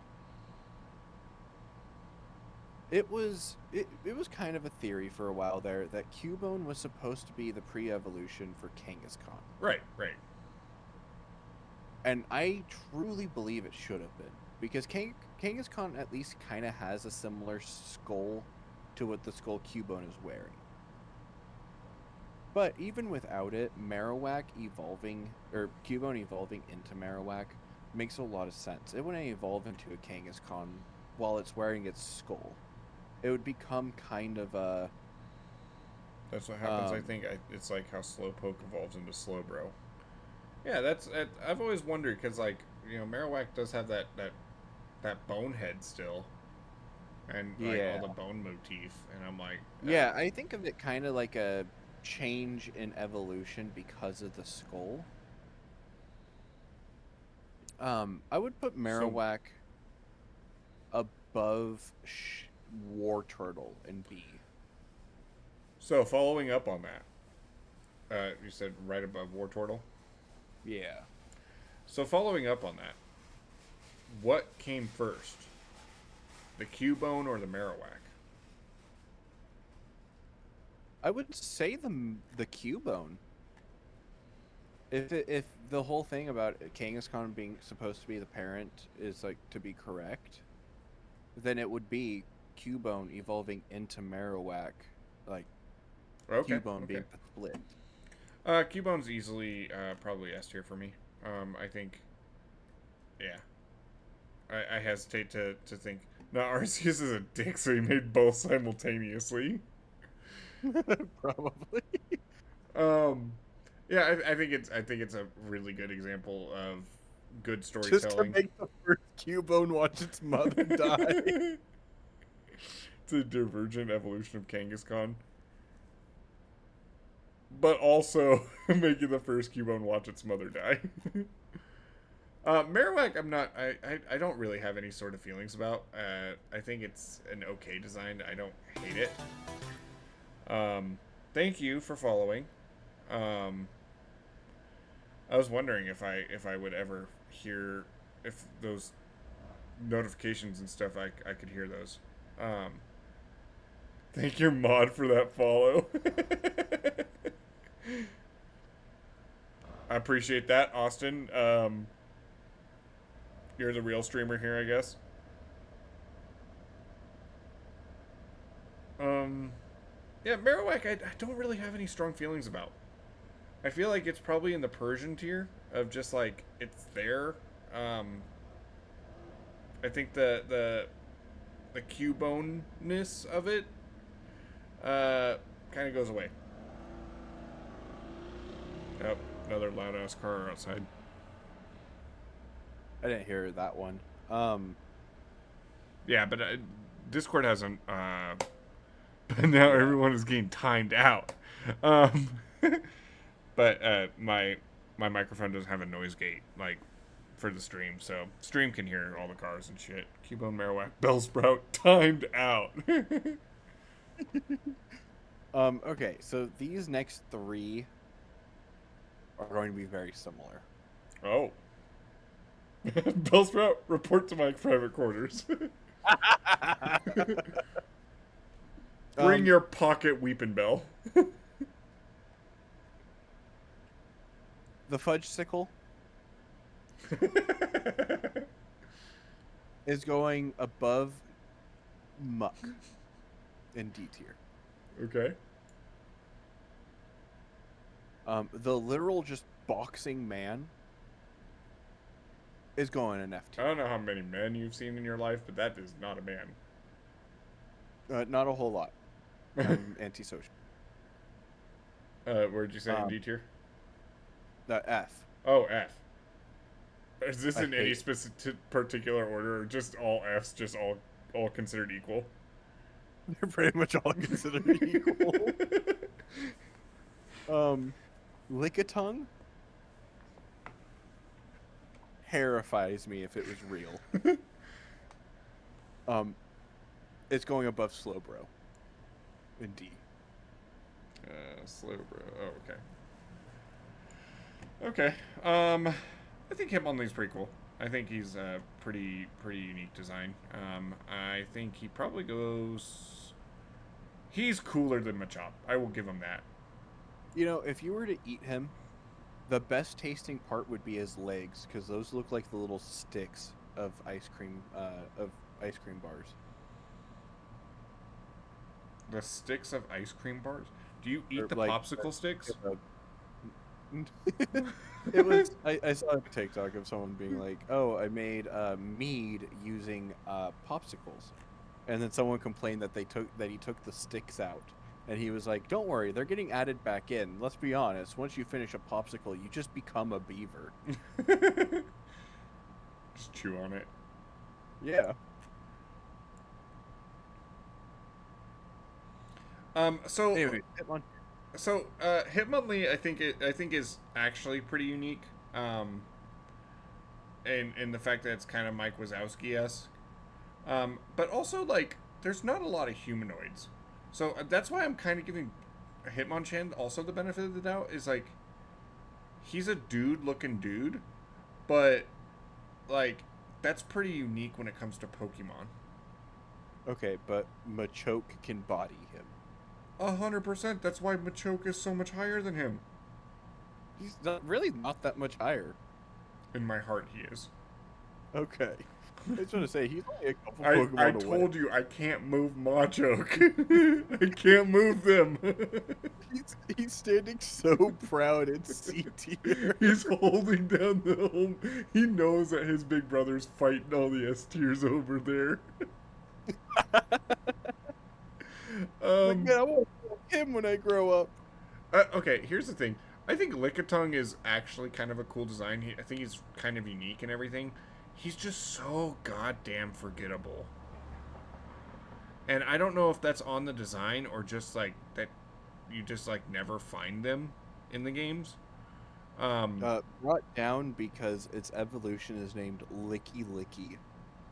That just makes it better, honestly. I think he's probably better than Sandshrew. Yeah, I think he's better than Butterfree. Yeah, I think that's a fair spot for him. Let's talk about farts. I think you mean, I hope the pollen isn't getting to you, because I'm coughing over here. It's okay. It's okay to wheeze.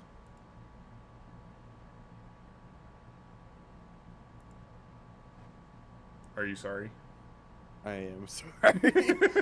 Chat couldn't hear it because streamer mode was enabled on Discord, but I just disconnected from the call. Oh. Coughing is gonna be... It's not an F tier. It's D tier. It's low D. Like it's below slow, bro. I don't like the way it's looking. He definitely just said a really racist joke. Look around like, Like nudging the the father-in-law. Wheezing is going alongside him. There's not much to be said.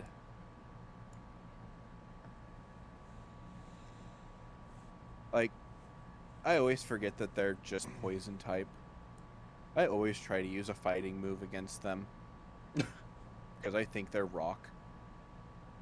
Oh, okay. I can see that. Enough said.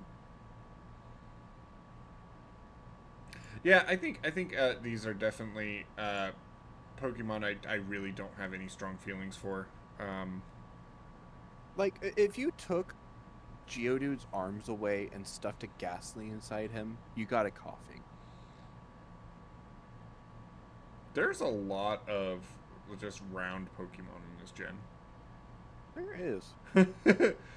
Yeah, I think I don't have anything against them. I just think that they're just not interesting. So I think that they sit perfectly in like the redeemable zone, but like the very bottom of being redeemable. Okay. Rhyhorn. And Rhydon, the first ever Pokemon. Rhyhorn for me is going to be S tier. Oh, okay, okay. I love Rhyhorn. Does he win the fight against Machamp? No, Machamp will know him. I'd put him above Psyduck, below Kingler. Okay. What about Rhydon? Rhydon, other than the fact that he was the first Pokemon, and you know, there's the whole joke between 4 Pokemon of which one's the first Pokemon. I'm not as big of a fan of Rhydon as I am Rhyhorn. But not like in a bad way. I just don't have as much of an opinion. I'd put Rhydon in B tier. B tier. Okay. Where are we feeling? I'm waiting for the stream to catch up so I can see B tier. Oh. There we go. I'd put it below Growlithe, so high B tier. Okay. I think I have the opposite opinion. I think Rhyhorn's cool enough. I think he's probably B tier. Rhyhorn is also one of the only Pokemon I have shiny hunted and never gotten the shiny of. Really? Yep. Yeah, I think he's better than Parasect. But Rhydon, I think is a very Pokemon-looking Pokemon, just kind of like how Abra is. Like, Yeah, that is Rhydon. that is a Pokemon. Yeah, Rhydon reminds me of the Pokemon sprite, like one of the Pokemon sprites of Red and Blue. Yeah. Except its red and blue sprite was atrocious. Much like most of Gen 1. Yeah. Chansey. Oh, I guess I can elaborate on Rhydon. I just think that he's a very unique design. He's very much like of like a fantastical like creature kind of vibe. So yeah. I think that he's a very Pokemon looking Pokemon, honestly.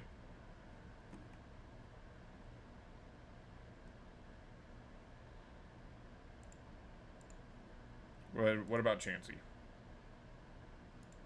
Let me think first. Oh. I got it. I ain't afraid, no ghosts. I can hang. Okay.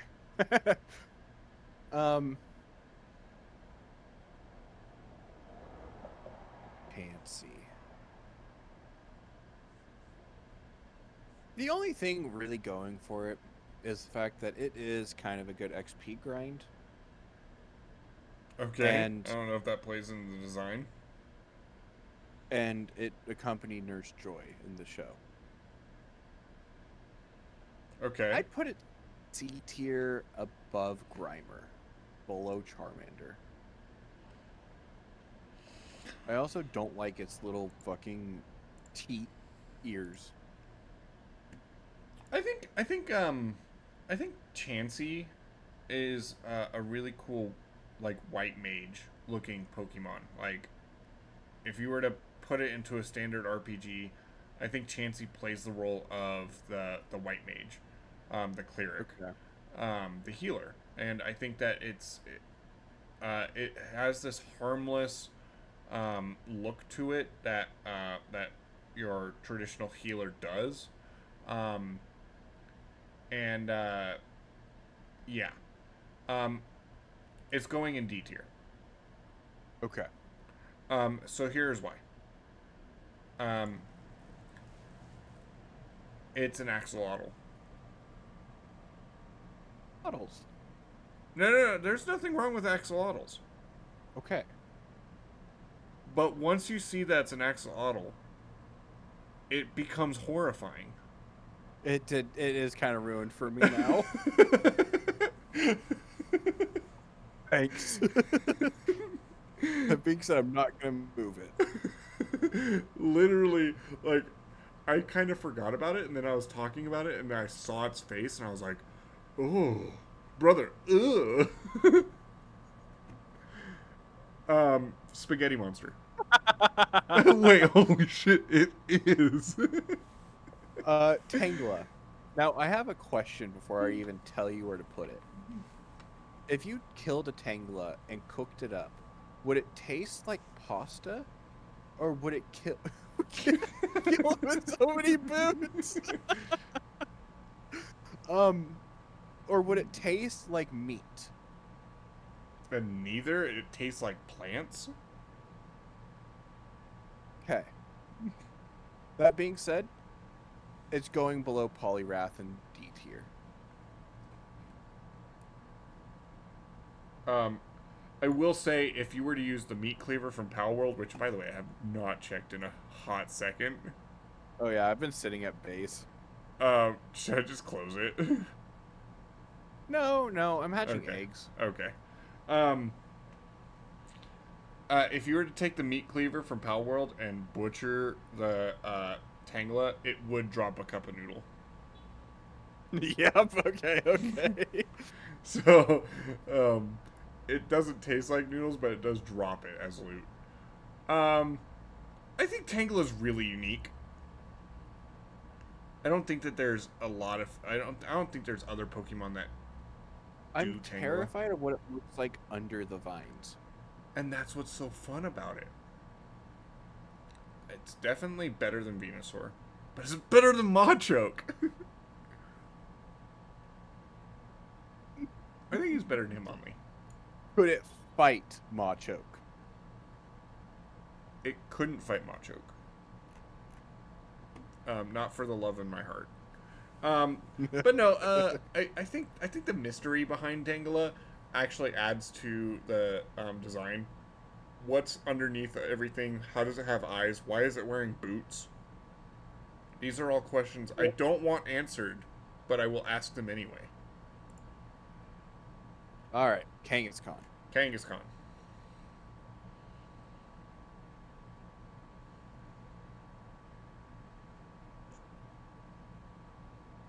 How about you go first? Because I have to seriously think about Kangaskhan. Okay. I think Kangaskhan is all right.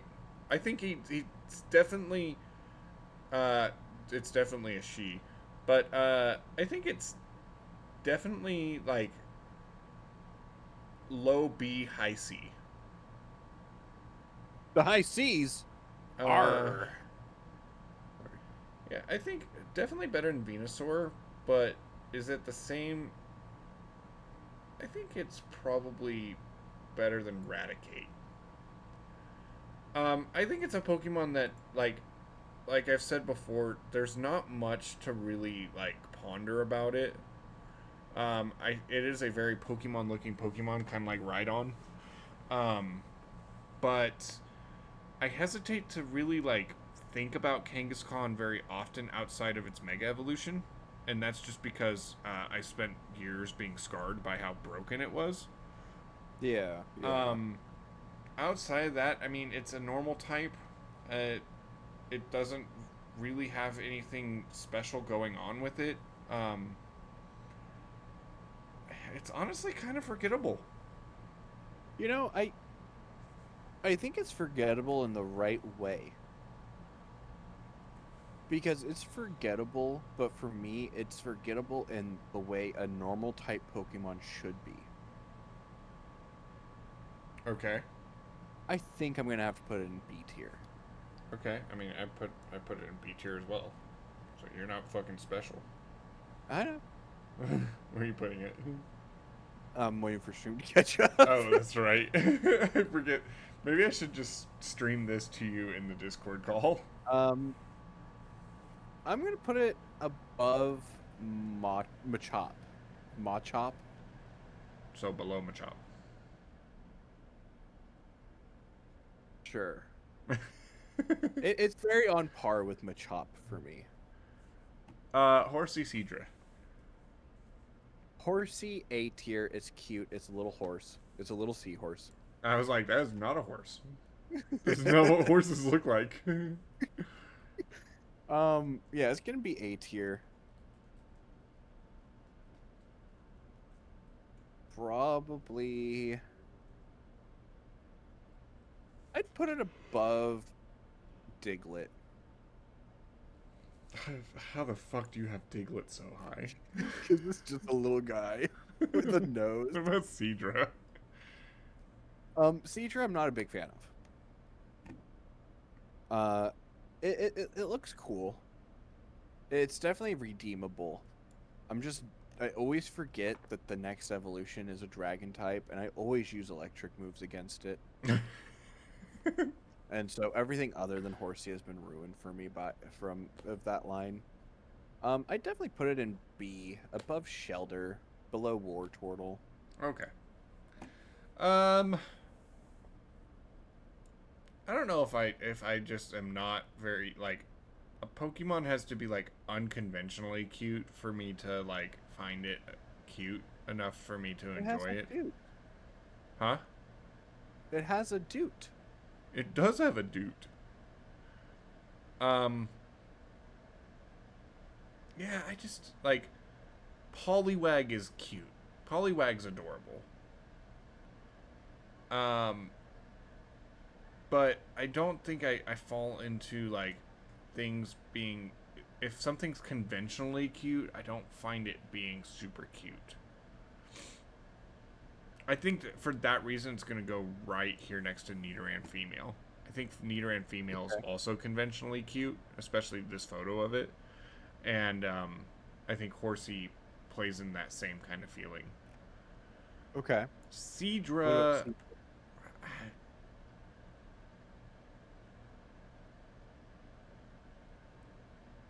it's going to go in D tier. Okay. It's just bigger Horsey with spikier wings. Okay. Definitely should be able to learn fly better than Dodrio. True. Um, What's the next one? Goldeen Seeking. Goldeen, low D tier, Seeking F tier. Where are we feeling for Goldeen? Goldeen is going bottom of D tier. Oh, okay. And then we've already determined that for you, the F tier is just a soup. Yeah.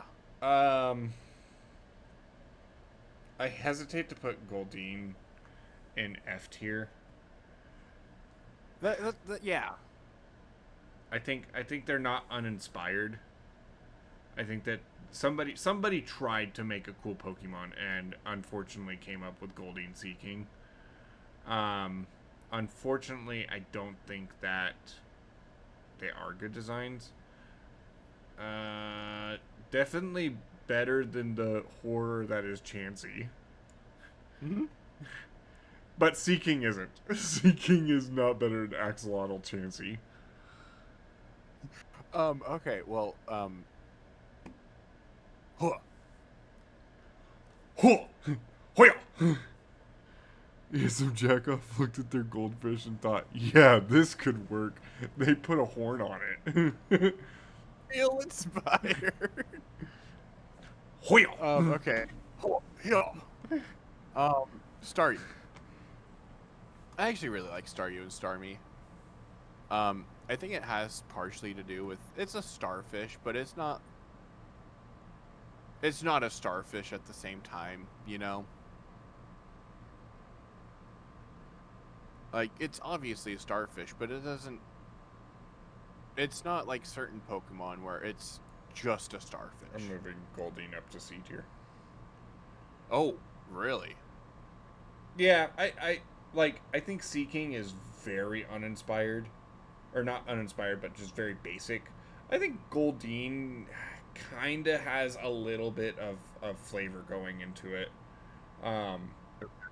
Like with the flowy fins and everything.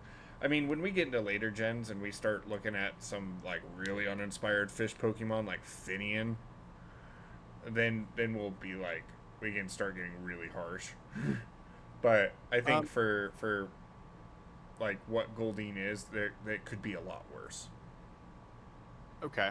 I think Staryu is going in B tier. Okay. Wait for stream to catch up.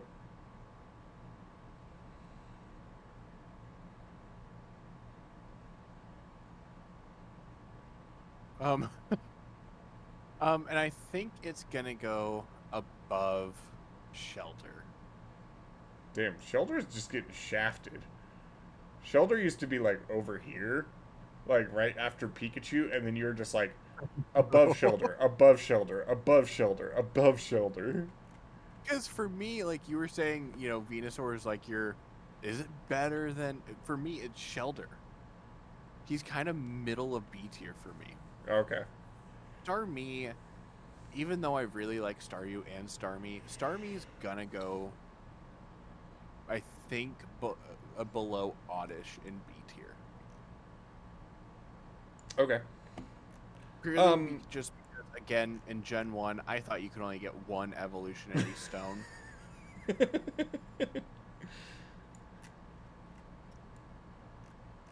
Yeah.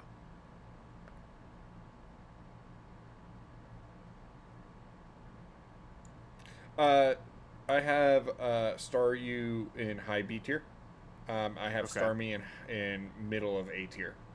I think they're Okay. both really, really inspired designs. I think that they're completely unique in terms of like water Pokemon that aren't just fish. Um, I love that So they're also psychic types. Um, there's one issue with where you put it. that's above the snake. It's above Ekans. Look, man, I don't make the rules. You That's Machamp. Machamp makes the rules. you have an issue, take it up with Machamp. Yeah. Yeah, I think Starmie's really cool. And what I also really like is that you look at Starmie and Staryu, especially like their basic sprites in like the older games, and they Yeah. look like they would be rigid. And then you watch them in the Yeah. shows and stuff like that, and they're floppy. They're like fucking like actually made of flesh. You expect them to be like made out of metal or something. So, I think they're cool. Yeah. I always thought they were like seashell material. Exactly. Do you want to talk about Mr. Mime? F tier. In the soup he goes. The soup he goes. um, I don't hate Mr. Mime. I think he's creepy, but like we established earlier, I think that if a Pokemon is trying to be creepy, I think that if they're accomplishing that, it's cool. Um, I don't think he's as inspired as Drowsy. Real quick, I only have one more soup Pokemon, and can you guess which one it is?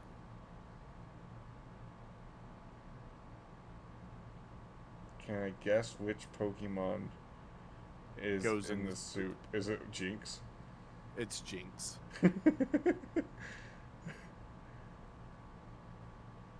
Not Flareon. That's interesting. Um, I think Mr. Mime goes next to Marowak. Okay. I don't. I think that he's fine Which side of Marowak? below Marowak, Okay. above Persian. I think that he's fine. Wow, Charmander definitely needs to be moved up now. I don't know, the more we do this. Yeah, yeah. Like we came in with some hot takes right off the bat. Yeah, I moved Charmander more like middle of C tier. Yeah, I mean, I'm sure we're gonna look at this and be like, why the fuck is Lickitung so high? Why is Machamp or Machoke so low? I can't move him. Scyther. He's okay. So Scyther's not gonna be much of a talk with me. I like his design. He's kind of a praying mantis, uh, with literal scythes. He is definitely a high B tier Pokemon for me. Um, Better than Shelter. I'd actually put him below Squirtle and A. Looking at mine. Okay, so now the barrier of A. Scyther to me, I think he's cool, but he's cool for like 5 minutes, and then you find other Pokemon that are cooler than him. I think he's trying too hard to be cool, and that takes him down a notch. Wow, I thought he was gonna be S tier for you No, Scizor will because he be. turns into Scizor. Yeah, but Scyther doesn't get to benefit from Scizor being cool as shit. Yeah, I think he's. I think he's maybe slightly better. Maybe slightly better than Onyx. Okay. Okay. Even though Um, Onyx could beat him in a fight. no. He's 4 times weak to rock. Okay, but Scyther can learn Steel Wing. Jinx F, the soup. Into the soup. I hesitate to find anything good to say about Jinx either. I mean, Yeah. I just don't like She's looking at her. it's become a meme. You Yeah. know, everyone makes the joke that it's Nicki Minaj. Yeah, I'm pretty sure that's racist. I said everyone makes the joke. I didn't say I make the joke. I try to avoid God, Jinx Diglett needs as to be moved a thing. down. You think so? Yeah. They're Every so time I see Diglett and I place anything next to it, I'm like, God, Diglett sucks. So put him in the soup. No, because he at least has something going for him, in the fact You're that right. the He's better whack-a-mole, than Sea King and the Axolotl. not by much, but Um, I I'm gonna do the next two in succession because they're in the same place for me. duck They lips. both get pre-evolutions. They both get evolutions. And they're both just kind of to me. Brother, Like, Electabuzz looks like he'd throw hands. Does it grant him passage into high S tier? No, because he couldn't even take Machoke, who's in C tier. Oh, we're that far down. Um, Why is your Machoke so low? because it's just a man. I'd put him below Machoke. No Above way. Ain't no way that Diglett placed above Machoke. He's just a little guy. Yeah, in between Machoke and Executor. Oh, so he can hang out next to Machoke. They Okay, can what about practice Magmar? throwing hands at each other. Magmar. I'm not a big fan of any of the Magmar line, in all honesty. I'd probably put him below Paris in D. We're getting so close to another S+.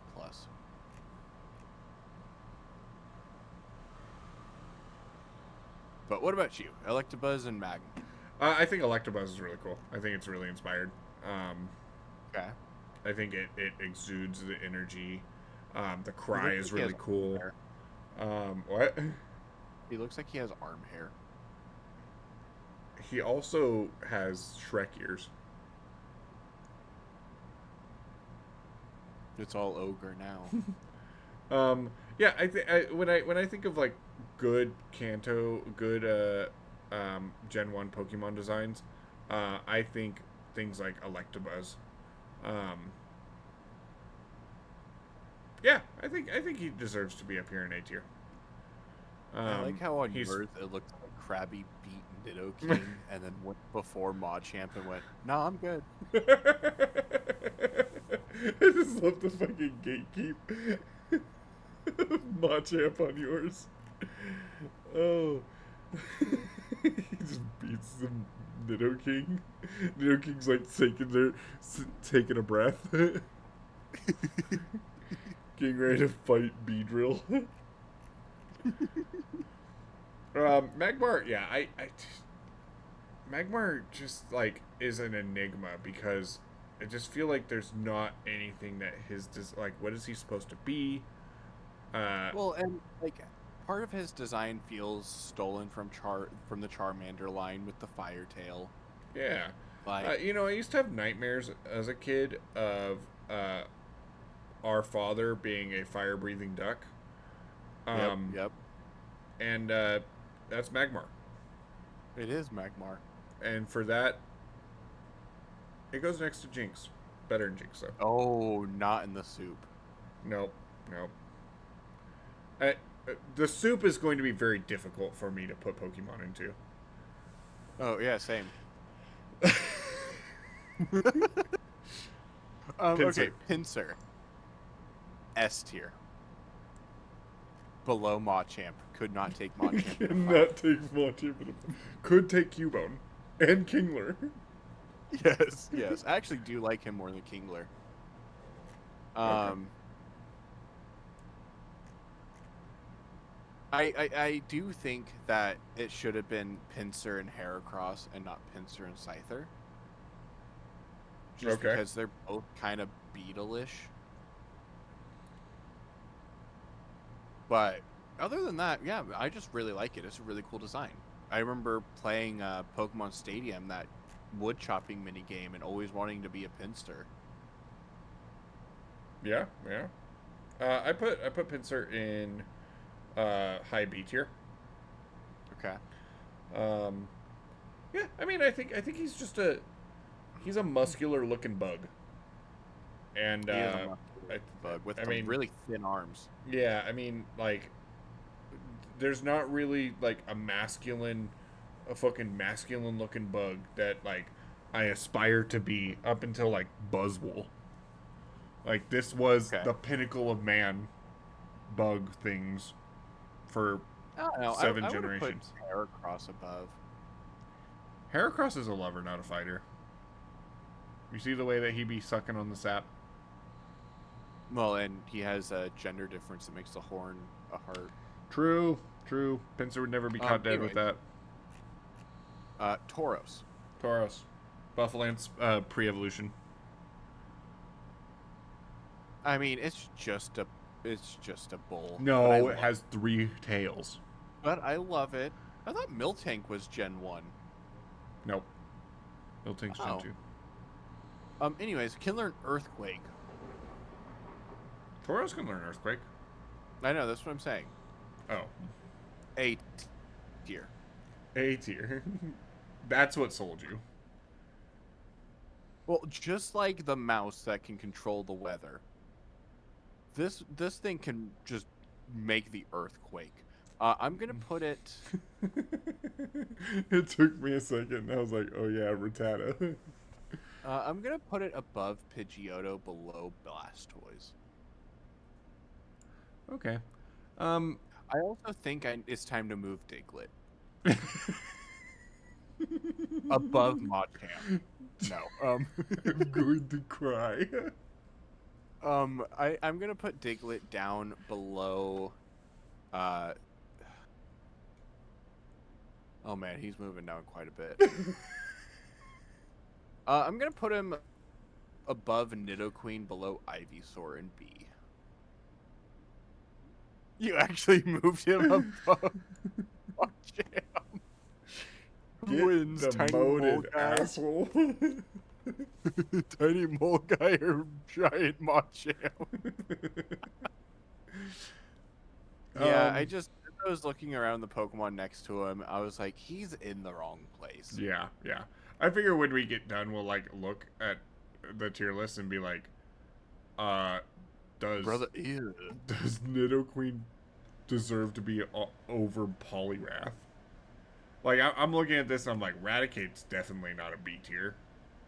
It is Fearow soup material. No, for you, yes, but Fearow is a C tier for me. I know, that's what I'm saying. Like, we're gonna be looking over and Yeah, going, yeah. So Tauros for me, he's a little uninspired. I will say that.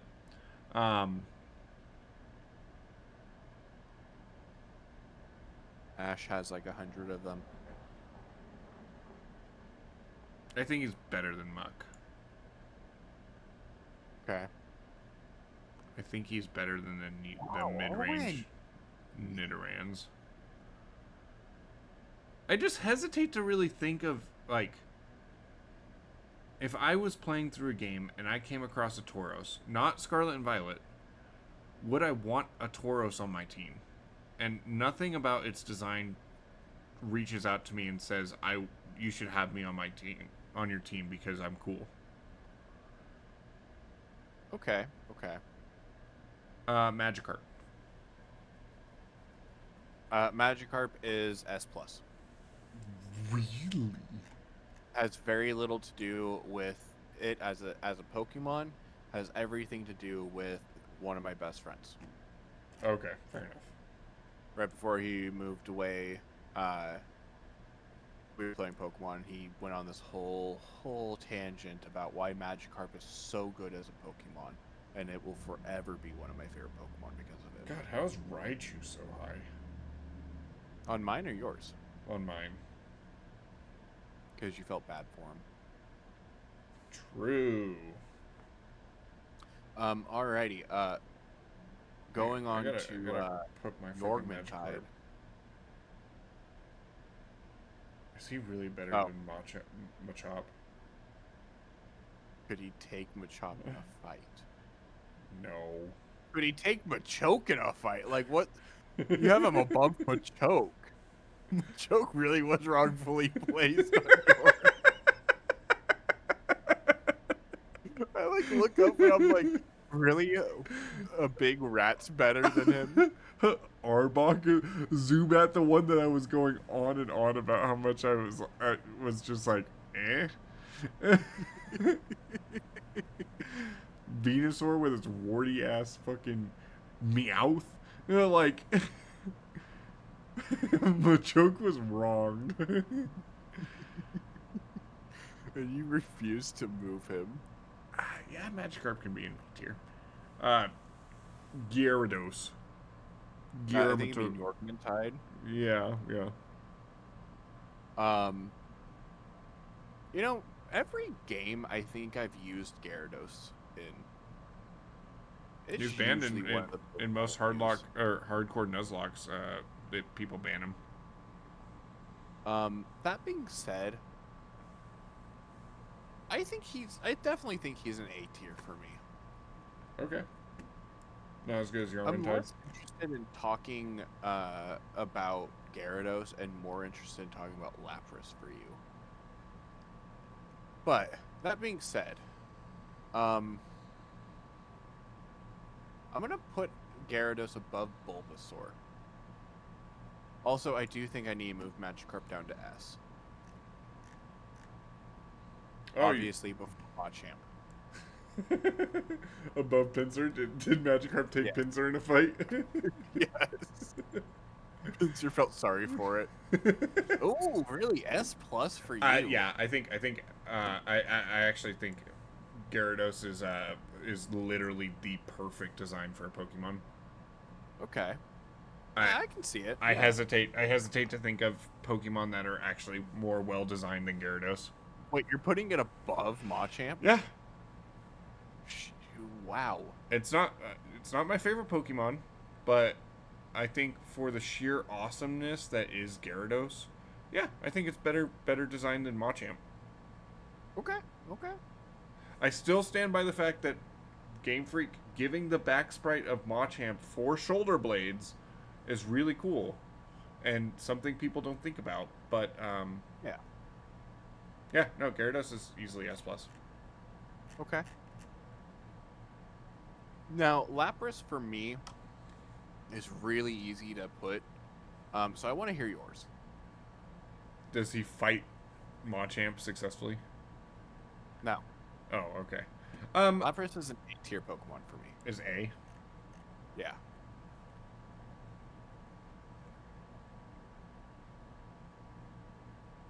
Waiting for stream to catch up. Oh, I was waiting for you to talk about yours. He is top of A, like above Rapidash. Okay.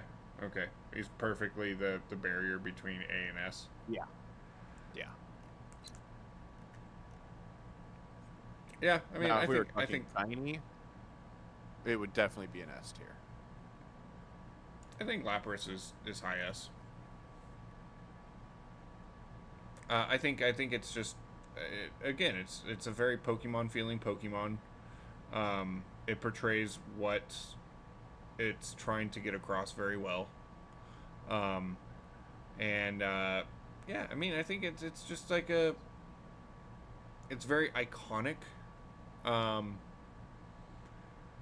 Obviously Lapras is one of my favorite Pokemon, so I'm generous with it, but yeah, I just think that like Lapras as a design is very it's just good. It's good soup. Not to be confused with the bad soup down in F. You talk about perfect Pokemon designs. Like, that's a Pokemon. Yeah. And that's Lapras to me. Yeah. Yeah, I mean, I think if Lapras did not bear as much resemblance to a plesiosaur, um, it would it would easily surpass Nidoking, and probably be an S plus. But uh, and who knows? Maybe when we get done with the whole list, I do move Lapras to S plus. Um, Yeah. I think it I wouldn't be wrong to say it's S plus, but for now I'm feeling S on it. I'm feeling like it's definitely, out of all the Pokemon we've talked about, it's definitely a top 5. Okay. So What is the next Pokemon? Daito. Ditto. Ditto is above Machamp. Ditto was like He was wearing a choice scarf. just purely because Ditto can become Machamp. No, I like Ditto. You know, it has its uses in every game as the breeder and stuff like that. But I mean, it also has to be put with Bellsprout because Ditto can transform into anything. Mmm. Both are breeders. Yeah. I don't know if I put Ditto that high. I think it's definitely an A tier, probably above Dodrio.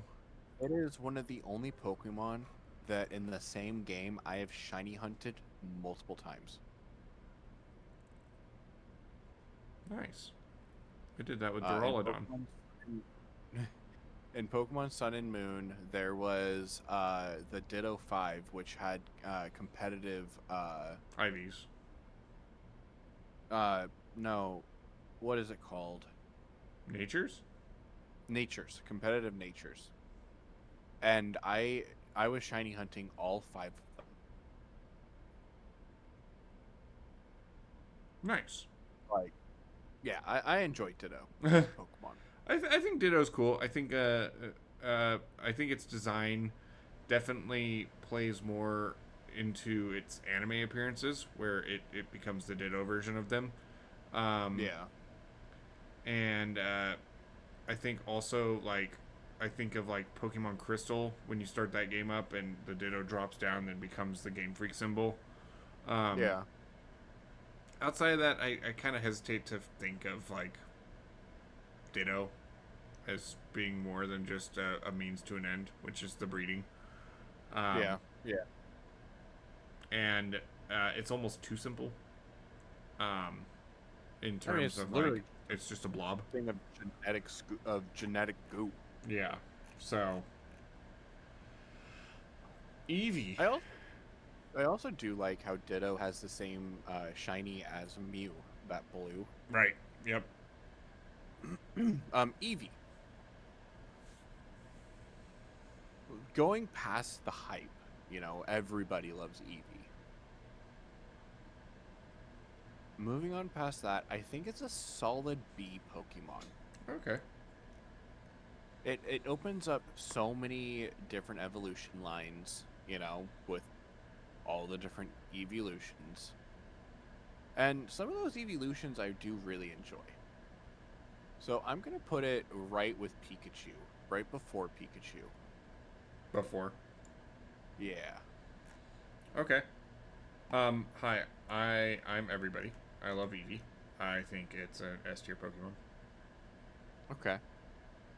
Yeah, it's above Bellsprout. Is there any like specific reason as to why it's an S plus or an S tier Pokemon? I think again, very Pokemon feeling Pokemon. It has the mascot feel, but it feels like the underdog mascot. Um, it's got like, it doesn't lean it very much. Eevee is like the jack of all trades Pokemon of being, you can transform it into a bunch of different directions, and it feel like, just based off its design, it feels like a jack of all trades Pokemon. It doesn't overly index into cute. It doesn't overly index into cool. It doesn't overly index into edgy or anything like that. It's perfectly in the middle of all these things, and Yeah, I genuinely really really enjoy Eevee. Okay. I wish it was the mascot. No fault to you. I I just have a slight issue with it, but that's just because to me, I look at it and all I see is kind of a fox. Yeah, I could Kind of see what you that. were saying about Vulpix, but at least Vulpix has like a different tail. Yeah. Um, but I mean, fair enough. Vaporeon. I also do one last thing on Eevee. I do Yeah, also go ahead. love that they changed its cry. Um, I Really, I you lo- like it in Eevee? I liked the old cry, but the new cry is it kind of, again, it's not into that, like, it doesn't say its name.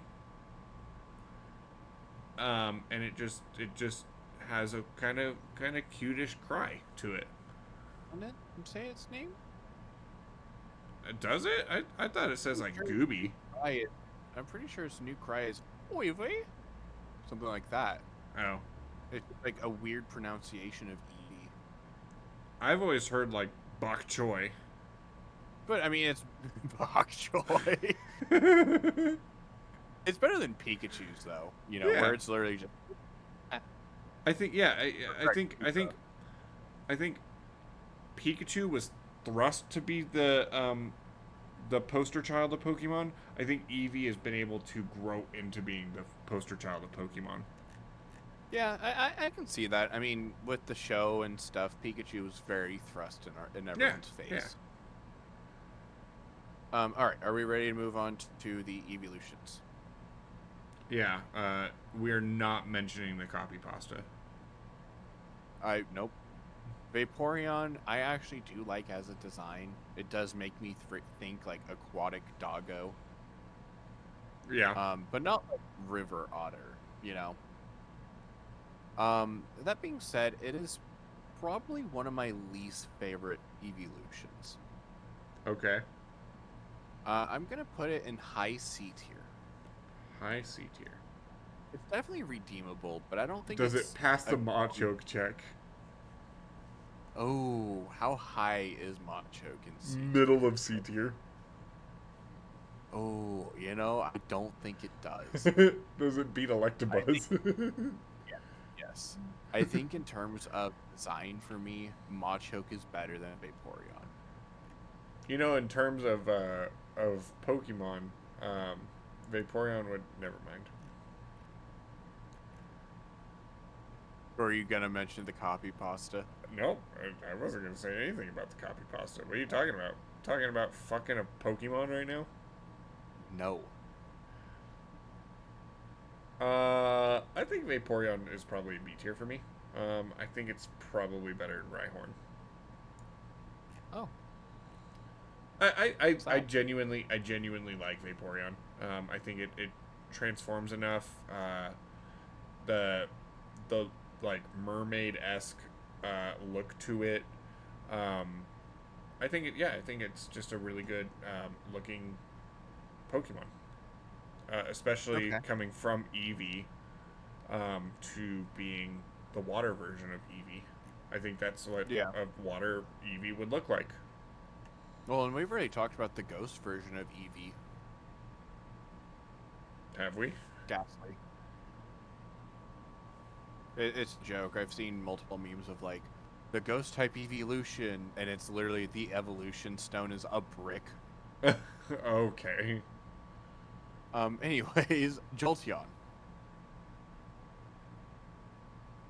I think we're gonna have differing opinions on this. 100%. Jolteon's cool.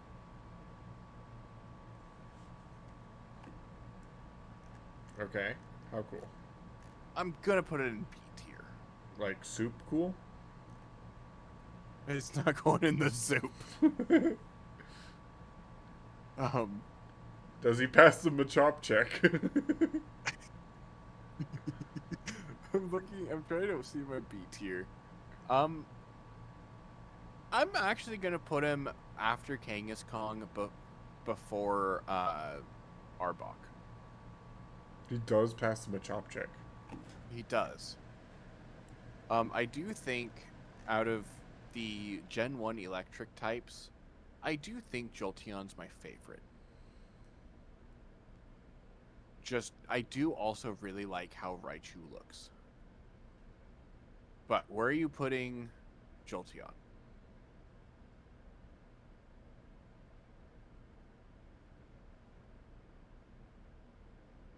Are you there? Yeah. Okay. Just doing some serious thinking. Oh god, I just alt-tabbed into Palworld and there's a Demud sleeping near me. Oh my god, the back half of the Pokédex is going to be all S tiers from me. Really? Uh-huh. Jolteon's my Well, favorite except evolution. Dragonite. Yeah, I mean, that one's going in the soup. Yeah. I can't put it in the soup, unfortunately. I'm talking Flareon gets put in the soup. Ammonite gets thrown in the soup. Oh. Okay, so where'd you put... You said S tier, but... Oh yeah. I put it next to Eevee. Just below Eevee. Okay. Flareon. Yeah, I just think I think Jolteon it looks fast. Each EV has 130 in a specific stat. Yeah. Jolteon got it in speed, and it looks like it got it in speed. I think it looks sleek. It looks like an electric type. Well, and it looks more rabbit than fox to me. Yeah, That works in its favor because it's speedy. exactly. So yeah, but big fan of Jolteon's my favorite evolution. It's probably one of my favorite. I don't know. We'll have to see how the rest of this list plays out because there's a lot of big hitters coming up. Yeah. Okay. Well, Flareon. Straight into the soup. You've already said it's going into the soup for you. I actually like Flareon. Gross. Now, don't get me wrong. I think there could be some differences made to it. Why did you put him in the soup on mine? Because he deserves to be in the soup. I'm actually putting him in C tier. Above Chansey, below Charmander. God, why is Chansey that high? Because I put it there before you mentioned the axolotl thing. Oh, it's your Machoke? How is Yep. Chansey above Machoke? How is Flareon above Vaporeon? How's Flareon above Machoke? Okay, so Flareon, the only thing I would change is make the yellow parts actual, like, fire. But other than that, I actually really like its design. Other than the fact that Jolteon really matches the speed, it would be higher than Jolteon. But Jolteon just really fits the electric look. Yeah. Flareon for me is a D.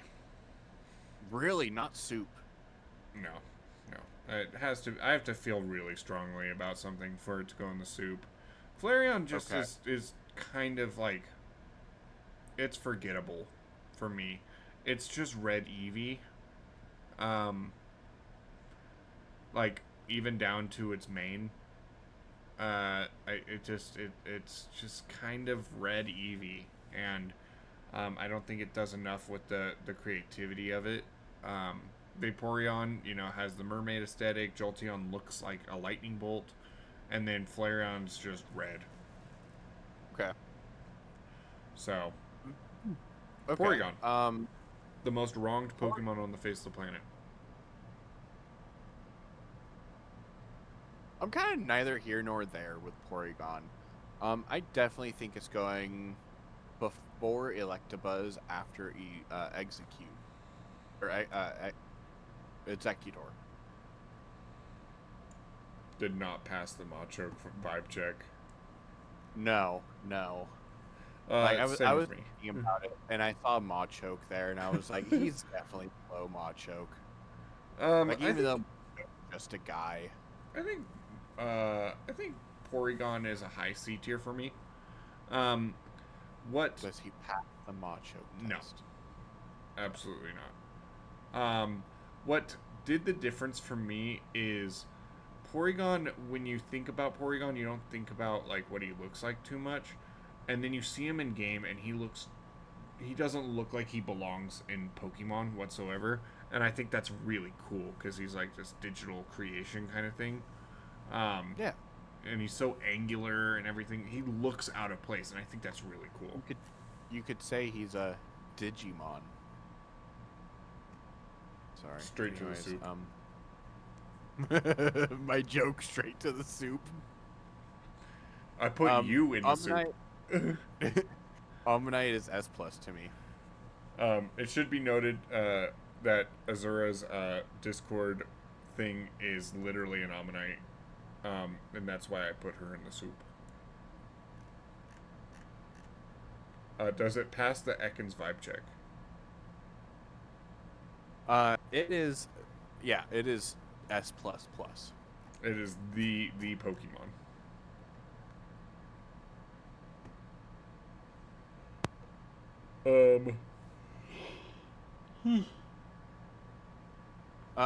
Amistar is D tier for me. What part of Like, D-tier? before we even go on for your Ammonite, Amistar is below Kakuna. It's a big compliment for Amistar. Ammonite. Ammonite's adorable. I want to be edgy and be like, no, but I think both fossils are pretty genuinely iconic. I think they deserve to be up here with, like, Rhyhorn.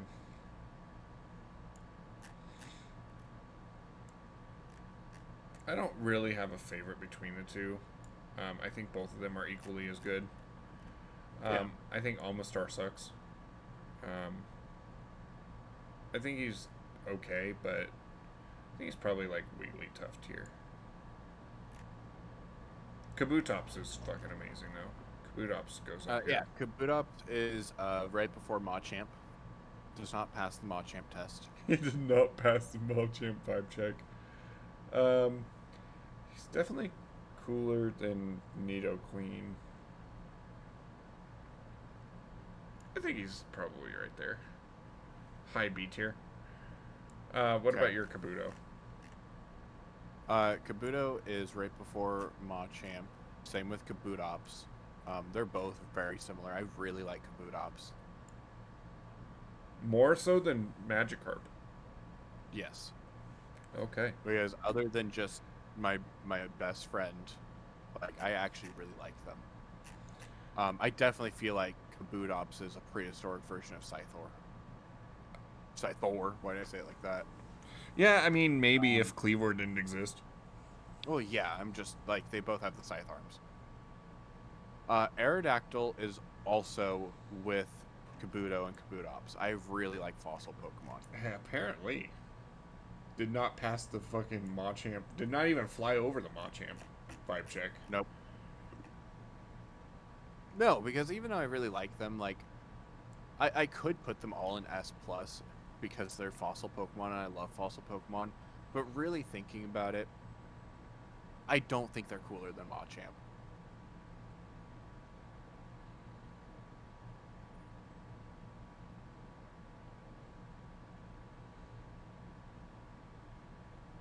I think it deserves to be right next to Charizard.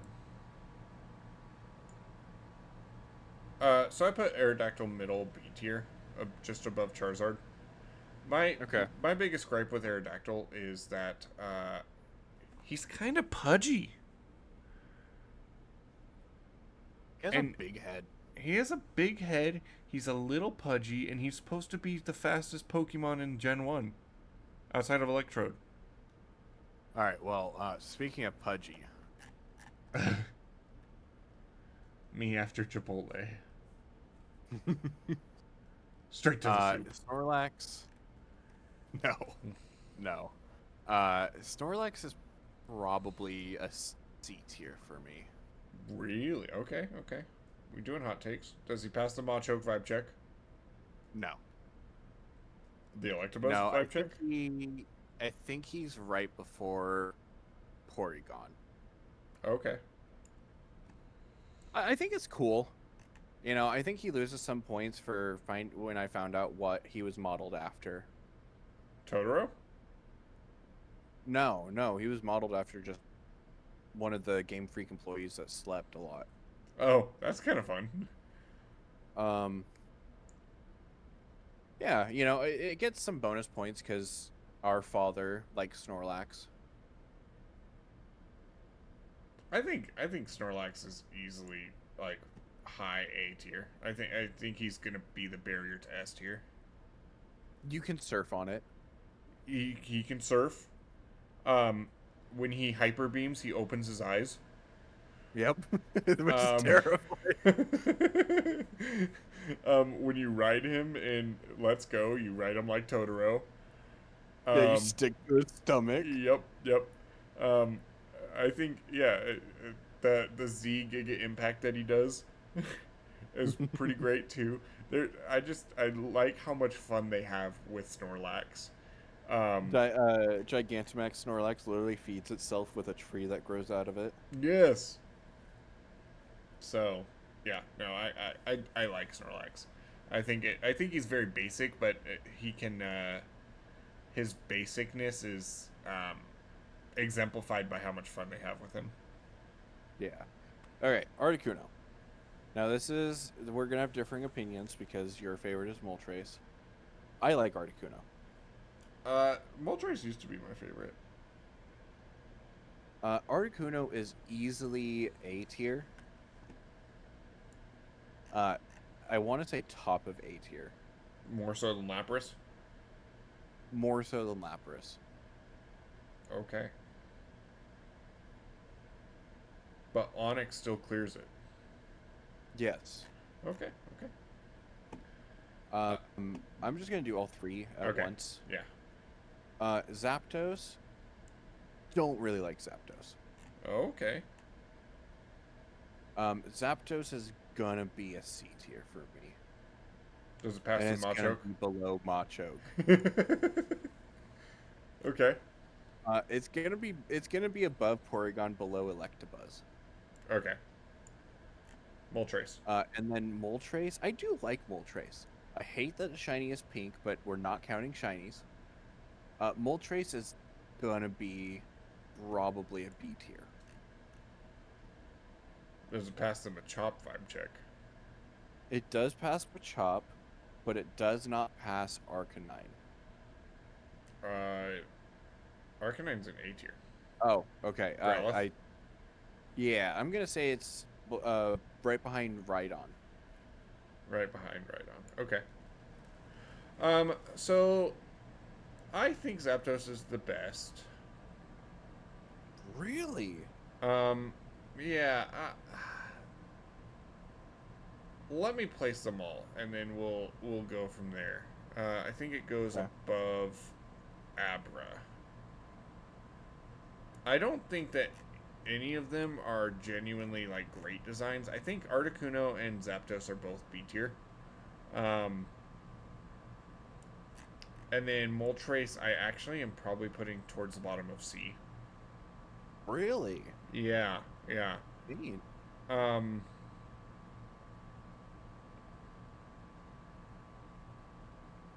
Yeah, I think he's probably above Poliwhirl. So middle of C tier. So, Zapdos, so Azura was right. Moltres used to be my favorite, was one of my favorite Pokemon of all time. And then somebody pointed out that Moltres looks just like a rubber chicken. And I can't unsee it. It's like the axolotl thing on Chansey. That's great. That makes me like him even more. And like, I think what I liked about Moltres is just the Phoenix motif. I think the Phoenix motif is really cool. Yeah, I mean, I was young when I used to love it, and Bird on Fire is cool. Plus, like, Kanto doesn't have a lot of good fires. It's like Charizard, Arcanine, So Moltres being, but the thing is, it's so skinny, and it has a kind of a fat belly to it. But then it's like wings are super super thin, and it looks like a stiff breeze will knock it over. Okay. Or at least cause it Articuno, to sleep. Articuno, I think, I once upon a time probably would have disliked more, but I think revisiting Mystery Dungeon has turned me on to the not malevolence, but the kind of mystique of Articuno and like how regal it looks and everything. The Um, elegant. yes, yes, yes. Um, Zapdos. What I liked about Zapdos is I saw an animation. I forget what game it's from, but it was like casting Thunderbolt or something, and its wings grew and shrunk like lightning bolts coming off of it. Oh, okay. And um, yeah, and it's just like I don't think any of the legendary birds are like necessarily great designs. I think that they're serviceable, but they're all right. I think Zapdos is the best one for the same reason that Jolteon is the best one. Like, just kind of plays its Matches the look. yeah matches their element a little bit better. Um, Okay. yeah. Shout out to Articuno for being the best legendary in VGC currently, or one of the best legendaries in VGC currently. Which is Uh, crazy. Are we on to the Dratini line? Well, what I will say is Oh, we're not talking about variants that much, but if we were including variants, Galarian Moltres does clear. okay. Yeah. Dratini is B. It's cute. Okay. Below Machop, I want to say. Above Slowpoke. Yeah. Dragonair and Dragonite are in the soup. Oh, you were convinced.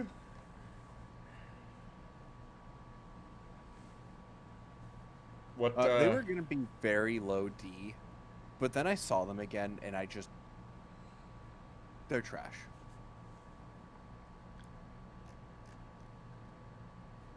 Dratini's an S.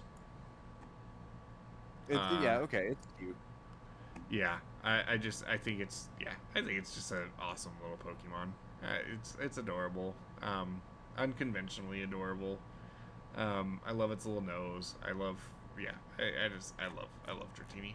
Dragonair. Dragonair is gonna get a little bit of a boost for me, specifically because of the anime.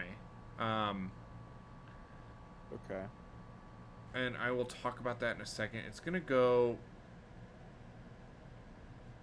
probably right below Tentacruel. In the anime, Ash gets a Dragonair, and it saves his life by flying, and then but it can't fly, so it chooses to evolve into Dragonite right then, but basically like throws itself off the edge to catch Ash in midair, and then it's like I need wings for this, and it's like fat dragon. I will say, Dragonite would have had some extra points to it if it wasn't for the fact that I absolutely hate it. Purely for the episode where there is the giant Dragonite. And you hate it Like, because you ain't it. I just hate Dragonite. I hate everything about it.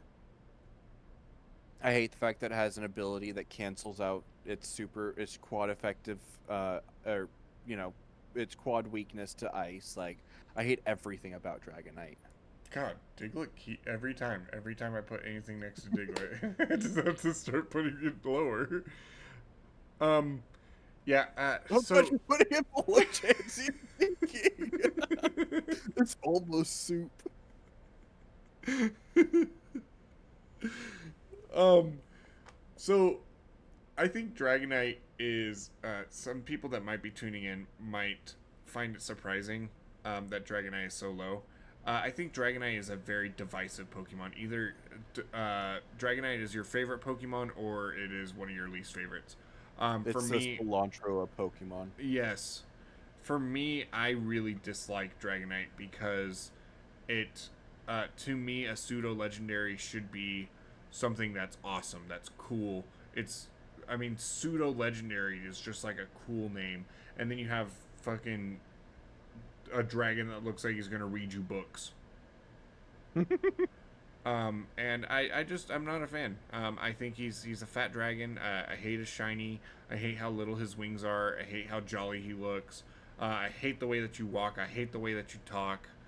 Um, He's a sad fat dragon with no friends. and no, he has too many friends. I know, I know. He's the fat one in your high school that like was randomly popular for no reason. All right, you don't need to call me out like that. Yeah, so that's my reasoning behind Dragonite. I understand. I mean, my first roommate out of high school, his favorite Pokemon was Dragonite. Like, I understand why people like Dragonite. Especially like if you grew up with Gen 2 and you got like the Extreme Speed Dragonite from Johto. Yeah, I think I could understand why it's not my thing. All right, you want to go? You want to go in the correct order or in the incorrect order? Are you talking Mew and then Mewtwo? Yeah, like why is Mewtwo 150 and the Mew 151? Okay, well, first of all, I'm going to do them back to back because I really like both of them. And they're both, they're equal to me. They're S tier below Machamp. Oh, take that. Machamp still bodies them. And really, the only thing I can say is, I really like how both of them look. But then you also add in the Mewtwo movie, and it just kind of solidified how much I like them. There's really not much else to say on my part. Yeah. I think Mew is definitely high A.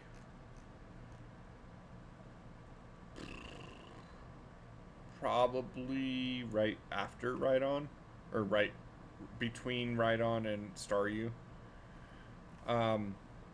Mewtwo, I have such a hard time. He's a little too anthropomorphic to the point that like he just looks like a human trying to be a Pokemon, which I understand kind of gets into the lore of it. By the way, find yourself a girl that looks like Mewtwo. I was waiting for a joke like that. The movie and its appearances in the anime do definitely play a hardball for me with respect to it being cool.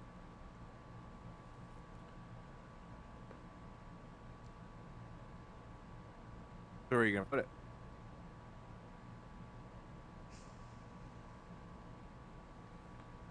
I think it goes A tier. I just don't think it's as high as Mew. Okay. That makes sense. I think I it like how the probably only thing separating it probably the goes after the Mews- fossils. the only thing separating the Mews for me is Machamp. Oh, they're on either side of Machamp? No, because Ditto is on the other side of Oh, Machamp, I and see. Ditto is the failed clone of Mew. Right, right. So, looking at this, do you need to switch any of your stuff around? I probably do, but I also kind of gotta go. Oh, okay. Fair. Let's be honest, I don't think either of us expected this to almost be 6 hours. Right, right. Yeah, no, that makes sense. So yeah, I gotta go get some stuff done. Okay, well, yeah, let's just do a little overview real quick, Okay. and talk about any I kind of think- surprises that we were not expecting. I think Kakuna needs to be higher up. Okay. I think Kakuna needs to be above Victory Bell and A. Throughout this entire thing, you've kind of talked me into it. I think one of the most surprising is how far Rattata was up. Like I really expected Rattata to kind of fall, Really? Okay. but it really didn't. Yeah, yeah. I think there's definitely a difference in uh, like when I look at your Pokemon that like you're infatuated with, there's definitely a running theme of like these kind of like mischievous, kind of cutesy Pokemon. And then you look at like what are my favorite Pokemon? Gyarados, Machamp, Water Snake, Nidoking. big man, Yeah, just like these masculine, like, fucking manly men. um, and then crap. and then Krabby. Um, but I think that there's still like room for like I really like Eevee. I like Cubone, Dratini. Um, but a lot of Pokemon for me fell right into the middle. There was not a lot that stuck out to me other than Machoke being so problematically put in the middle. Um, but uh, I know you put Machoke in the wrong place. I know. um, but like, Is it time to move him? eh, I definitely think he needs to be above Arbok, but and above and above and above and above. Where did And he end up being placed? he's still schmoving.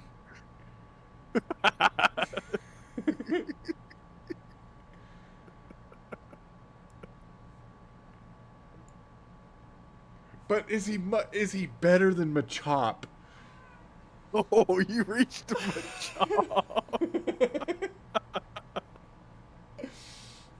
Oh, yeah. I think there's definitely some outliers here, and like, if we had more time, I mean, we know for the future, like, this is going That's to be good. the Yeah. second longest one because there's only one Yeah. gen that introduced more Pokemon, but um, we know to a lot more time, or just kind of go through things a little bit quicker. Um, Yeah, definitely. But I like, for example, like I'm looking at this and I'm like Sandslash and Nidoqueen. I think both of us had this problem. We put them way too high to begin with, and like they definitely need to be lower. Um, Yeah. but like, were there anything that like stood out to you where you were like, "Wow, I actually found myself. I was really surprised that I liked or disliked this Pokemon more than I thought I was going to." Um, I think I mean, like you said about the scaling, like I put Diglett way too high at the You beginning. definitely did. Um, Come on, Momo. I know it's I don't bedtime. think there's anything too surprising for me. I am kind of surprised with how high, like, Blastoise and Bulbasaur stayed. Yeah. Like, they kind of got put there and they didn't really move. Yeah, yeah. I did think it was crazy that you moved Charizard so far up because now that's like the best the starter Pokemon that ended up the highest on your list. Yeah, I mean, it makes sense though. Charizard has a good design, and after not really thinking about the hype and moving on past the fact that it's a dragon but isn't, it's a really good design. Yeah, yeah. Um yeah, I think for me some standouts were definitely Farfetch'd. I found myself loving Farfetch'd a lot more than I initially thought I was going to. Yeah. Um I don't think it's very surprising to people that know me personally. I hate birds, and surprisingly, there's like only one bird that maybe stayed above B tier. Dodrio. Dodrio and Pidgeotto, yeah. Um, but yeah, I there's not anything that like really stuck out to me as like yeah, I hesitate to. I think most of the things I can think of like what I have the most polarizing opinions on, they don't stick out to me. Yeah, I think maybe Aerodactyl's placed a little too low, but I think I was surprised that Paris stayed so high for so long. Yeah, yeah. But yeah, I mean, this definitely could use a little bit of refining. Um, but Maybe we can start off stream doing that. Like, can't you save these? I will have to check. But If not, it's completely cool. yeah, but yeah, so that is the definitive Gen 1 Pokemon tier list. Um, Made by experts who think way too hard about certain things. So My starter Pokemon. yeah, yeah. Um, so yeah, if you enjoyed this stuff, let me know. And I had a lot of fun doing this. I'm sure Azura did too. And we could definitely do this for more generations or more groups of Pokemon. Like we can do Mega Evolutions, we can do Shinies, like all this other stuff. So yeah, I think we're really happy to do this stuff, and it's just fun shit to do. So Yeah, no, definitely. um, but yeah, if you are sticking around, which does not look like there's very many people left in the chat, but if you are sticking around, make sure to check out the podcast. I have referred to it once or twice during the stream. It's going to be SCPod. So if you like SCPs, that is going to be super cool. We just ended off season 2, and season 3 will be coming in, I believe, 3 weeks from now. So, look forward to that. And Azura, do you have anything you want to shout out? Check out SCPod. Nice, nice. I don't do anything that anyone can find me on. Fair enough. All right, well, Check out Calica Plays, because that's where you will only see me. fair enough. All right, well, I will. Yeah, well, I'll announce it next time. Next time I'm gonna go live. So, yeah. Thanks, everybody.